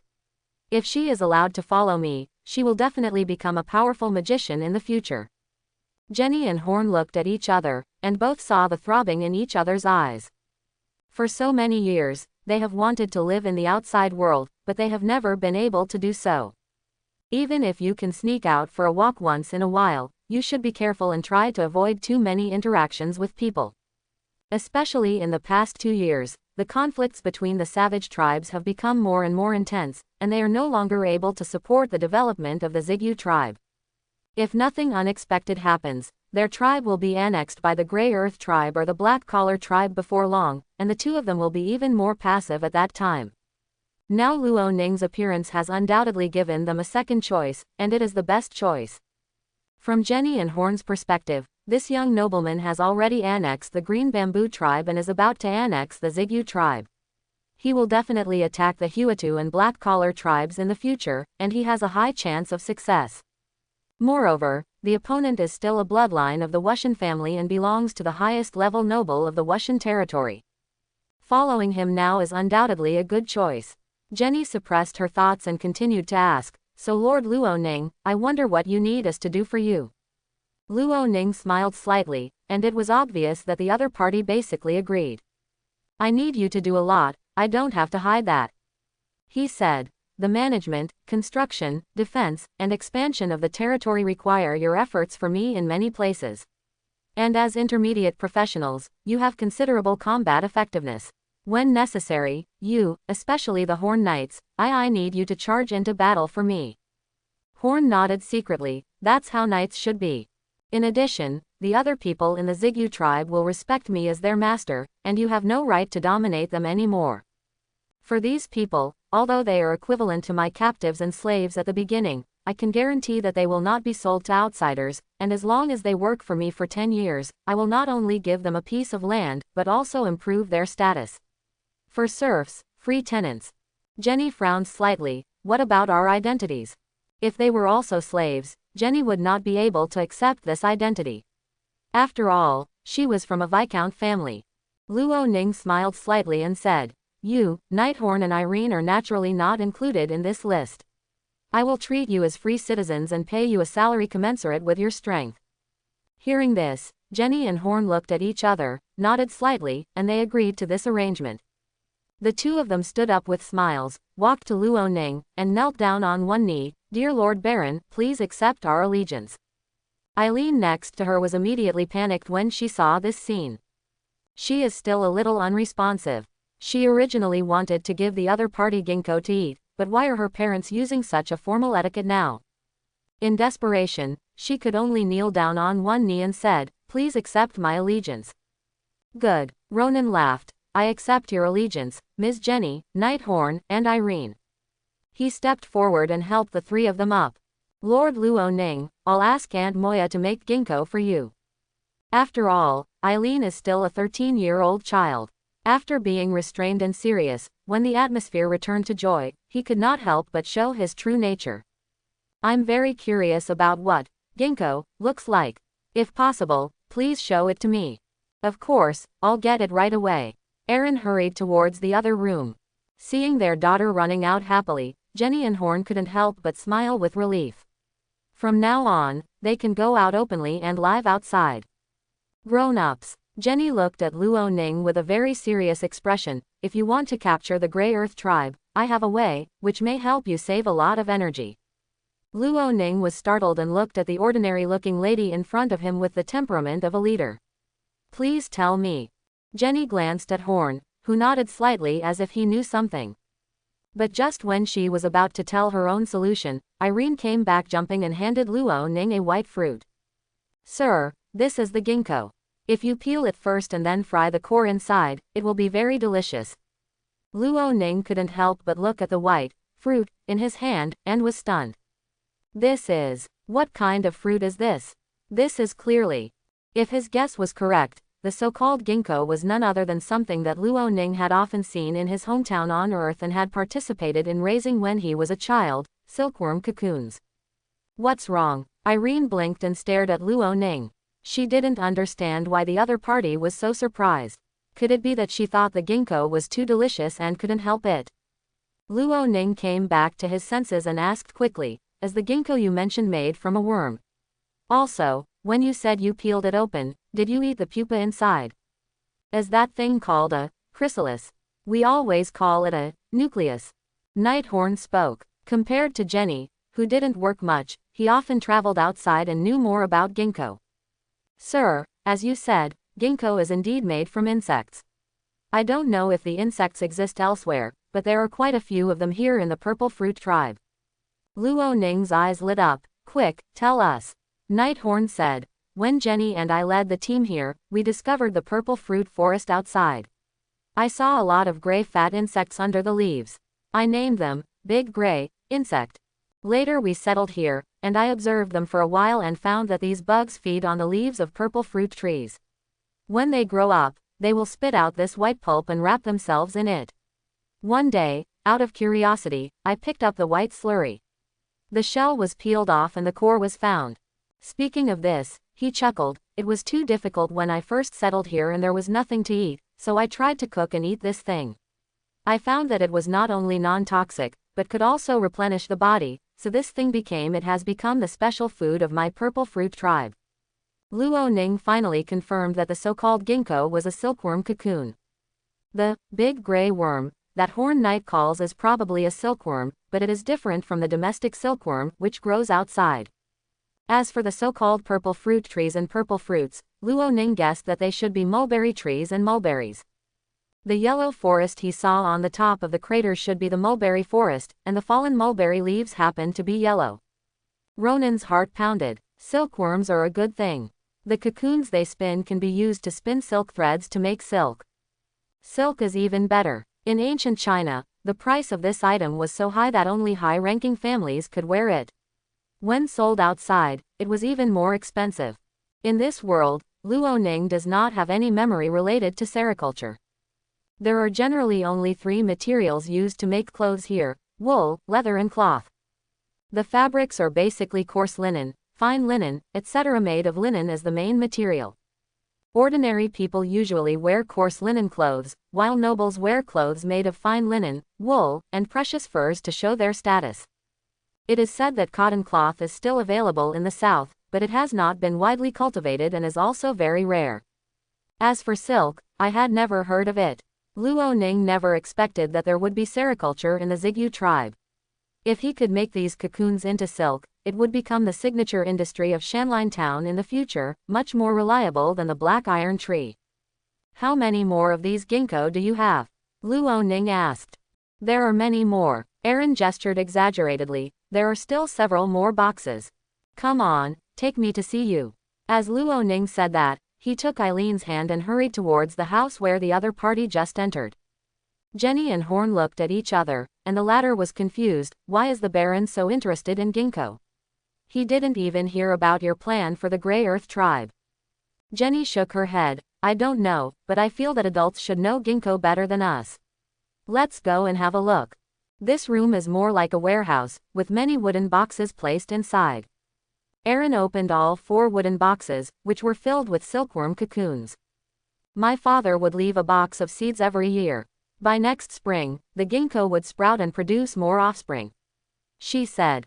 So many. Luo Ning squatted beside the box and observed carefully. A few of the cocoons here are grayish-yellow, but most of them are white, and there is no dirt like broken leaves on them. They must have been cleaned by Horn.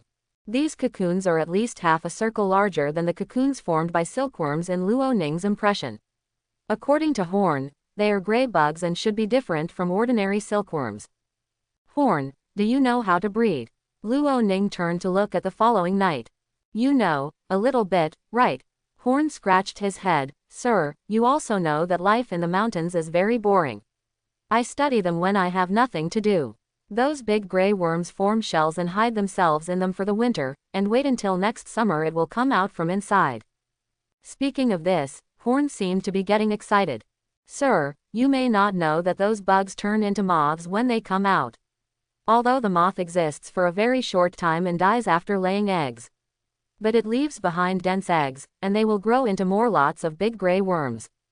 He said, pointing to a box in the house, you only need to keep a small part of the box every year, and it will be enough to harvest several boxes of ginkgo the next year. Luo Ning listened and thought. He has determined that these are silkworm cocoons, and what they eat is the silkworm chrysalis inside. But the silkworms here were different from what he knew. The silkworms he is familiar with usually live in spring and autumn and overwinter in the form of silkworm eggs.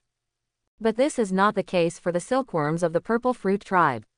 It turns into a cocoon in autumn, pupates inside, spends the winter in the form of a pupa, and does not emerge from the pupa until the following summer.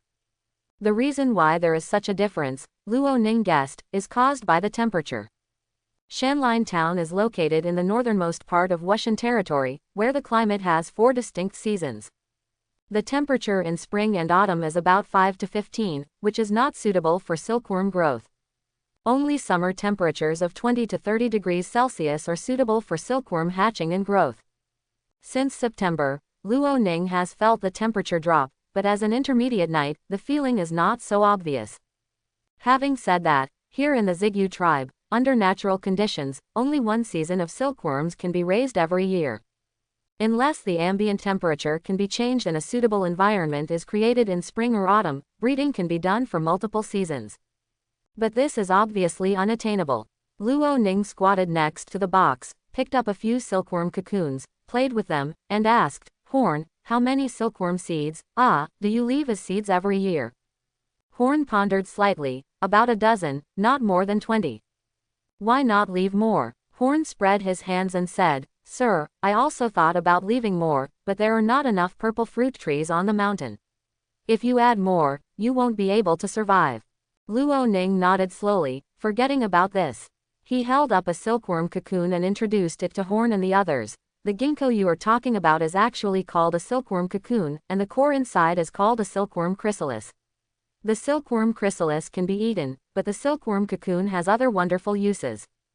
Oh, by the way, the purple fruit tree should be a mulberry tree, and the purple fruit is a mulberry. Jenny and Horn couldn't help but look at each other. Their guess was indeed correct. The Baron in front of them knew a lot about purple fruit. We are deeply impressed by your erudition, my lord. Jenny smiled. Starting today, we will revise these titles. Aaron blinked at the side, a little surprised. Then should we be called the Mulberry Tribe?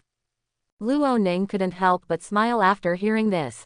Actually, it doesn't matter what it's called. He said, originally, I was planning to move all of you to Shanline Town, but now I have changed my mind. Since the Zigyu tribe has silkworms and mulberry trees, we must make good use of these resources. Luo Ning has already thought about it. He wants to change wheat to mulberry in the Zigyu tribe. Luo Ning already had a certain understanding of the size of the Zigyu tribe in previous conversations. Although the population of this tribe was less than 300, it exceeded his expectations, including Jenny's family. The Zigyu tribe had a total of 242 people and cultivated 806 acres of land. In addition to some vegetables, most of them are barley and wheat. The reason why the Zigyu tribe has such a large area of fields is mainly due to the cultivation of land when the population was large. It is said that at its peak, there were 400 to 500 people living here. Now there are less than 300 people left. Although the food output is not high, there is relatively more food to eat. According to Jenny's prediction, this year's autumn harvest will yield more than 30,000 kilograms of barley. In addition to the wheat harvested before, as well as the stored wild vegetables, etc., the people in the tribe should have no problem surviving this winter. Before deciding to change the wheat field into a mulberry field, Luo Ning decided to wait until dawn tomorrow to see the condition of the mulberry forest. Although he now has silkworm cocoons in hand, it is still very difficult to make silkworm cocoons into silk. He knew the steps of boiling cocoons and reeling silk, but he did not have a spinning wheel or a loom, so weaving was a difficult task. However, sheep are raised on the territory and wool is produced every year. Many women do some simple weaving work at home, and there are also tools such as spindles and looms here, albeit relatively simple. Although these machines and tools cannot be used to weave silk, after all, the latter is more delicate and complex, but sometimes knowledge is more important than tools. As long as they can understand that silk can also weave cloth, I believe that after a long period of trying, they should be able to weave silk. Luo Ning remembered that Tom's mother ran a tailor shop. She should be good at weaving. After returning home, she could consider asking him to study silk. Of course, Ronan will help. He has a unique understanding of sericulture, and his introduction of cocoon cooking and silk reeling was a leap from 0 to 1. That night, Ronan enjoyed a lavish dinner at Jenny's home. Luo Ning, McCann and other extraordinary people all had a plate of ginkgo in front of them. Their subordinates ate it happily, but Luo Ning couldn't eat it. Mainly because of his preconceived notions, he felt that this thing was too strong in taste, so much so that he felt a sense of discomfort when thinking of the black chrysalis. However, under Irene's eager gaze, Luo Ning reluctantly took a bite. I didn't expect that I wouldn't know it until I ate it. Once I ate it, I discovered that the fried silkworm chrysalis was crispy, soft and full of flavor. How is it? Is it delicious? Aaron asked with a smile. Luo Ning nodded and said with a smile, apart from its appearance, fried silkworm chrysalis is indeed a delicacy. I heard that it not only tastes good, but also has high nutritional value. The subordinates sitting around all nodded while eating. They had never eaten such food before, and this time they came to the Zigyu tribe and tasted something new. After having enough wine and food, the two servants cleared away the tableware, and all the extraordinary people gathered in the living room. The dim candlelight dimly illuminated the blurred faces of everyone, and they knew that the Baron was about to formulate the next battle plan. It had only been less than 2 days since they left Shanline Town, and they had already captured 2 savage tribes very quickly. Our next target is the Grey Earth tribe. Luo Ning looked around at everyone, but you also know that they have built fortifications and have more extraordinary people than the Zigyu and Qingzhou tribes. If we attack by force, we will not suffer any losses like yesterday and today. His eyes finally fell on Jenny. Ms. Jenny, I remember you said before that there is a way for me to save time and effort to take down the Grey Earth tribe. What is it? Aaron, who who is 1.42 meters tall, sat next to her mother and listened quietly to everyone's conversation. Her eyes kept moving around everyone. Before today, she would never have thought that so many older brothers and uncles, or even her parents, would respect this young man in front of her so much, who seemed not much older than her. For the first time, she could truly feel her original identity and status. Sometimes it has nothing to do with age. Finally, her eyes rested on Luo Ning. This silver-haired boy was so attractive. Jenny didn't know what her daughter was thinking about at this moment. What she was thinking about was to provide strategies for this new loyal master, which could be regarded as her pledge of honor. The leader of the Grey Earth tribe is named Slayan. His parents were just ordinary people who fled together, but he awakened the seeds of fighting spirit, and his strength has grown steadily over the years. He is a 38-year-old senior knight with more combat power than Horn. Be stronger. Luo Ning couldn't help but look at the Horn Knight. The opponent was only an intermediate knight, but only a little weaker than the high-level knight. It seemed that Horn was either about to break through, or his combat experience and skills were superior to the opponent. It seems that Horn and Jenny's cultivation talents are not too bad. No wonder their daughter's qualifications are so good.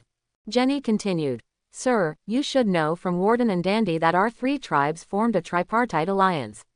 When it was first established, we fought several times with the Black Collar tribe. At that time, the tripartite alliance had more exchanges. She paused, glanced at her husband, and then continued. Slayan confessed his love to me more than once during our cooperation and asked me to leave Horn and live in his Grey Earth tribe, but I refused every time. Luo Ning couldn't help but touch his nose. Sure enough, things between men and women can happen anywhere, even among savage tribes with poor living conditions. He couldn't help but look at Jenny again.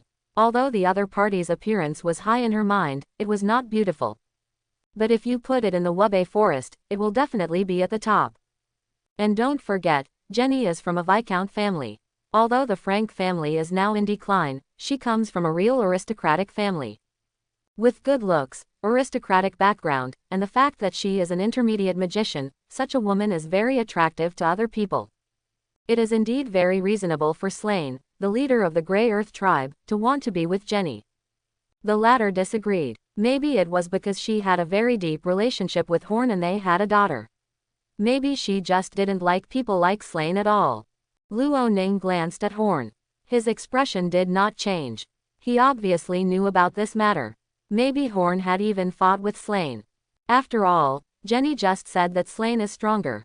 Without comparing or fighting, how could we get such a result? Looking back at Jenny, Luo Ning asked with a smile, So, are you going to use a honey trap against Slayn? Honey trap. Everyone's ears twitched. This was the first time they heard this word. Thank you for your compliment, sir. Jenny was a little embarrassed. Although this is the first time I heard about honey trap, your meaning should be similar to what I think. For a moment, Luo Ning didn't understand why the other party was suddenly embarrassed and suddenly thanked himself. After thinking for a while, he realized that Jenny thought she was praising the other person's beauty. Sir, the relationship between Horn and Slayn is very bad. Jenny continued. Perhaps I can write a letter to Slayn, saying that Horn has been promoted to a senior knight and is dissatisfied with being below me and the humiliation he has received from him over the years. His whole person seems to have changed. They imprisoned Irene and I like crazy, hoping that Slayn could send someone over to rescue our mother and daughter. Horn looked at his wife helplessly. How could he, an honest man who loved his wife and daughter, become a pervert?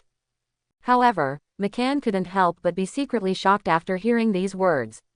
Sure enough, the woman's words should not be taken lightly. Look, this plan is too cunning and cruel.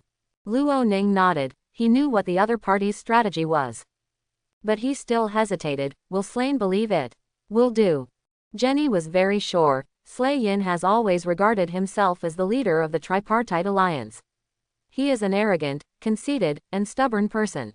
The most important thing is that he not only covets me, but even sets his sights on Irene. Quote. Her eyes were slightly cold, probably because her daughter's safety was threatened. After receiving my letter for help, he will not only be able to kill Horn, annex the Zigyu tribe, but also bring us mother and daughter under his command. He will definitely not be able to bear it. Luo Ning frowned and couldn't help but look at Irene, who shrank into her mother's arms. She didn't expect that there was this layer of story in between. Thinking about it now, part of the reason why Jenny and his wife surrendered themselves so simply was for the safety of Irene, right? However, no matter what the reasons and purposes were for them to seek refuge with him, Luo Ning fully recognized the other party's strategy. Luo Ning expressed his affirmation. According to the strategy you mentioned, we can give it a try. After Luo Ning confirmed Jenny's plan, the next step was to arrange who would deliver the letter. First of all, this person must be from the Purple Fruit tribe, and secondly, it is best for this person to be recognized by Slain as a confidant of Jenny, so as to increase the credibility of the other party's request for help. Jenny recommended a suitable candidate, which was Lauren, a descendant of the housekeeper who had followed the Frank family since the previous generation. She had always been loyal to Frank and now served as both a servant and a political officer in the Purple Fruit tribe. Lauren has good loyalty and is quite clever. Apart from Horn and Jenny, he is the most suitable person to deliver messages in the Purple Fruit tribe. After the meeting ended, Luo Ning was arranged to rest in a clean and temporarily cleaned room. It is said that there are several such empty houses in the Zigyu tribe that are still well preserved, and they were all left by those who once belonged to the Zigyu tribe and now live in the Huatu tribe. You will arrange a few guards later and ask them to rush to the Qingzhou tribe at dawn tomorrow and notify Redall and Tom to come over. In the room, Luo Ning ordered McCann. Are you afraid that I won't be able to defeat that Slain? McCann couldn't help but puff up his chest. Sir, although I always lose to Commander Redall in the competition, that's because Redall is strong, not because I'm weak. I can guarantee that this Slain is definitely no match for me. To deal with him, there is no need for the commander to take action. Luo Ning smiled. Of course I know your strength, but be careful when sailing. If the Grey Earth tribe hides its strength and several high-level knights come out at once, then we will be very passive. McCann was stunned for a moment, and then he understood Luo Ning's intention. Okay, I'll make arrangements right away to ensure that Redall and the others can arrive at the Purple Fruit tribe before tomorrow evening. Remember to keep it a secret. After watching McCann leave, Luo Ning stretched and lay down on the bed to rest. In fact, the reason just mentioned was only one aspect. He was also worried about Jenny and Horn from the Purple Fruit tribe. Although both of them expressed their allegiance to him, after all, they had only known each other for less than a day, and Luo Ning still understood the principle of knowing people but not knowing their hearts. Jenny's strategy is very good. It can lure Slain and his men out of the Grey Earth tribe's defenses, saving Ronan the trouble of attacking the city, and can definitely reduce losses. But one thing needs to be noted. If Jenny and Horn are only superficially loyal, after Slain brings people over, and both parties cooperate inside and outside, it will be Luo Ning himself who will be in a passive situation.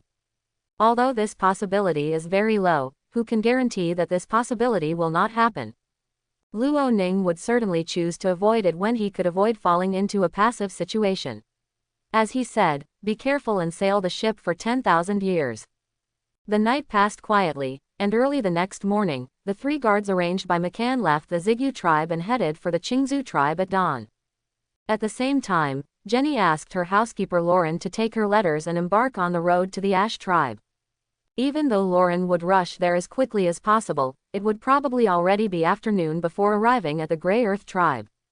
Even if Nazrian immediately dispatched people to the Purple Fruit tribe, they would only be able to arrive around dusk. This period of time was enough for Ruidal and Tom to come from the Qingzhou tribe. After all, compared with the distance between the two sides, Luo Ning was much closer. After breakfast, Nighthorn gathered all the people from the Purple Fruit tribe, introduced Luo Ning's identity, and stated that in the future this group of people would serve the young noble in front of them. After the people of the Zigyu tribe learned that the leaders had surrendered to Luo Ning, they had no objections. They immediately knelt on the ground and offered their loyalty to the new lord. The benefits of taking the initiative to recruit Jenny and others are revealed. Luo Ning does not need to spend time and effort to implant his identity and image into the hearts of these people. He only needs to give instructions to Jenny and Horn to arrange things, and they will make arrangements. However, the people of the Purple Fruit tribe have recognized Jenny and Horn as their leaders for so many years, and this phenomenon still needs to change. After the siege of the Savage tribe is over, Luo Ning needs to relocate and exchange the populations of several tribes to weaken their recognition of the old leader and at the same time establish the image of Hillwood Castle in him. Jenny, I hope you can help me make a census of the Purple Fruit tribe. After the meeting with the tribe members, Luo Ning, accompanied by Jenny and her family, went to the mulberry field to check on the condition of the mulberry trees. Census, Jenny wondered. What do you need to know? It's very simple. It is to collect information on the name, gender, age, and marital status of all members by family, and at the same time, specially mark out some craftsmen with special skills, such as carpenters, masons, and blacksmiths. The reason why Luo Ning asked Jenny to do this was that she was from a Viscount family and must be much more knowledgeable than Wilson to be able to complete this task. Second, he also saved some time for Wilson so that the population registration could be completed as soon as possible. At this time, Irene jumped out. Lord Luo Ning, let me help you with this matter. You, Luo Ning glanced at the little girl in surprise. Are you sure you can do it well? Can you write? I can. Erin patted her chest and was very confident. My mother taught me to read and write when I was 6 or 7 years old. I know a lot of things. This is quite rare. Okay, then I'll leave this matter to you. Luo Ning smiled and said, if you do well, I will reward you. Well, just call me Brother Luo Ning. He originally wanted to reward him with a silver or gold coin, but he felt that it was not appropriate to give money to a child, so he might as well do something gimmick. Good, Irene agreed, turned around, and ran home to get pens and paper to get started, not planning to accompany her to inspect the mulberry forest.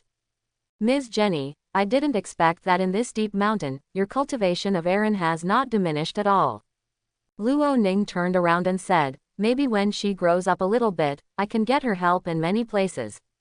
It's our honor and Erin's honor to serve you. Jenny smiled and said, this child has a lively personality and loves to learn. He should gain a lot of knowledge following you. Then let her follow me from now on. Luo Ning said, you two can also live in Shanline Town, but I still hope that, Nighthorn, you can help me manage the sericulture industry, so I hope you will continue to stay in the Zigyu tribe. Maybe I can rename this place, Purple Fruit Village. Luo Ning looked up towards the mountain, and many mulberry trees came into view. Autumn has officially entered for nearly a month, and the leaves of some mulberry trees are still a little green, but more of them have turned yellow. Obviously, these mulberry leaves were enough for Horn to expand the breeding scale. The reason why he did not breed more silkworms was probably because of insufficient manpower. When we conquer the Grey Earth tribe and the Black Collar tribe, these villages will be opened up. Although I will let you stay here, you can go elsewhere at any time.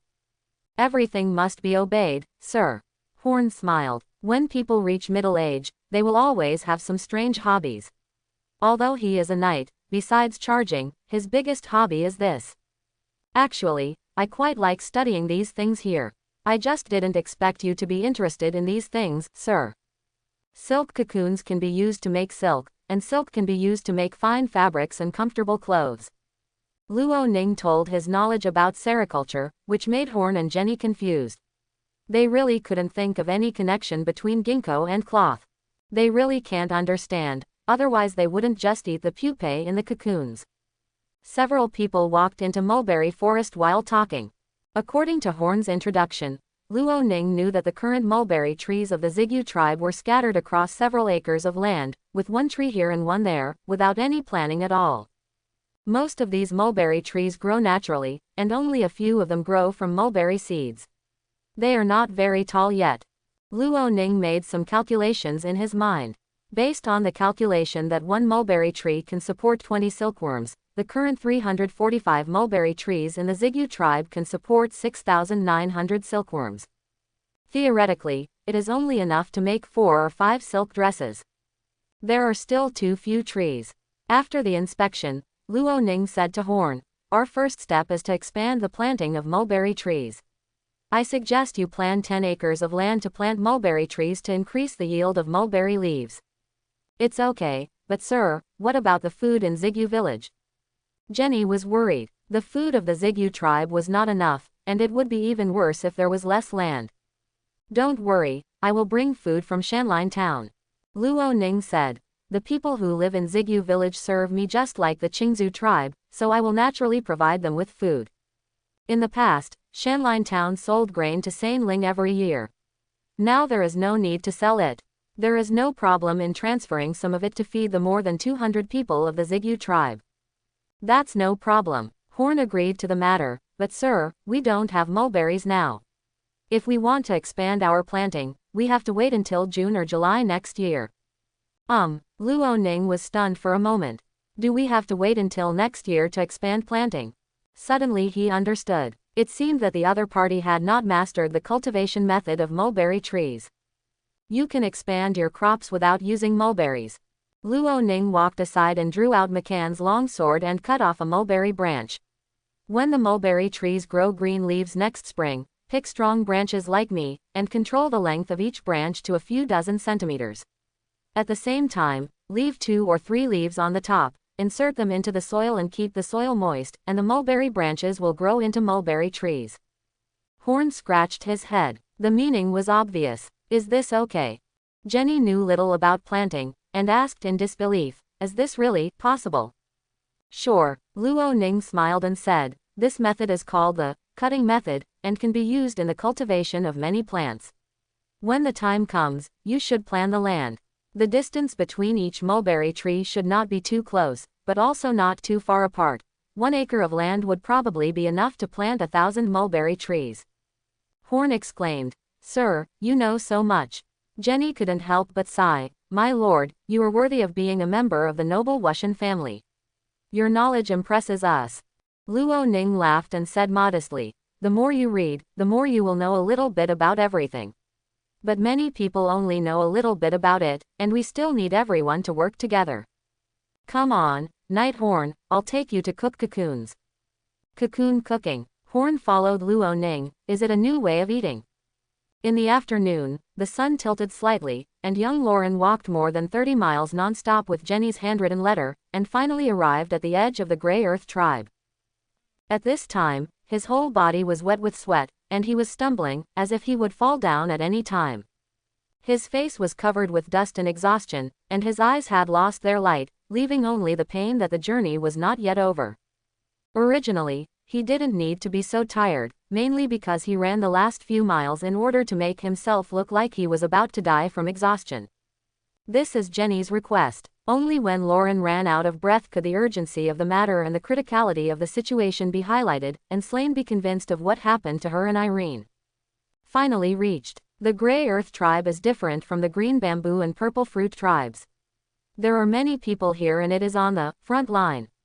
There will be several patrol teams of 2 people patrolling the periphery. Lauren happened to see one and hurriedly stumbled over. Help, help, help. The 2 patrolmen soon heard the sound and saw Lauren's figure. Who? Lauren quickly took out an autographed letter from her arms. Purple Fruit Tribe. Magic Jenny, seeking Lord Slane's help. He ran 2 steps and fell to the ground with a plop. The 2 patrolling officers ran over immediately upon seeing this. The Zigyu tribe knew that they were allies. They had also heard of the beautiful female magician named Jenny, who was exactly the woman their leader had dreamed of. Quickly, help him go to see the leader. The 2 of them didn't dare to delay. They picked up Lauren on the left and right and ran towards the fortress. The fortress of the Grey Earth tribe can be regarded as the most primitive noble castle. Many places are made of wooden structures. If Luo Ning saw it, he would definitely think of using fire attacks and use fireball to greet him. However, the towers and fortresses directly in front were made of stone and looked very thick and solid. Stones smashed from above and arrows shot down pose a great threat to Luo Ning's soldiers. If they attack by force, there will be certain losses. At this time, in the fortress hall, the leader of the Grey Earth tribe, Slayan, was sitting on the main chair. He was tall and rough-looking, but his eyes were small and he looked a little uncoordinated. At this time, he was staring at a middle-aged man next to him and asked anxiously, "How is it, ma'am? What is written in the letter?" Don't blame Slayan for being anxious, he is really illiterate and can't even write his own name. The Mamu in front of me was once a member of the Purple Fruit tribe. Later, he had a good relationship with Slane during the cooperation and joined the Grey Earth tribe. Ma'am is literate, Sir, this is indeed Jenny's handwriting, and the content is exactly as Lauren said. She and Miss Irene were imprisoned by Horn and were mistreated. I wrote a letter specifically, hoping that you can take action to save their mother and daughter. As a thank you gift, she will agree to your request.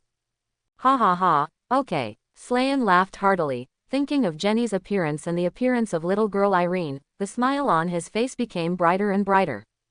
As the leader of the Tripartite Alliance, self-proclaimed, he did not get the best woman from the Tripartite Alliance. This was something he couldn't reconcile. This is a rare opportunity. Ma'am, go tell Babylon and the others to bring a few skilled men with you. We will ride on the horse and go to the Purple Fruit Tribe to save Jenny and Irene. Sir, I think this matter is a bit strange. Ma'am frowned slightly. As far as I know, Horn doesn't seem like someone who would abuse Jenny. His character seems to be very honest and he respects Jenny very much. Haha, what do you know? That Horn looks honest. Maybe he is full of bad ideas, and he may have been very dissatisfied with Jenny in his heart. Slain looked sarcastic and sneered. Now that he has been promoted to a senior level, he thinks he is great, and his hidden dirty heart is finally exposed, and he wants to regain some face from Jenny and her daughter. But sir, I still feel a little abnormal. Slayan took a deep breath. If Mamu was not an intermediate knight and the second master of the Grey Earth tribe, he would have scolded him long ago. Now he still had to give him some face. You don't understand Jenny, a woman. She would not ask me for help unless she was forced to a certain point. He knew Jenny hated him, but so what? After today, the other person will be her woman, and she will be a mother and daughter together. It is exciting to think about it. Don't worry, I won't be carried away by beauty.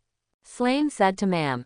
After today, rescuing Jenny and her daughter is the second most important thing, taking over the Purple Fruit Tribe is the most important thing. Once we absorb the Purple Fruit Tribe, Willie of the Green Bamboo Tribe will not be a concern. When we have the same scale as the Black Collar Tribe, we can also build castles, build tall buildings, and live a life several times better than now. Ma'am, now go and mobilize the others to follow me to the Zigyu tribe. Slain would not give up this opportunity. So what if Horn becomes a senior knight? I am also a senior knight, and there are 2 intermediate knights, you and Babylon, and 3 junior knights. We don't need to be afraid of him at all. Seeing that the leader had made up his mind, Ma'am had no choice but to accept it. Although he felt there was something fishy, it was true as Slain said, even if there was something fishy, they could handle it. Even if the Purple Fruit Tribe and the Green Bamboo Tribe join forces to harm them, they can still handle it. As for the Black Collar Tribes, they had just finished their autumn harvest and were busy distributing and handing over food, so they probably didn't have time to raid them for the time being. Okay, sir, I'll get ready now. But we'd better go back and forth within 3 days, otherwise we'll be in trouble when the Black Collar Tribe knows about our departure. No problem. Slayan nodded in agreement. Mamu's mind was still good, which was why he attracted the other party to join the Grey Earth tribe. Lauren, you did a great job. He sat on the chair and looked down at the exhausted Lauren. At this time, he regarded the other party as his subject. From now on, you can live peacefully in the Grey Earth tribe with your master. I have asked someone to prepare lunch for you. Now you can go down and have a good meal and have a good rest. Thank you for your arrangement. Lauren stood up and saluted. My master Jenny and Miss Eileen are waiting for your rescue in the damp little house of the Purple Fruit Tribe. Please don't let them wait too long. Don't worry, your master and servant will meet again tomorrow afternoon at the latest. Si Lei was in a very happy mood at the moment. He could not wait to put on a pair of wings and fly to the Zigyu tribe to kill Horn, and then kick open the dilapidated house in a heroic manner to show Jenny and Irene how powerful he was. Bah, a man who was defeated by his subordinates will forget that he was defeated by my subordinates when he became a high-ranking knight. Slain was very disdainful of Horn in his heart and never considered the latter as his opponent. This time I will show you what a real high-level knight is. Soon, Ma'am had gathered everyone. In addition to himself, Slain and Babylon, there were 3 junior knights and 5 cavalrymen dispatched this time. These 11 horses were already the entire property of the Grey Earth tribe. They were obtained through several exchanges of captives with the Black Collar tribe and purchases from outside. This is also what Slain is proud of. After all, he is the only one in the Tripartite Alliance who has a horse. This is what attracted Mam to join in the first place. With 11 people, it is possible to defeat the Purple Fruit Tribe, but it is a bit difficult to control the people there. Fortunately, this time they were going to rescue the leader of the Purple Fruit Tribe. As long as Jenny was rescued, the people of the Purple Fruit Tribe would surrender. Slane glanced at the team, his eyes bursting with pride. Let's go. Chapter 91. Purple Fruit Tribe, Jenny's Kitchen. Luo Ning and Horn began to try to cook cocoons. At first, Luo Ning did not think about spinning, but chose to go in the direction of opening cotton. To open the cotton, you need to put soda ash or baking soda into the pot during the cocoon cooking process, but he didn't have these things at the moment. So I had to make some plant ash on site. This stuff is also an alkaline substance. Although it looks a bit darker, it will adhere to the silkworm cocoons after being added to the pot. However, during the cooking process, plant ash will react with the saracen and debris on the cocoons, and can eventually be washed away without staining. Since it was the first time to cook cocoons, Luo Ning only selected a dozen cocoons to try. He first removed the floating threads around the cocoon, then threw it into a small pot, added water and plant ash, and started cooking it over high heat. After cooking for more than half an hour, Luo Ning saw that it was almost done, so he picked up the cooked yellow silkworm cocoons and washed them with clean water. The moment it came into contact with clear water, the yellow silkworm cocoons turned white at a speed that was almost visible to the naked eye, which aroused Horn's amazement. Next, in his disbelief, Luo Ning peeled off the silkworm cocoon, removed the dead silkworm chrysalis inside, then opened it with his hands and put it on the cotton ring made of a bamboo strip found in advance. Despite a few failures, practice makes perfect, and Luo Ning soon mastered the routine. At first nothing could be seen from the thin layer of silk, but after Luo Ning folded 7 or 8 pieces, a piece of cloth appeared in front of everyone's eyes. This step is called opening. Stacking these dozen cocoons together can form a silk pocket. Luo Ning introduced. Make a few more silk pockets like this, then take them out, wash them twice, and dry them in the sun. Then you can cut, stretch, spread them, and stack them together to get the bed is covered in silk quilt. Horn carefully took the silk bag handed over by Luo Ning, his eyes full of disbelief. He always thought that boiling cocoons was another way to eat silkworm chrysalises, but he never expected that what was in front of him was a special piece of cloth. Jenny on the side also looked at this scene in shock. At this moment, they finally understand why the Lord is interested in sericulture. It turns out that it has such a wonderful effect. Sir, I am deeply impressed by your profound knowledge. Jenny bowed deeply to express her admiration. Although I don't know what silk quilt you are talking about yet, I may have expected that that thing is definitely worth a lot of money. That's natural, Luo Ning smiled. Although there is fighting magic in this world, food, clothing, housing and transportation are also indispensable. There will always be people who need good things, especially things that represent noble status or extremely valuable. Horn, since you are interested in sericulture, you can try more, but you have to be careful to keep the silkworm seeds and don't try them all. Also, this is just one of the ways the cocoon can be used. We can also spin silk, he suggested. Snatching. Horn was very curious and listened with his ears straightened up. You can think of a silkworm cocoon as a ball surrounded by a thread. All we have to do is find out the thread ends, and then condense 7 or 8 silk threads together to form a thread. Luo Ning gestured and said, then we can use these silk threads to weave cloth and make clothes.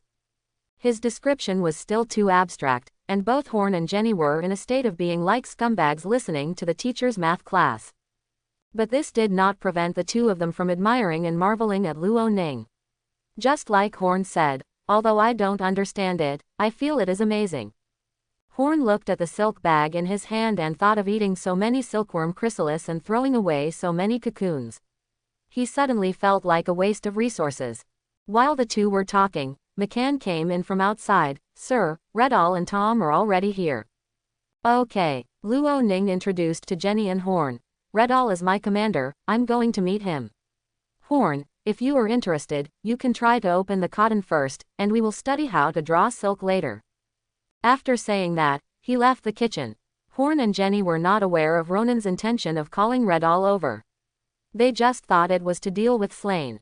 After the two of them withdrew their gaze, they began to lower their heads and carefully observe the silk bags in their hands.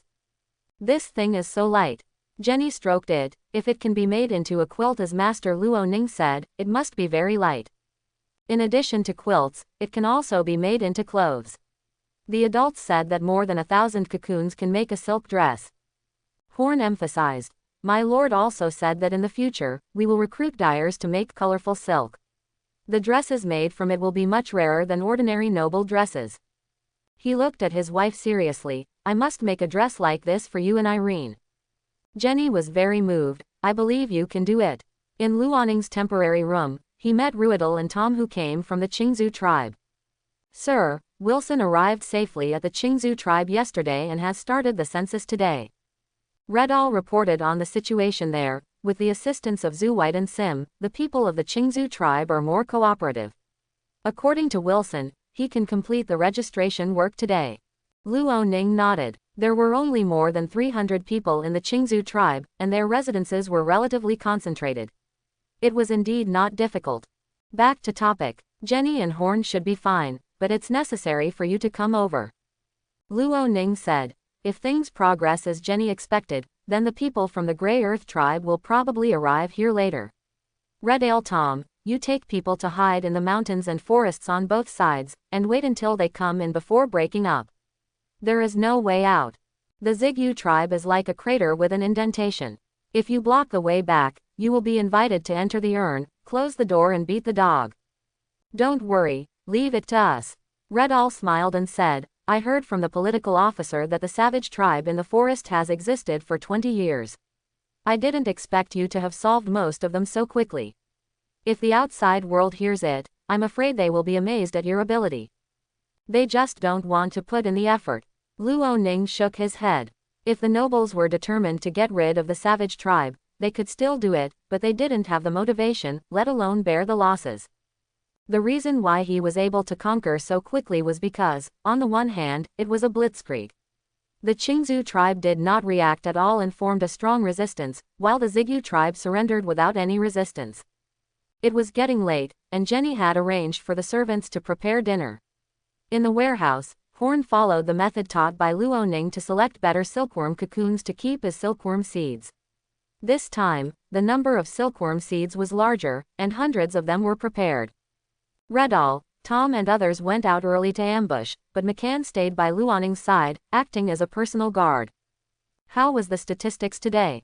Luo Ning was sitting on the chair in the living room, looking at several pieces of parchment handed over by Eileen, which recorded the other party's statistical information. Erin stuck out her tongue, a little embarrassed. It's not finished yet. Give me another morning and I will definitely finish it. Ronan checked with a smile. There are almost no special craftsmen in the savage tribe. A few people have the words mason and carpenter after their names, but the specific level is not clear. But for Luo Ning, anyone with some basic knowledge in these directions can use it. Your handwriting is good, much better than Wilson's. Really, little girl Erin was so happy when she heard this compliment that she even jumped a little. Luo Ning didn't understand why the other party was so excited, but he still nodded. Of course, I never tell lies. He was indeed telling no lies. Eileen's writing was neat and her comfort while browsing was indeed better than Wilson's. I didn't finish registration today, probably because I was unfamiliar with it at first. Luo Ning handed the parchment back to the other party. Come on, but your magic talent is good, don't forget to practice. To me, the value of a powerful magician is much greater than that of a political officer. Administrative officers can be trained in batches, but magicians cannot. What Luo Ning likes about Irene has always been her magic talent. Grown-ups. While they were talking, a guard ran over from outside. There are horses coming in the distance. The commander asked me to inform you that they may be people from the Grey Earth tribe. Luo Ning raised his eyebrows and asked, how many people are here? There seem to be more than a dozen of them. It's too far to see them clearly. Okay, let's go and inform Jenny and Horn that we are open to welcome guests. Slane considers himself the leader of the tripartite alliance. He has visited the Qingzhou and Zigyu tribes more than once, and he has long regarded these two allies as his own. After getting the news from Lauren, he excitedly led the team and rushed here non-stop. not only to rescue Jenny and Irene, but also to annex the Zigyu tribe. But he never expected that when he led his men into the cottage, he would see Jenny and Horn walking towards each other. Their loving looks were very dazzling. There was no trace of being imprisoned. As this, Slane looked stunned. Mam's expression changed, and he whispered a reminder. "Oh no, Jenny is indeed a liar. Sir, I suggest you withdraw from the stronghold first." The 3 knights and several cavalrymen next to them also changed their expressions, but Slane sneered. "What are you afraid of? Can they still beat us?" At this moment, rapid footsteps came from behind them, but it was Ruidel and Tom who led the team and blocked the retreat from the rear. Slane looked back and felt bad. He turned back and stared at Jenny with a stern look. "How dare you lie to me?" Jenny was not angry about this, but instead wore a faint smile. "I'm sorry, Slane, I did lie to you. However, I also brought you an opportunity to get rid of your status as a savage." She took a step forward. "This is Baron Luo Ning. He is the lord of Shanline Town and a bloodline of the Wushan family. He has conquered the Qingzhou tribe with his strength and killed Knight Willie. I also led his followers surrendered to him. Now it's your turn to choose. As a former ally, I kindly remind you that loyalty to Lord Luo Ning is your only choice." Everyone in the Grey Earth tribe was shocked by Jenny's introduction, especially Mamu.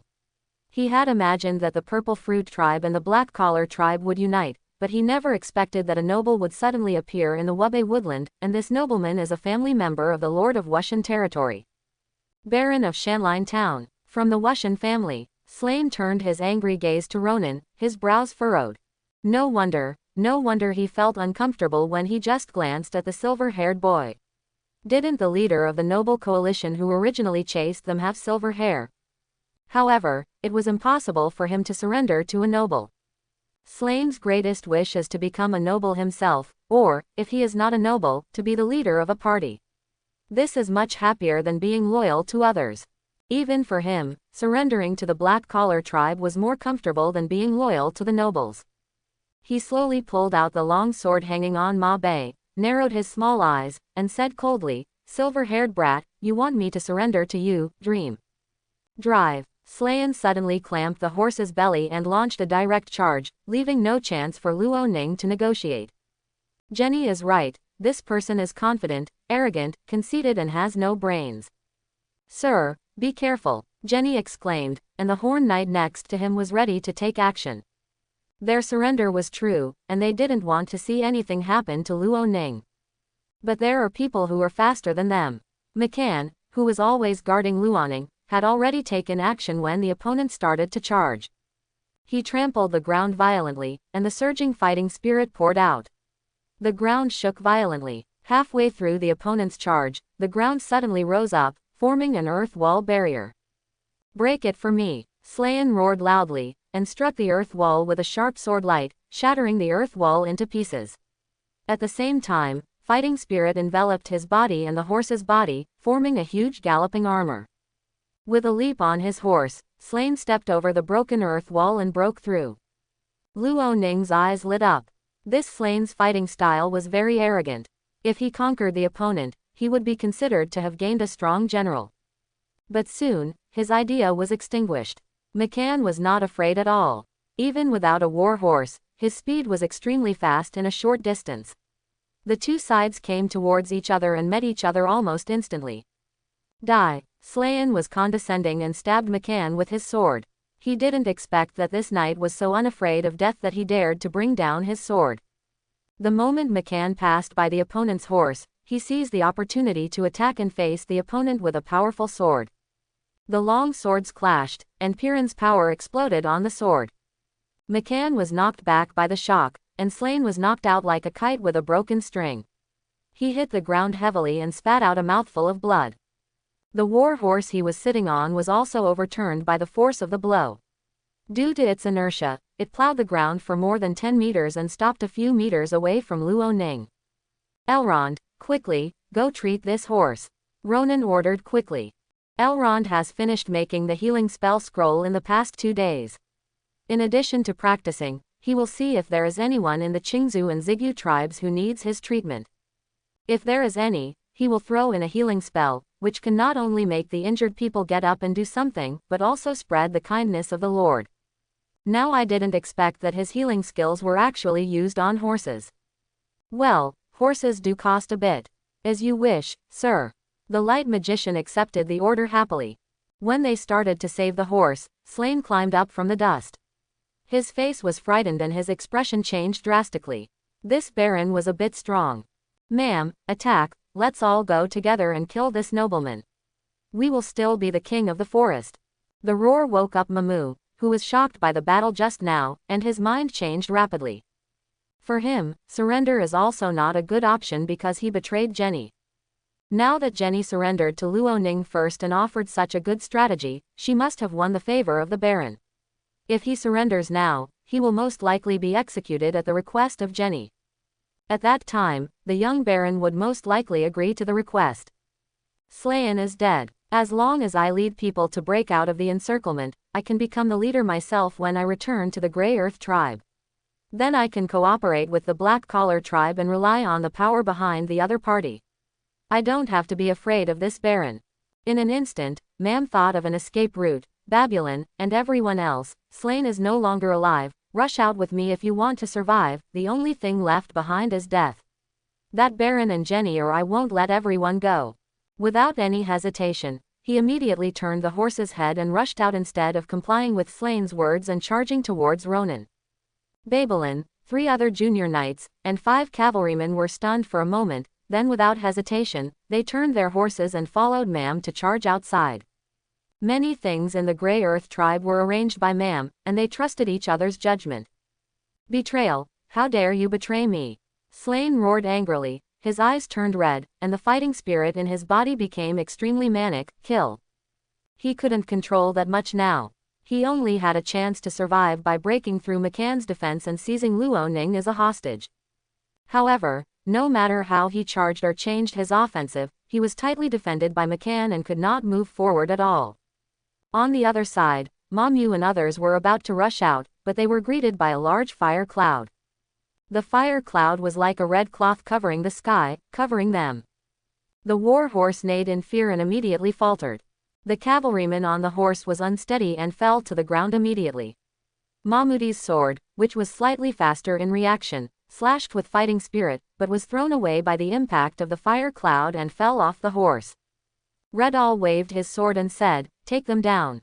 Tom, Warden, Dandy and others led the guards and militia to immediately surround them. The battle ended quickly. Under the leadership of Redall, none of the 10 people including Mamu escaped. They were all taken out and pushed to their knees on the ground.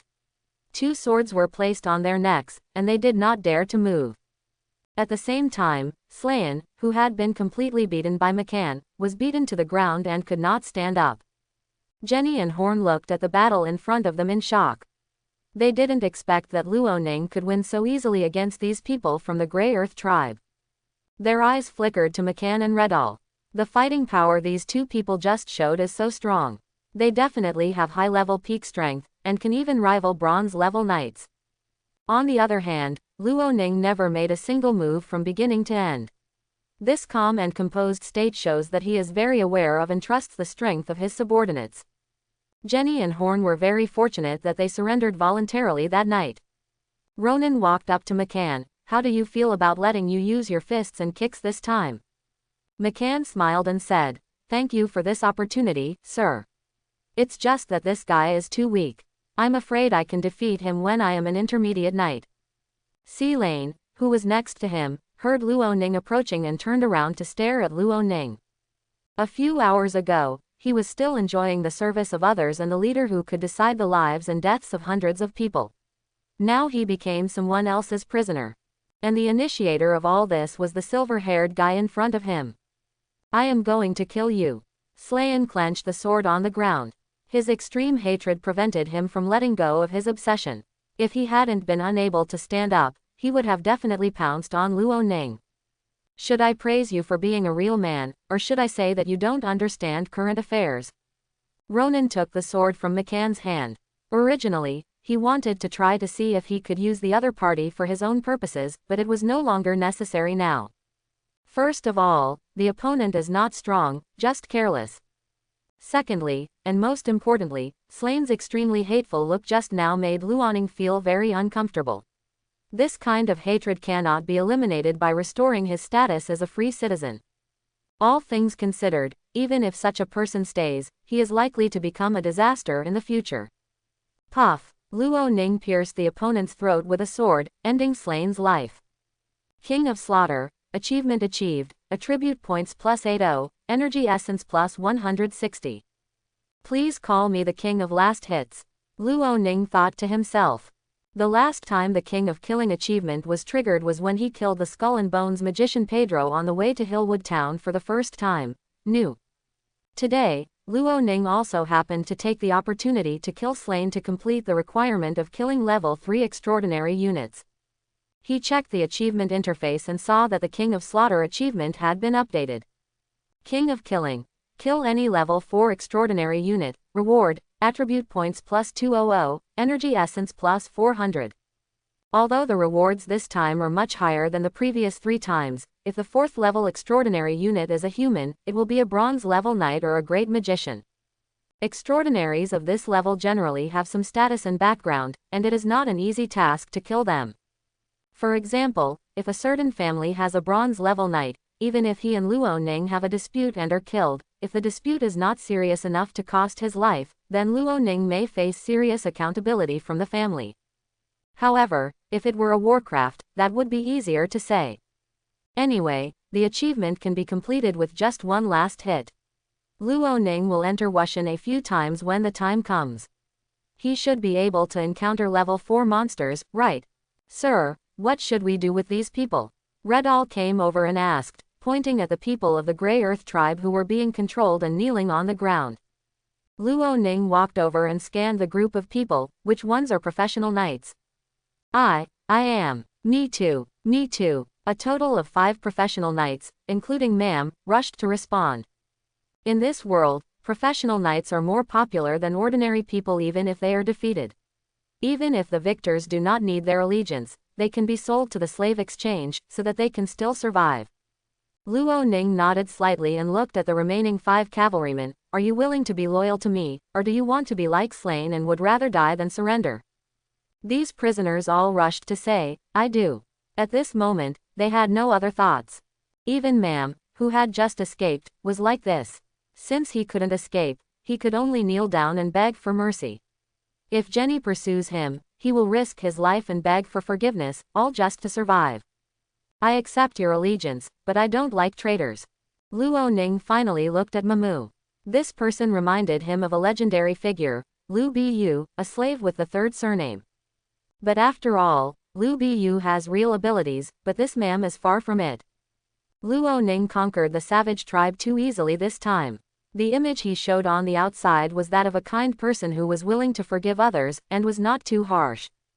Kindness is indeed a good quality, but being kind blindly will have the opposite effect, making people think that he is too talkative. Now, all the existing extraordinary beings from these 3 tribes are present, which is just the right time for these surrendered people to know what can be done and what must not be done. Jenny, I heard you say that this Mamu was originally from your Zigyu tribe, right?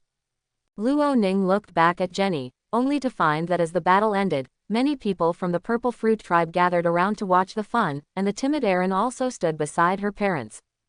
Facing this question, Jenny didn't know how to answer it for a while. Saying just kill him seems to be too stingy. When it comes to sparing Ma'am's life, I don't know what Luoning is thinking. However, considering that the other party just said, I don't like traitors, she pondered slightly and replied, Mamu betrayed the Zigyu tribe first, and betrayed Srian second. I'm afraid the word betrayal has been imprinted on him, on the soul. My lord, since you don't like traitors, then sell him to the slave exchange. She gave her answer. Ma'am, who was kneeling on the ground, immediately defended, Jenny, I had no choice but to join the Grey Earth tribe. The Black Collar tribe is very strong and has a backer.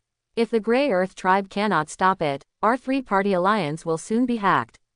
Let and devour. Mamu's tone was firm, as if he had done nothing wrong. I am thinking about the tripartite alliance and our 3 tribes. Joining the Grey Earth tribe is to make the tripartite alliance stronger and to enable us all to survive. This is not betrayal. Jenny snorted coldly. It's not betrayal. Then why do you come here to persuade me again and again, and even threaten that if you don't join Huatu, my family will be ruined sooner or later? Luo Ning raised his hand and stopped the two of them from talking. You just said that the Black Collar tribe has a backer. Luo Ning caught this word. He was curious, what kind of backing would a savage tribe have? Could it be that in addition to these 4 tribes, there is another big tribe? Dear Lord Baron, the Black Collar tribe does have a backer. Mam's fierce rebuttal to Jenny immediately turned into a respectful tone for Ronan. Baron Lyson of the Thane territory is his backer. If it weren't for the support of the Thane territory, the Black Collar tribe would not have developed so much. Quick, you can challenge the 3 of us. Luo Ning was surprised and wanted to laugh. Well, after going round and round, Thane Ling was actually involved. Is that so? Luo Ning confirmed again with some suspicion. Such an adult. Beads of sweat broke out on Mam's forehead. He was under great pressure now, and he only hoped that this useful information could change the Baron's attitude towards him. This is what Slane told me. He said that the leader of the Black Collar tribe, Joffrey, once used this excuse to win over him. Unfortunately, Slane wanted to be the leader himself, so he refused. He pointed at Babylon beside him and said, I had not joined the Grey Earth tribe at that time, but Babylon was present and he knew it. Luo Ning looked at the middle-aged prisoner who was also kneeling on the ground. Really? Yes, sir. Babylon lowered his head and did not dare to look directly into Ronan's eyes. I was indeed present at the time and heard it with my own ears. Luo Ning nodded slowly, convinced of the information. It seems that Baron Lyson not only wants to get involved in Shanline Town, but also wants to annex all the savage tribes in Wubei Woodland. Perhaps the other party had the same idea as Luo Ning, and wanted to absorb the entire northern part of Wushan territory into his own territory and become the strongest ruler in the north. Although you made up a somewhat convincing reason for betraying the Zigyu tribe, you escaped from the battlefield and ignored your master. The fact that you betrayed Slane is obvious to all. The topic returned to dealing with Mam. I don't like to use betrayal people, and I don't want to be betrayed by my own men one day. I will not accept your plea for mercy, and I am not prepared to sell you to the slave exchange. No, you can't. Mamu trembled all over. Sir, although my strength is not the strongest, my management ability and wisdom are stronger than them. As long as you are willing to let me live, I will follow your footsteps until death. Manage. Wisdom. Luo Ning really didn't see it. He waved his hand. It would be better for the betrayer to die. You. Mam's eyes widened and he tried to struggle to resist, but his throat was cut open by the cold sword. He only felt weak all over, and then fell softly to the ground. The smell of blood wafted through the Zigyu tribe's stronghold, and Mamu's body lying on the ground drew a red line to those who surrendered to Ronan in recent days, letting them know that some things were not allowed to be done. McCann, I'll leave these prisoners to you. Use them if you can. You guys who are dishonest can do what you want. Luo Ning ordered. Ruidal, you go ahead and take them to take over the Grey Earth tribe tomorrow. Oh, by the way, if Wilson has completed the census of the Green Bamboo tribe, take him there too. This time he did not go to the Grey Earth tribe in person, but chose to let Redall take over. He still had some things to deal with here. After the place is settled, he will go over and show his face for inspection. Since the Black Collar tribe has the Thane territory intervening, they cannot simply deal with it. If the other party reported his annexation of the savage tribe to the authorities and arranged for a pioneer knight or a small baron to take over the land, there would be unnecessary trouble. It would be better to maintain the status quo for a while and wait for the right time before Luo Ning legally takes over all the land north of Shanline Town as his own. He should be a viscount by then, right? Viscount of Wubei territory. Jenny, Horn, I'll leave the cleaning up to you. Luo Ning ordered the two of them easily. No problem, sir. Luo Ning chuckled and looked at Eileen aside, but found that there was some fear and avoidance in the other person's eyes. Could it be that what just happened made this little guy feel scared? It is indeed easy for people to feel fear when one word can decide a person's life or death. Ronan smiled and touched Eileen's head, then walked towards the house. Elrond, come with me. Among Ronan's 3 subordinates, McCann, Elrond, and Rydell, it is Elrond who is in urgent need of reinforcements. The second transcendent who followed him is still in the state of an intermediate magician, 212 300ths, and is a little short of progress before he can be promoted to an advanced level. After completing the achievement this time, Luo Ning obtained a full 1. Dividing these into 2 parts, 88 points of energy essence were all invested in Elrond's body, allowing the opponent to break through to the advanced level. How about it? After some operations, Ronan asked Elrond, "Have you gained anything new?" "Have." Elrond's eyes were shining brightly, he was in very good condition now. "Sir, I have obtained 2 kinds of magic, Holy Shield and Light Binding."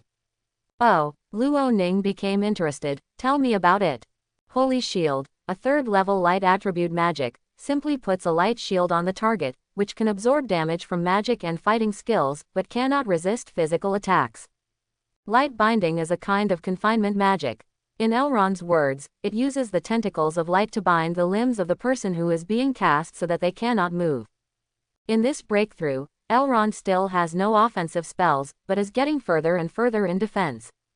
"Come on, use the light binding technique on me and see how strong the binding force is." Luo Ning stood up and decided to experience it for himself. I saw Elrond stretching out his fingers to carve the spell lines of the light binding spell in the void. It can be seen that this magic is much more complicated than the previous one, and there are probably more than a dozen light nodes. As the spell lines were carved, Elrond pointed at Ronan, and golden light tentacles stretched out in the void next to the latter's limbs. They wrapped around Ronan's legs and hands like a python. The binding force doesn't seem to be weak. Luo Ning moved casually and found that his limbs had been tied up and he was completely unable to move. He was angry, and the muscles in his arms tensed, trying to force one hand out, but found that the restraint force was stronger than he thought.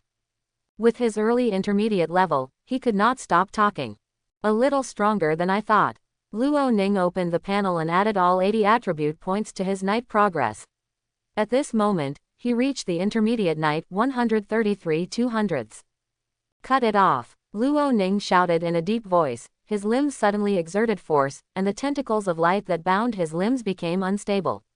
This spell was about to be broken by Luo Ning. But, 1 breath, 2 breaths. Luo Ning's face turned red. Finally, after 7 or 8 seconds of stalemate, the light on his limbs shattered and disappeared. He rubbed his wrist. Fortunately, he broke the magic in the end, otherwise he would be embarrassed in front of his men. "The binding force is very good," Luo Ning praised. "It should be enough to imprison an average intermediate knight." He changed the subject. "By the way, McCann also awakened his memory when he broke through to the advanced level. What about you? Have you gained anything new?" When he summoned Redall, the other party claimed to be the commander of the Flame Expeditionary Force. Later, when McCann broke through and became a senior knight, he awakened a memory and claimed to be the leader of the 7th Knights of the Flame Expeditionary Army. Now that Elrond has also broken through to a high level, I don't know if he has any awakened memory fragments. "Sir, I also obtained a piece of information." Elrond nodded. "This message tells me that like McCann and Redall, I am from the Flame Expeditionary Army. I serve as a sacred physician in this army, specializing in treatment and assistance. The invigoration technique, flash technique, healing technique, holy shield technique and light binding technique that he currently masters are all therapeutic and auxiliary in nature. The title of holy physician is more suitable. It would be more appropriate if it were replaced by holy auxiliary."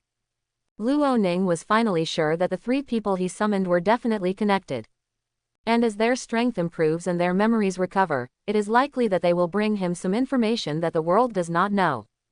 After Elrond withdrew the digestive enhancement effect, Ronan was completely free. From the time of the expedition on the 21st to the evening of the 23rd, in just 3 days, he could be said to have captured 3 savage tribes. Although the Grey Earth tribe is not yet fully under control, with the native, Babylon and 3 other junior knights controlling the people, there should not be a problem. At that time, it will be nothing more than promoting his policies and using small favors to win over the people.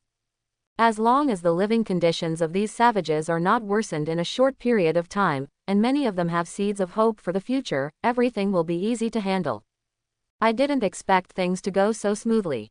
In the next period of time, as long as the Black Collar tribe does not take the initiative to invade him, he will not cause trouble for them. According to his plan, it is not too late to digest the territory of the tripartite alliance and build up the industries here, and then make the next step. This is not to say that we have to wait for years and years. In fact, the attack on the black-collar tribe will not take too long. It is estimated that it will be after next year's spring plowing.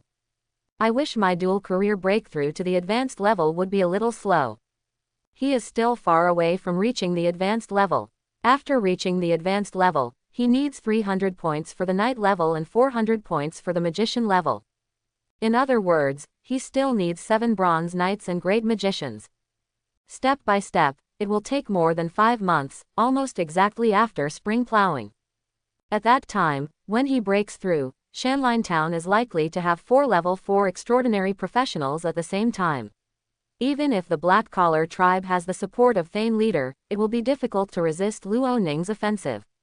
Let Redall take Tom, Jewett, Sim, and Babulon to sit in the Grey Earth tribe and monitor the movements of the black-collar tribe. Redall's strength is much stronger than Slane's, so it's no problem for him to take charge of the Grey Earth tribe. Letting Tom and others go there also allows people they trust to use it. As for the defense of the Qingzhou and Zigyu tribes, with Redall at the front, there is no danger here. Just let Horn and Jenny stay in the Zigyu tribe while taking care of the defense of the Qingzhou tribe. Luo Ning took Irene with him, so he didn't have to worry about the two people having any different intentions. What's more, judging from this experience, the Horns are willing to surrender. As for the remaining people, they were all brought back to Shanline Town by Luo Ning.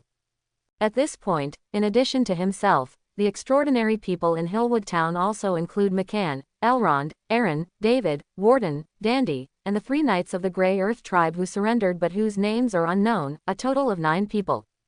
These 9 people are not only responsible for the defense of the territory, but they can also find time to form a team of hunters to go hunting. Luo Ning also didn't expect that in just 2 months, he could gather so many extraordinary beings by himself.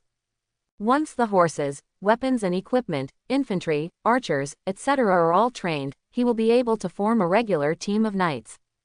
In this way, the next day, according to Luo Ning's plan, Redall took people to the Grey Earth tribe, preparing to take over the people there. Luo Ning stayed at the Purple Fruit tribe to show the Horn Knight how to extract silk from cocoons. In fact, this process is simpler than opening cotton, and you don't even need to put plant ash when cooking cocoons. The only problem is that there is no spinning wheel at hand, only the spindle, which is inconvenient to operate. He decided that when he returned to Hillwood Town, he would first let Bar make a few spinning wheels. As for the loom, he had to first see what the loom in this world looked like. In the morning, the little girl Irene completed her census as scheduled, and a total of 242 people in the Zigyu tribe were registered.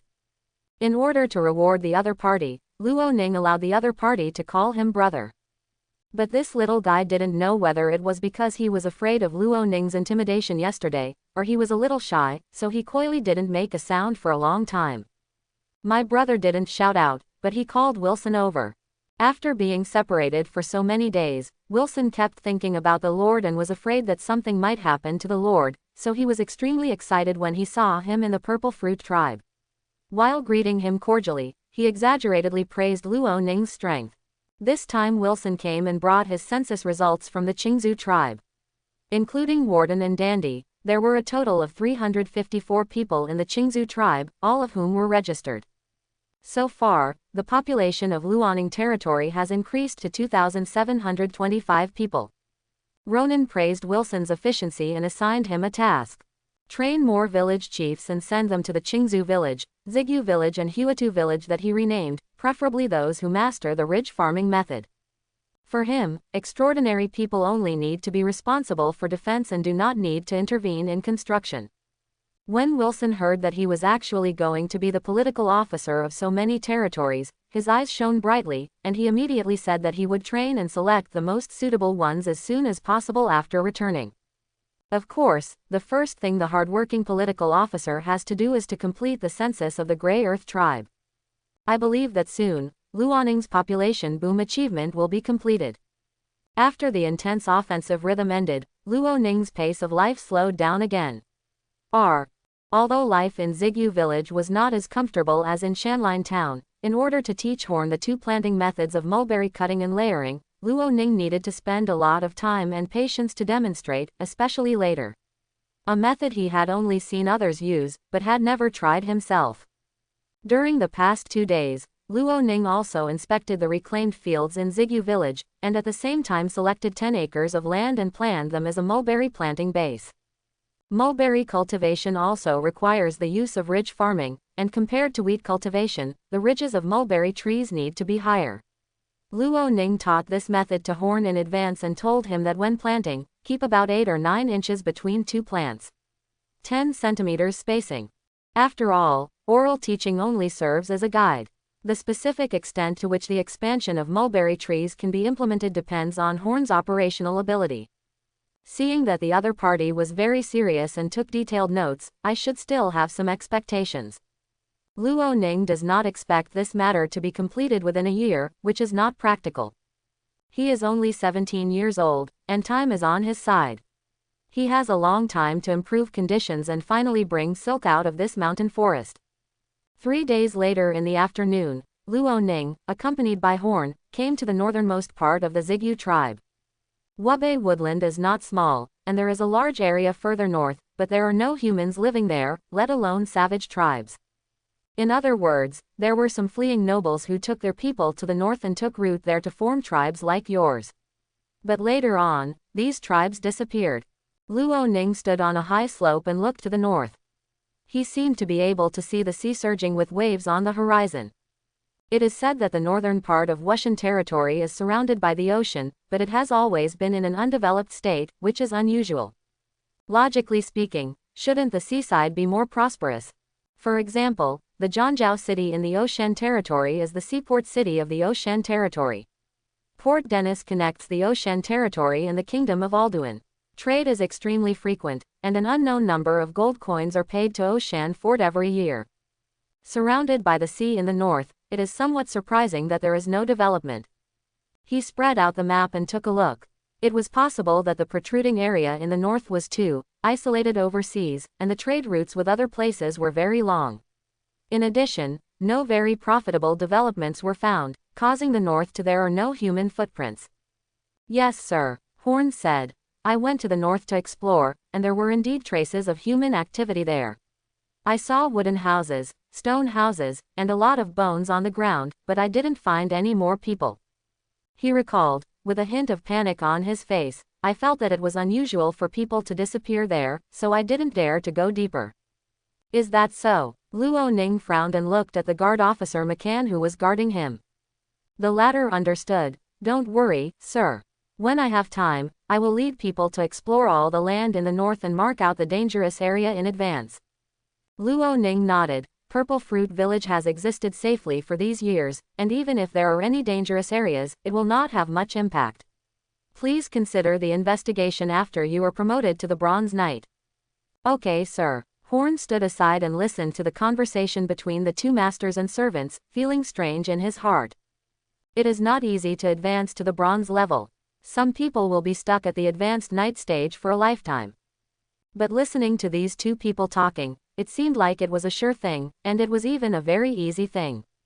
Could it be that this McCann is on the verge of a breakthrough?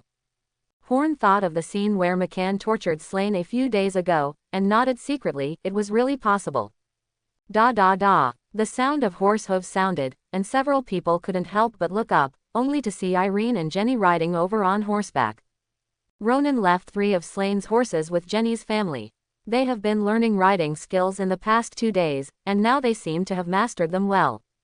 Not long after, 2 horses came to the crowd. Aaron easily turned over and dismounted, and said with a smile, Brother Luo Ning, your political officer Wilson has returned from the Grey Earth tribe. After a few days of getting along, the little guy Irene still didn't resist the temptation to call her brother, and finally did so. Oh, Luo Ning smiled and said, it seems that Wilson has already registered the people of the Grey Earth tribe. Yes, sir. Jenny stood up and dismounted. Wilson said he wanted to report the work situation to you. In addition, Jewett has also followed your instructions and brought back a large bag of the Grey Earth tribe's specialty product, Grey Earth. The specialty of Qingzhou village is bamboo, and the specialty of Zigyu village is sericulture. Luo Ning wants to know what the gray soil that Babylon and the others call the specialty of the Gray Earth tribe is. Then let's go back. Luo Ning couldn't wait. He took Irene's horse and turned over to ride on it. Little Irene, do you want to come up? Irene blushed, hesitated for a moment, and then said weakly, I just ride my mother's horse. Ha ha ha. Luo Ning laughed. He could still bring himself some fun by teasing the children, but it was a pity that the little girl was too young. McCann, please come back with Irene and the others. He turned the horse's head and galloped towards the village. Not long after, he came to the living room, where Wilson and Jewett were waiting for him. As soon as Luo Ning came in, the two people quickly stood up to greet him. Zhu White said, Sir, Redall asked me to tell you that the situation in Huatu village is going well. All the residents already know that you are their master, and you can go and inspect at any time. I know, you guys have done a great job in being able to stabilize yourself in such a short period of time. Wilson handed over the compiled booklet. Sir, this is the census result of the Gray Earth tribe. Compared to Qingzhou village and Zigyu village, the Gray Earth tribe has more craftsmen. He introduced. I asked, and there are 3 carpenters alone, one of whom should be about the same level as William. In addition, there are 2 masons, and there are many strong men. Luo Ning laughed. The Gray Earth tribe indeed sucked the blood of its allies and was indeed much stronger. Wilson, your abilities are getting stronger and stronger. He complimented and took the booklet. As soon as I got the parchment, the system text appeared in front of my eyes. The achievement of prosperous population is achieved, attribute points +50, energy essence +100. The total population of Huatu village is 455. Adding the populations of Shanline town, Qingzhou village and Zigyu village, Luo Ning now has 3,180 subjects, exceeding the 3,000 mark required for achievement. Luo Ning opened the achievement interface smoothly, and the above information was updated. Prosperous population. The registered population of the territory reaches 5,000. Rewards. Attribute points +100, energy essence +200. The quantity requirement did not increase much at once, it was only 2,000, which didn't seem difficult. Luo Ning conquered the black-collar tribe, and if he bought some slaves, he might be able to complete this achievement. In the living room of the wooden house, Jewett opened the linen bag placed aside, revealing the soil inside. Sir, this is the dust you asked us to bring back. Luo Ning squatted down and opened the mouth of the sack, carefully observing the dust inside. He discovered that the soil was not really gray, but off-white, and it existed in the form of small clods. Luo Ning stretched out his thumb and index finger and pinched a small piece of soil. The piece of soil broke into pieces with a little force. After twisting it carefully, I found that the dust was in the form of a fine powder with very small particle size. Luo Ning is not a geologist, nor has he learned any relevant knowledge, but he can still tell that this soil is very unique. How much soil is there in Gray Earth village? Jewett replied. Sir, I've been pretending a lot, and I feel like half the mountain is covered in this kind of soil. According to the people over there, some people ate this kind of soil to satisfy their hunger when they were hungry. But later I found out that after its stomach is so full that the baby can't pull it out and is suffocated to death, no one will eat it anymore. Guanyin soil. Luo Ning naturally thought of this word. But soon, it was replaced by another word, and his eyes suddenly lit up, as this, kaolin clay. Wilson, go get me a bowl of water. Luo Ning quickly ordered. Wilson heard the urgency in this sentence and quickly ran into the kitchen and brought a bowl of water. Luo Ning took out a handful of soil from the sack and placed it on the ground, then poured a little water on it and mixed it for a while. He soon discovered that the dust that had not touched his hands at all became sticky, and at the same time, the delicate feel of the soil became more and more obvious at this moment. I'm afraid this is really kaolin. Luo Ning was surprised and pleasantly surprised. Kaolin is a non-metallic mineral. The higher the purity, the whiter and more delicate the kaolin. It has good plasticity and fire resistance. In Chinese history, it was precisely because of the discovery and good utilization of kaolin that porcelain became available in the civilized world. If only porcelain could be made. Luo Ning's mind became active. Most of the aristocratic tableware and utensils in this world are made of silver, such as silver wine glasses, silver tableware, etc. Some nobles also use glass products or crystal products, but the latter two have not been promoted on a large scale. As for porcelain, let alone mention it. In all likelihood, it has never appeared. Among other things, it is difficult for anyone to master the high temperature of 1200 degrees Celsius required for firing ceramics, otherwise there would be no pig iron. The bellows he built in Shanline Town a while ago now seems to be used not only for smelting metals but also for firing ceramics. Of course, the bellows is only an auxiliary, and firing porcelain requires several other key steps. For example, how to process kaolin clay to make mud, how to draw, carve, glaze and fire, etc. are all difficult problems that need to be explored and solved. Once these problems are solved, Shanline Town will be able to produce porcelain. Luo Ning felt a little sad when he thought about it. He didn't expect that he could collect pig iron, silk, and porcelain on this piece of land in the northern part of Wushan territory. This land really gave him enough surprises. Leaving aside the difficulty of implementation, as long as you firmly grasp these three things, especially porcelain, future development will not be a problem. With these material foundations, combined with the knowledge in Luo Ning's mind, he already had a preliminary idea on how to develop in the future. Juvit, we will leave for Huatu village early tomorrow morning. This time, Luo Ning's purpose was no longer simply to meet his subjects, but more to observe the scale of the limestone veins. As for you, Wilson, the matter here has come to an end for the time being. Let the two guards take you back to Shanline Town to supervise the village chiefs and team leaders in mastering new farming techniques. Luo Ning added. In addition, let serfs and tenant farmers observe and learn as soon as possible. If everyone has mastered these farming skills, we can also let some people go to these three new villages to teach the skills. Let some people master it first, and then let these people lead more people who have not mastered it to master this technology. This is the promotion method advocated by Luo Ning. I understand, sir. Wilson kept the Lord's orders in mind, and he felt that his burden was getting heavier and heavier, but correspondingly, his status became higher and higher.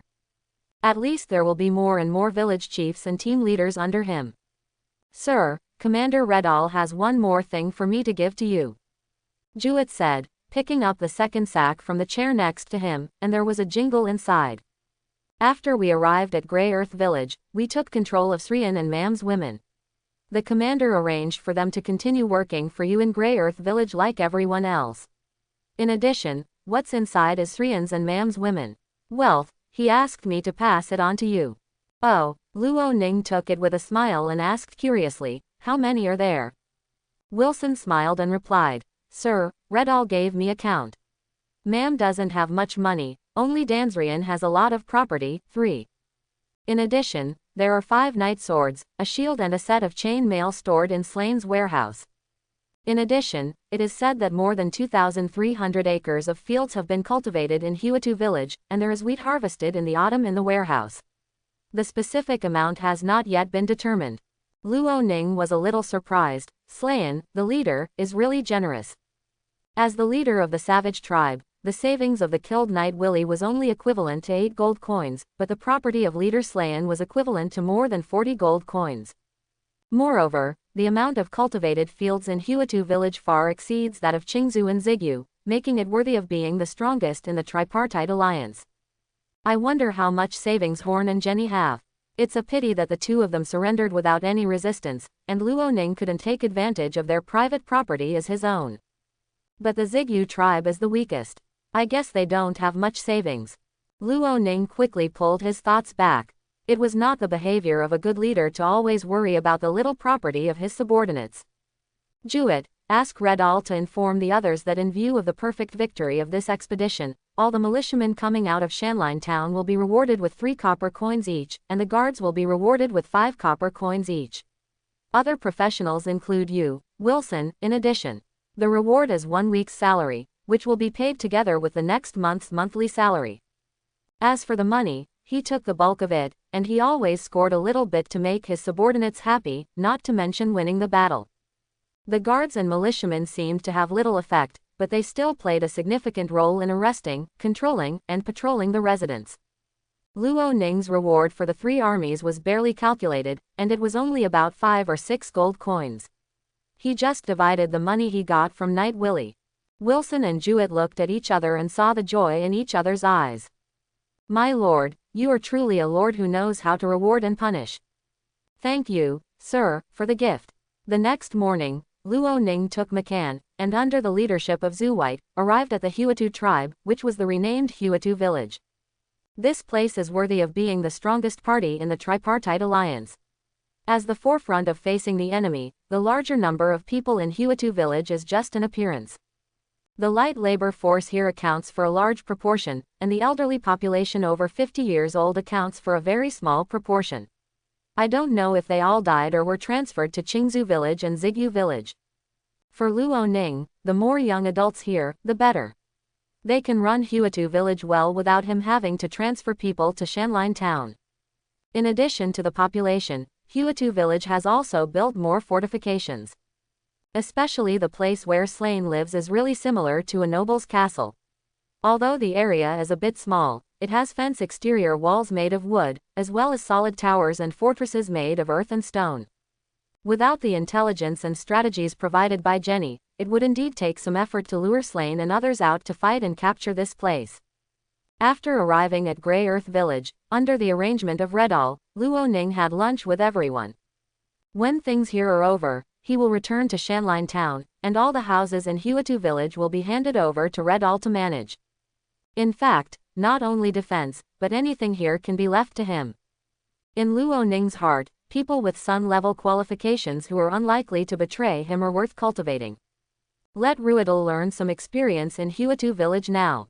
When the territory expands in the future, he can be appointed as the frontier official. In fact, not only Rydal, but also Elrond and McCann can play this role. By appointing these three people, Luo Ning doesn't have to worry about them becoming bigger and stronger and starting to distance themselves from Wushan Castle like Orson did. Of course, Luo Ning only handed over the management of Grey Earth Village to Ruidal, not enfeoffment. When he becomes a Viscount or Earl in the future, whether he will need to grant fiefs and titles to his followers is still a question worth thinking about. To be honest, he prefers centralization of power over enfeoffment. In the afternoon, under Redall's advance arrangements, Luo Ning met with all the residents of Grey Earth Village as a noble and master, letting these people know who they needed to be loyal to. At the same time, Luo Ning has gained experience in Shanlin Town, Qingzhou Village and Zigyu Village. Now facing these new residents, he can naturally say a series of inflammatory words, which can not only calm the hearts of these people. The anxiety and uneasiness can also inspire some people's expectations and yearning for the future. In fact, the ideas of this group of people are not complicated. If the owner changes, as long as they are not sold, killed, and have food, everything else will be easy. As for whether he will work actively or be lazy and fish in the future, that is a matter for another day. Sir, this is where the ashes come out. After Luo Ning met with the residents, he went to the northeast of the village under the leadership of Redall. I did a brief survey and found that it extends from the top of this mountain to the north for several miles. If you dig a little 4 or 5 meters into the ground, you can see such clods of soil, which is what you call kaolin. During his free time in Huatu village these 2 days, Redall did a simple survey considering that Luo Ning was interested in Huatu. Although digging 4 to 5 meters deep is a bit difficult for ordinary people, he can still do it using his fighting spirit and long sword. In other words, this earth mine extends for at least several miles. Luo Ning looked at the top of the mountain. Although it didn't sound big, it had not been completely surveyed and there were still many uncertain factors. But in any case, the current level of kaolin is enough for Luo Ning's initial development. We will conduct a survey later when we have time to see what the length, width and height of this earth mine are. He ordered. Okay, sir. Redall learned from Jewett how much the Lord valued kaolin, but they didn't know the specific uses of this soil, and they were all curious. Sir, how are you going to use this soil? Are you going to make pottery? Luo Ning smiled mysteriously. If it is only used to make pottery, it would be a waste. Just wait and see, Commander, you can't imagine its value. Redall only felt that the young lord in front of him had endless knowledge hidden in his mind. I am afraid that the role of kaolin clay is another area that he does not know. Since this kind of soil is very important, we should protect it, so should we stop cultivating the wheat fields next to it? Luo Ning thought for a moment and said, let's stop this 1 mile from here. If there is no soil ore involved, use the cultivated land if it can still be used. In addition, you arrange for a few people to pack a few more bags of kaolin, and I will take them back to Shanline Town for research. Luo Ning knew the general method of making porcelain, but there were still many problems that he needed to try to solve between knowing and making it. Once he has a clear path, he will establish a porcelain manufacturing base here and create a Jingdejun in another world. After I go back, I'll leave the affairs here to you. Luo Ning asked. I will arrange for people to come over to implement new farming techniques in a while, and you will cooperate with me. In addition, you can learn from the construction team, logging team, and dung collection team here. He said, pointing here, we can first build a batch of better quality houses near the kaolin veins. We will need them later. Luo Ning informed Ruidal of the next things to be done in Huatu village, and asked him to arrange people to follow the path of Shanline Town.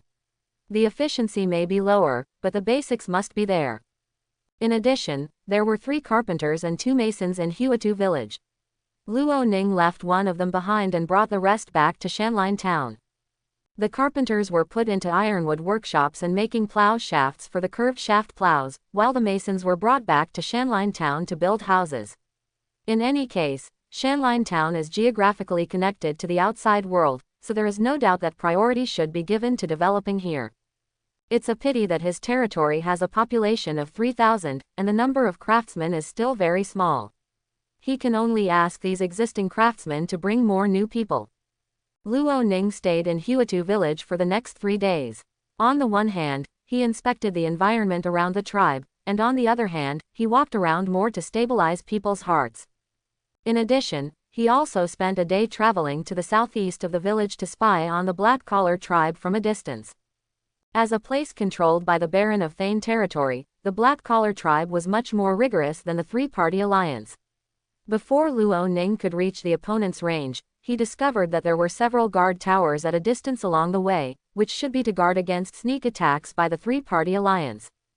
With such a defense, and the fact that there must be stronger fortifications than those in Huatu village, it was very wise for Luo Ning to temporarily suspend the attack without the support of enough intelligence. He has now accumulated more than 200 points of energy essence.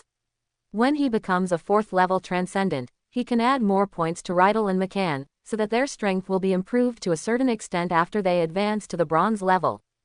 At that time, when we attack the black-collar tribe, the difficulty will be much lower and the losses will be reduced. On October 2nd, Luo Ning started his return trip after completing his inspection of Huatu village. After returning to Shanline Town this time, in addition to recuperating and digesting the results of the battle, Luo Ning also needed to go to Wushan Fort. It has been a month since his father, Earl Wiggins, was injured, so things should have been relatively peaceful in Wushanbao. No matter what, Luo Ning is always Wiggins' son in the eyes of outsiders. He can make up some excuses for going back to visit a month later, but delaying it any longer would be too much. Luo Ning had no intention of breaking off the relationship with the other party. Although the Wushanbao building is about to collapse, it has not yet collapsed. There are still many benefits to relying on the building. Moreover, Luo Ning has the blood of the Wushan family flowing in his body. No matter what he does, he cannot draw a clear line with Wushanbao.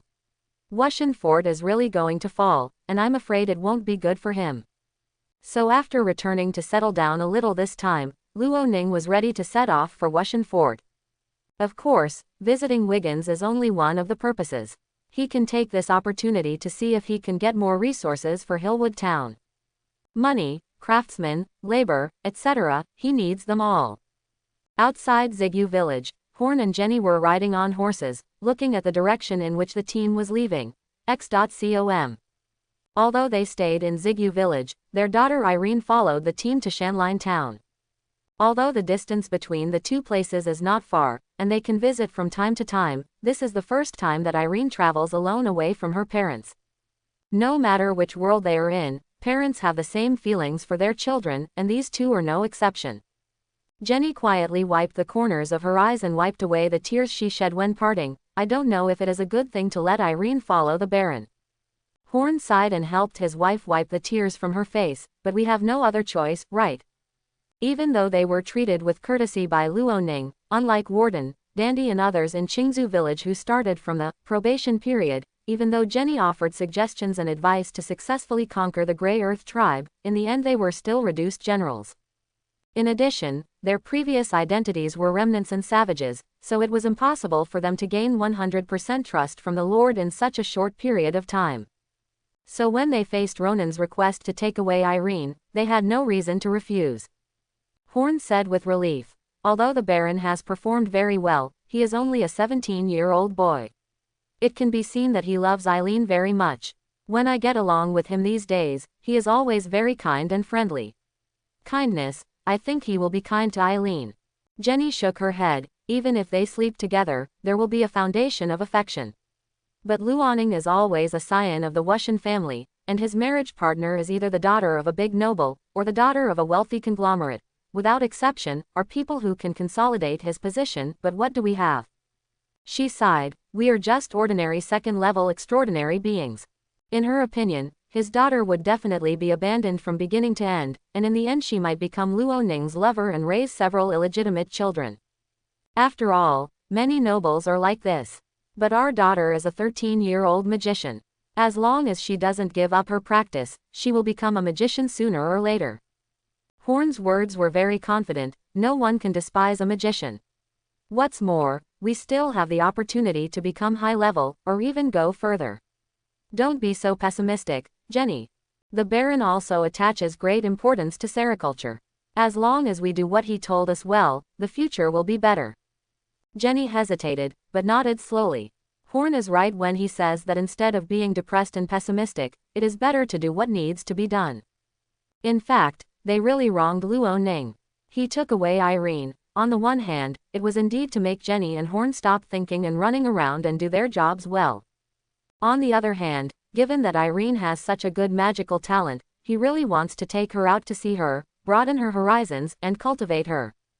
Things like sleeping in the same bed, falling out and abandoning each other, and even lovers and illegitimate children were all things that Jenny and Horn had made up in their minds because they regarded Ronan as an ordinary noble. Is Luoning an ordinary noble? No, he is not. He is a very principled nobleman. On the way back, Irene held Luoning's hand tightly, because among this group of strangers, the one beside her was the one she was most familiar with. She looked pitifully with her reddish eyes. Brother Luoning, you won't bully me, right? Of course not, he said righteously. Then you won't sell me to others, will you? Father said that young female magicians are very popular with slave owners. Luoning rolled his eyes. Why would Horn say such a thing? Did he regard him as a human trafficker? Don't worry, I won't. Then will you sleep with me? Aaron asked. What he said immediately attracted the attention of the guards and others nearby, but they only glanced at it, then looked at him, pretending they heard nothing. Luoning felt a little embarrassed and pretended to cough. No, I'm not interested in little girls. I'll sleep alone after arriving in Shanline town. Erin's eyes flashed, and she secretly thought that her mother was scaring her. In the past, when she wanted to be obedient, study hard and practice well, she would always scare her with the monsters on the mountain. But when she thought about sleeping alone, she hesitated. But I'm a little scared of sleeping alone. What should I do? I'll let Bella stay with you. Who is Bella? Your wife? No, Bella is my maid. Luoning understood very well how a little girl would feel when she left her parents for the first time, so he answered Irene's questions as he could, just to kill the boring time. The road back to Shanline town was not fast, and because we did not start early, it was not until about 3 o'clock in the afternoon that everyone emerged from the woods and arrived at the northern boundary of the town. This is Shanline town. Look, over there are orchards and vegetable fields, and over there are pastures for grazing. Luoning pointed to several areas ahead and introduced them to the girl in his arms, but received no response. He couldn't help but look down, but found that Irene had fallen asleep with her head tilted to one side. The road back to Shanline town from Zigyu village is not short, and in many places it is difficult to ride a horse, so you can only walk. Going all the way like this is indeed very unfriendly to Irene, a weak magician, and it is natural for her to be tired. He looked back at the team and saw that not everyone who went there came back this time. Except for the extraordinary ones, only 7 of the 27 guards came back, and the rest were left to Ruidal to help the other party train the recruits recruited in the 3 villages. All 80 militiamen from Shanline town were brought back. After all, they still had families and land here, so it was not appropriate to stay there. After returning this time, Ronan had already ordered McCann and David to select 30 good performers from these militiamen and train them as new guards. At the same time, during slack periods, militiamen should be organized regularly for training to strengthen their coordination and combat capabilities and prepare for future expansion.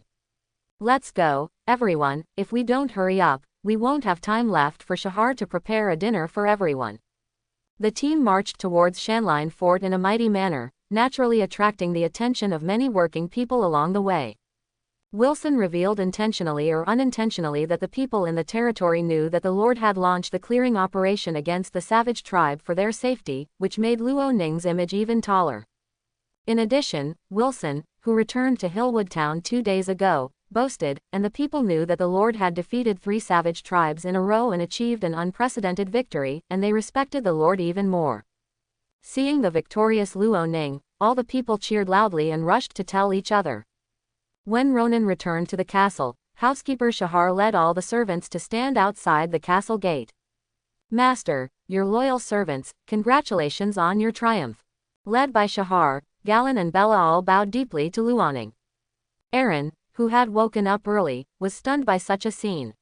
She felt that brother Luo Ning looked so impressive. "Ha ha ha, I haven't seen Shahar for a while. How is the situation in the castle?" Luo Ning walked into the castle with a smile, and the people behind him followed him through the drawbridge and gate one by one. "Master, don't worry, everything is normal in the territory. The barley harvested this time has been almost dried, and most of it has been put into the warehouse for storage." "Very good," Luo Ning smiled and said. "To celebrate our return from victory, I will hold a dinner in the castle tonight. You go and notify Mrs. Bandel and ask her to get people ready."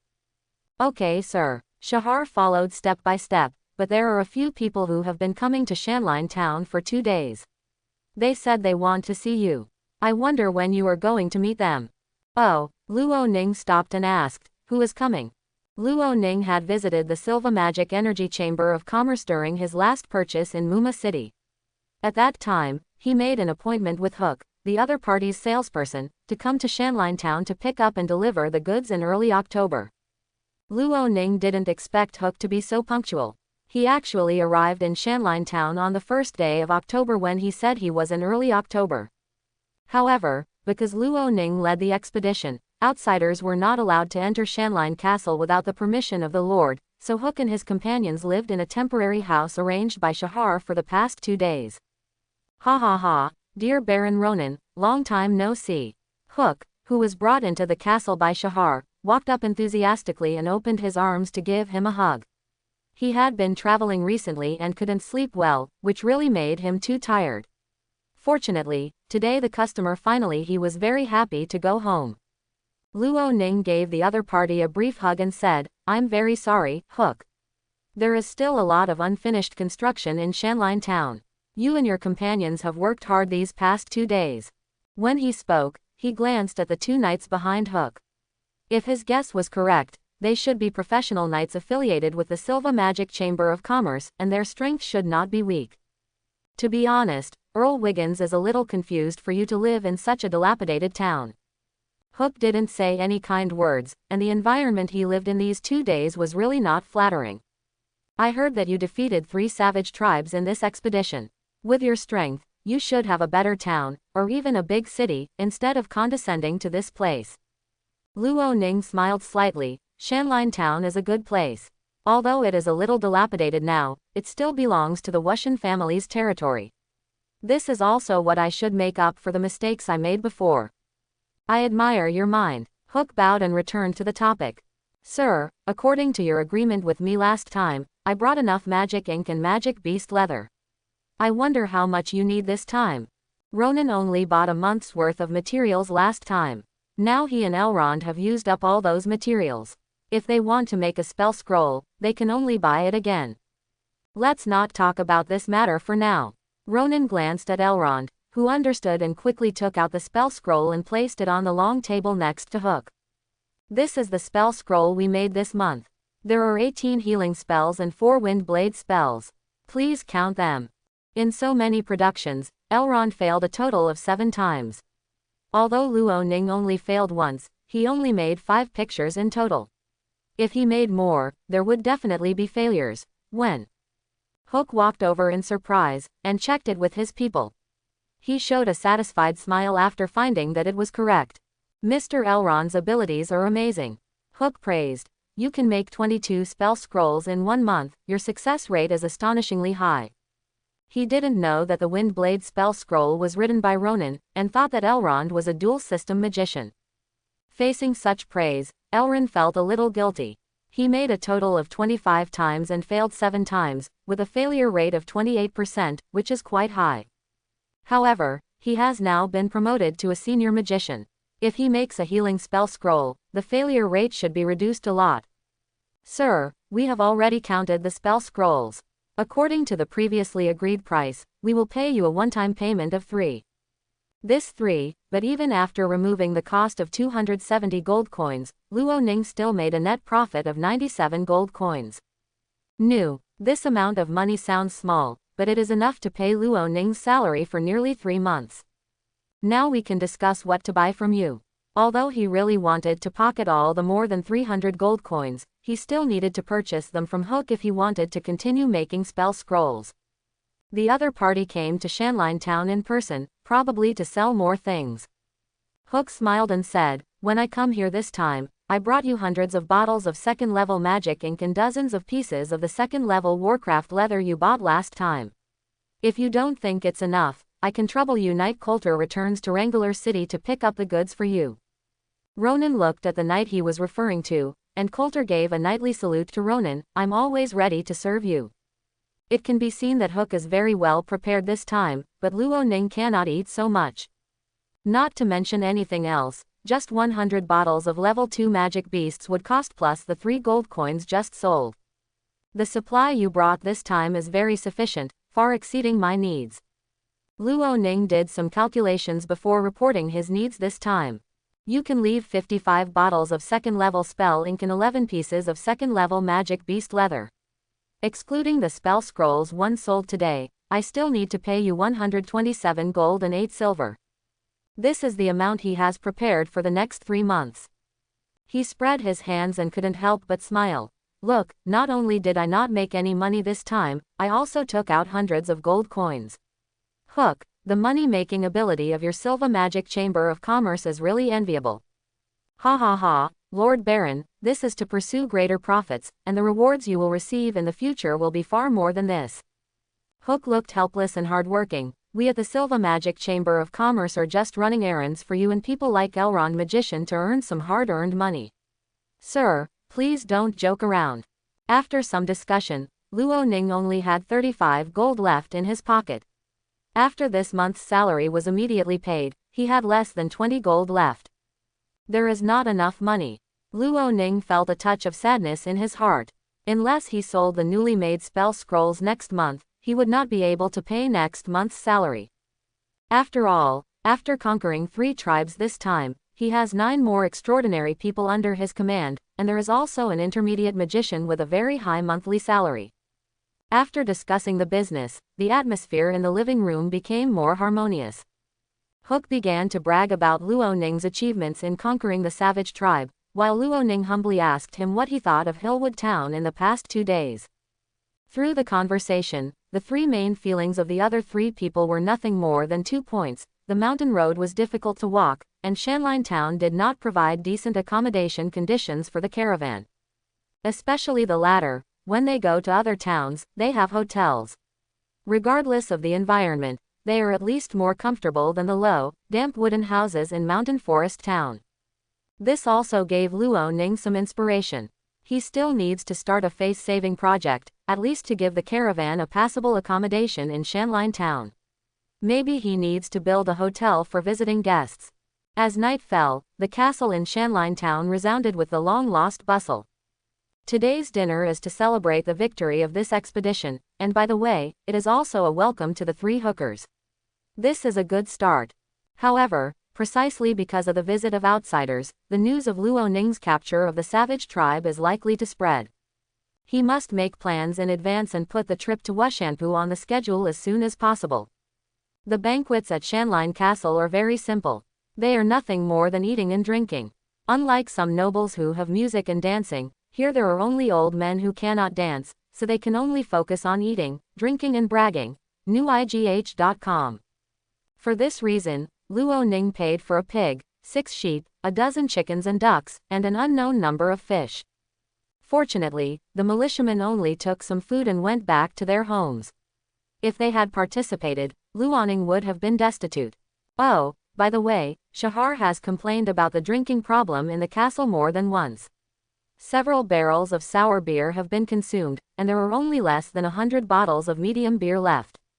There is an urgent need for a winemaker in the territory. Otherwise, if there are a few more guests or a few banquets, the castle will have to spend money outside to buy wine. Faced with Shahar's complaint, Luo Ning could only agree. It was a pity that he was not very interested in wine, otherwise he would have remembered this incident last time he went to Muma City. After the banquet, Luo Ning took several buckets of baths comfortably. He had not taken a serious bath in the past 10 days since leaving Shanline town, not to mention how comfortable he was.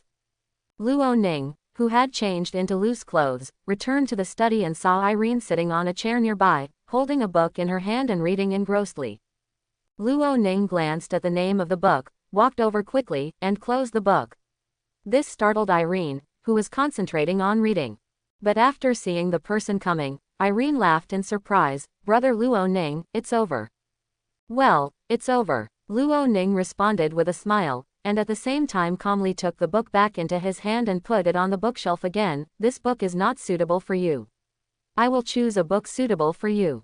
Although the plot of this novel called Princess Fina's Secret Garden is acceptable, the male and female protagonists nibble together from time to time, and the description is quite in-depth, making it not suitable for little girls.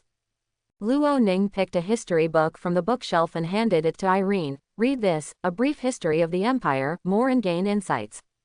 A Brief History of the Empire records the affairs of the Orland Empire, but unlike history books in the traditional sense, most of the records in it are miscellaneous things about the royal family and nobles, and even quarrels between two big nobles.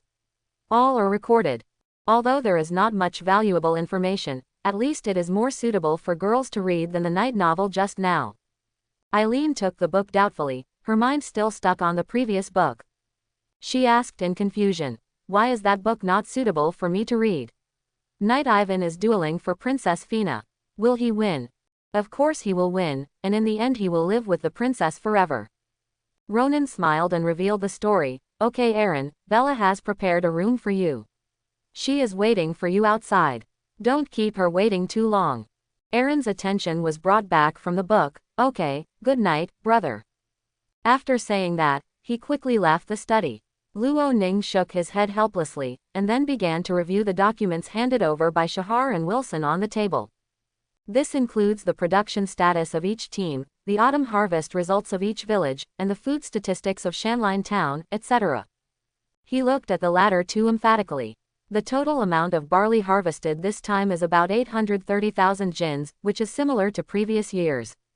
Excluding the seeds reserved for next year, if calculated based on the daily intake of 1 kilogram of staple food per person, it can support the people of Shanline town for nearly 10.5 months. However, in fact, the staple food consumed by the serfs was less than 1 kilogram, which was often mixed with other, black technologies, such as wild vegetables and the like. In other words, this much barley can fully support the people of Shanline town until the wheat and barley harvest next year, so there is no problem in getting through the year. When fertilizer is available next year, planting techniques are promoted, and a lot of new fields are opened, there will be no problem with food. After breakfast the next morning, Luo Ning began his inspection on his cloud-taking horse.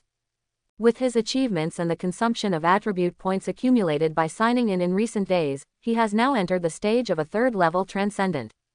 Level 3 Senior Knight 3300s, 3 Senior Magician 0400s.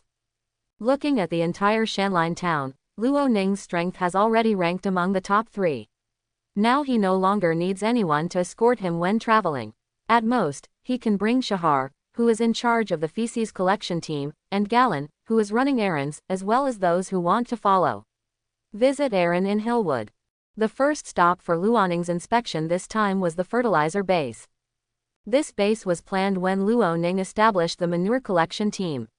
The location was chosen in the northwest woodland near the pasture, which is far away from the living areas of the residents and also avoids water sources. New calm. Over the past few days, the construction team has set up a simple shed here. Although it looks rough, it can shield the rainwater and will not hinder the organic fertilizer in the mature stage below. When the Lord came to inspect the fertilizer base in person, the 10 slaves who were digging through the piles stood aside in fear. Apart from greeting the Lord at first, they didn't know what to say. However, the valet Galen kept urging Luoning to leave this place quickly. After all, as a nobleman, it was really beneath his status to come to this place to cheer him up. Irene had already pinched her nose. If she hadn't seen Brother Luoning not leaving, she would have turned around and ran away. The excrement collection team had picked up excrement for so many days and transported it all to this place. The smell was naturally very unpleasant. If possible, Luoning wouldn't want to come over. But composting technology is still in its infancy and requires his personal guidance. Sir, according to your instructions, we have piled useless hay, leaves, wheat straw and other things mixed with dung, and now these dung piles will be turned every 3 days. Shahar reported respectfully that he didn't like doing this job either, but he still completed Luoning's instructions meticulously. Luoning looked at the dozens of composting organic fertilizer piles in the fertilizer base and nodded slightly. When composting, remember to spread hay on top to keep it moist. Generally speaking, they need to prepare straw mats or cloth, but these 2 things are too wasteful to use here. It is okay to use hay temporarily.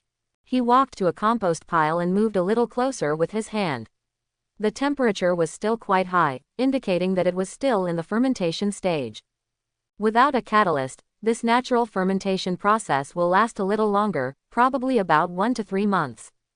After the temperature of the compost pile has stabilized and the odor has dissipated, the fertilizer can be used. Luoning talked with Shahar and the members of the feces collection team about some problems encountered at work. Except for Shahar, most of the slaves did not dare to express it. Only a female slave named Maxon mentioned it. Some problems. I learned from Shahar that this woman is serious about her work, pays attention to details, and is not inferior to the man in strength. So Luoning assigned the other party to be the second person in charge of the fertilizer base and report to Shahar, which relieved the housekeeper's burden.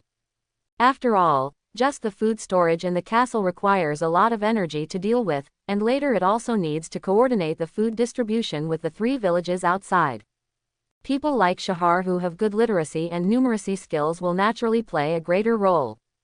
After inspecting the fertilizer base, Luoning went to William's ironwood workshop and Callis's blacksmith shop to check the production of ironwood equipment and the construction of the curved shaft plow respectively. This time when Luoning returned from Huatu village, he brought back 2 carpenter slaves. Mutar, who was skilled in skills, was assigned to the ironwood workshop, mainly responsible for the production of ironwood armor. The less skilled ones were asked to help Callis and his son make the plow body of the curved shaft plow, and strive to build more curved shaft plows for each village before spring plowing. In the next few days, Luoning inspected the situation of each production team, and at the same time asked the political officer Wilson to organize the people in the spare time to cut down trees in the north and open up a road to Qingzhou village as soon as possible.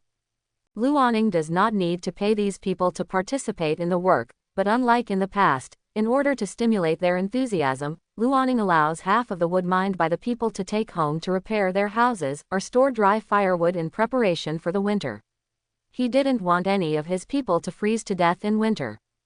In addition, Luoning also made a special trip to Tom's mother Leah's tailor shop, observed her spinning wheel and loom, and made a modification design drawing based on it, and asked Pierre to make a model according to the pattern.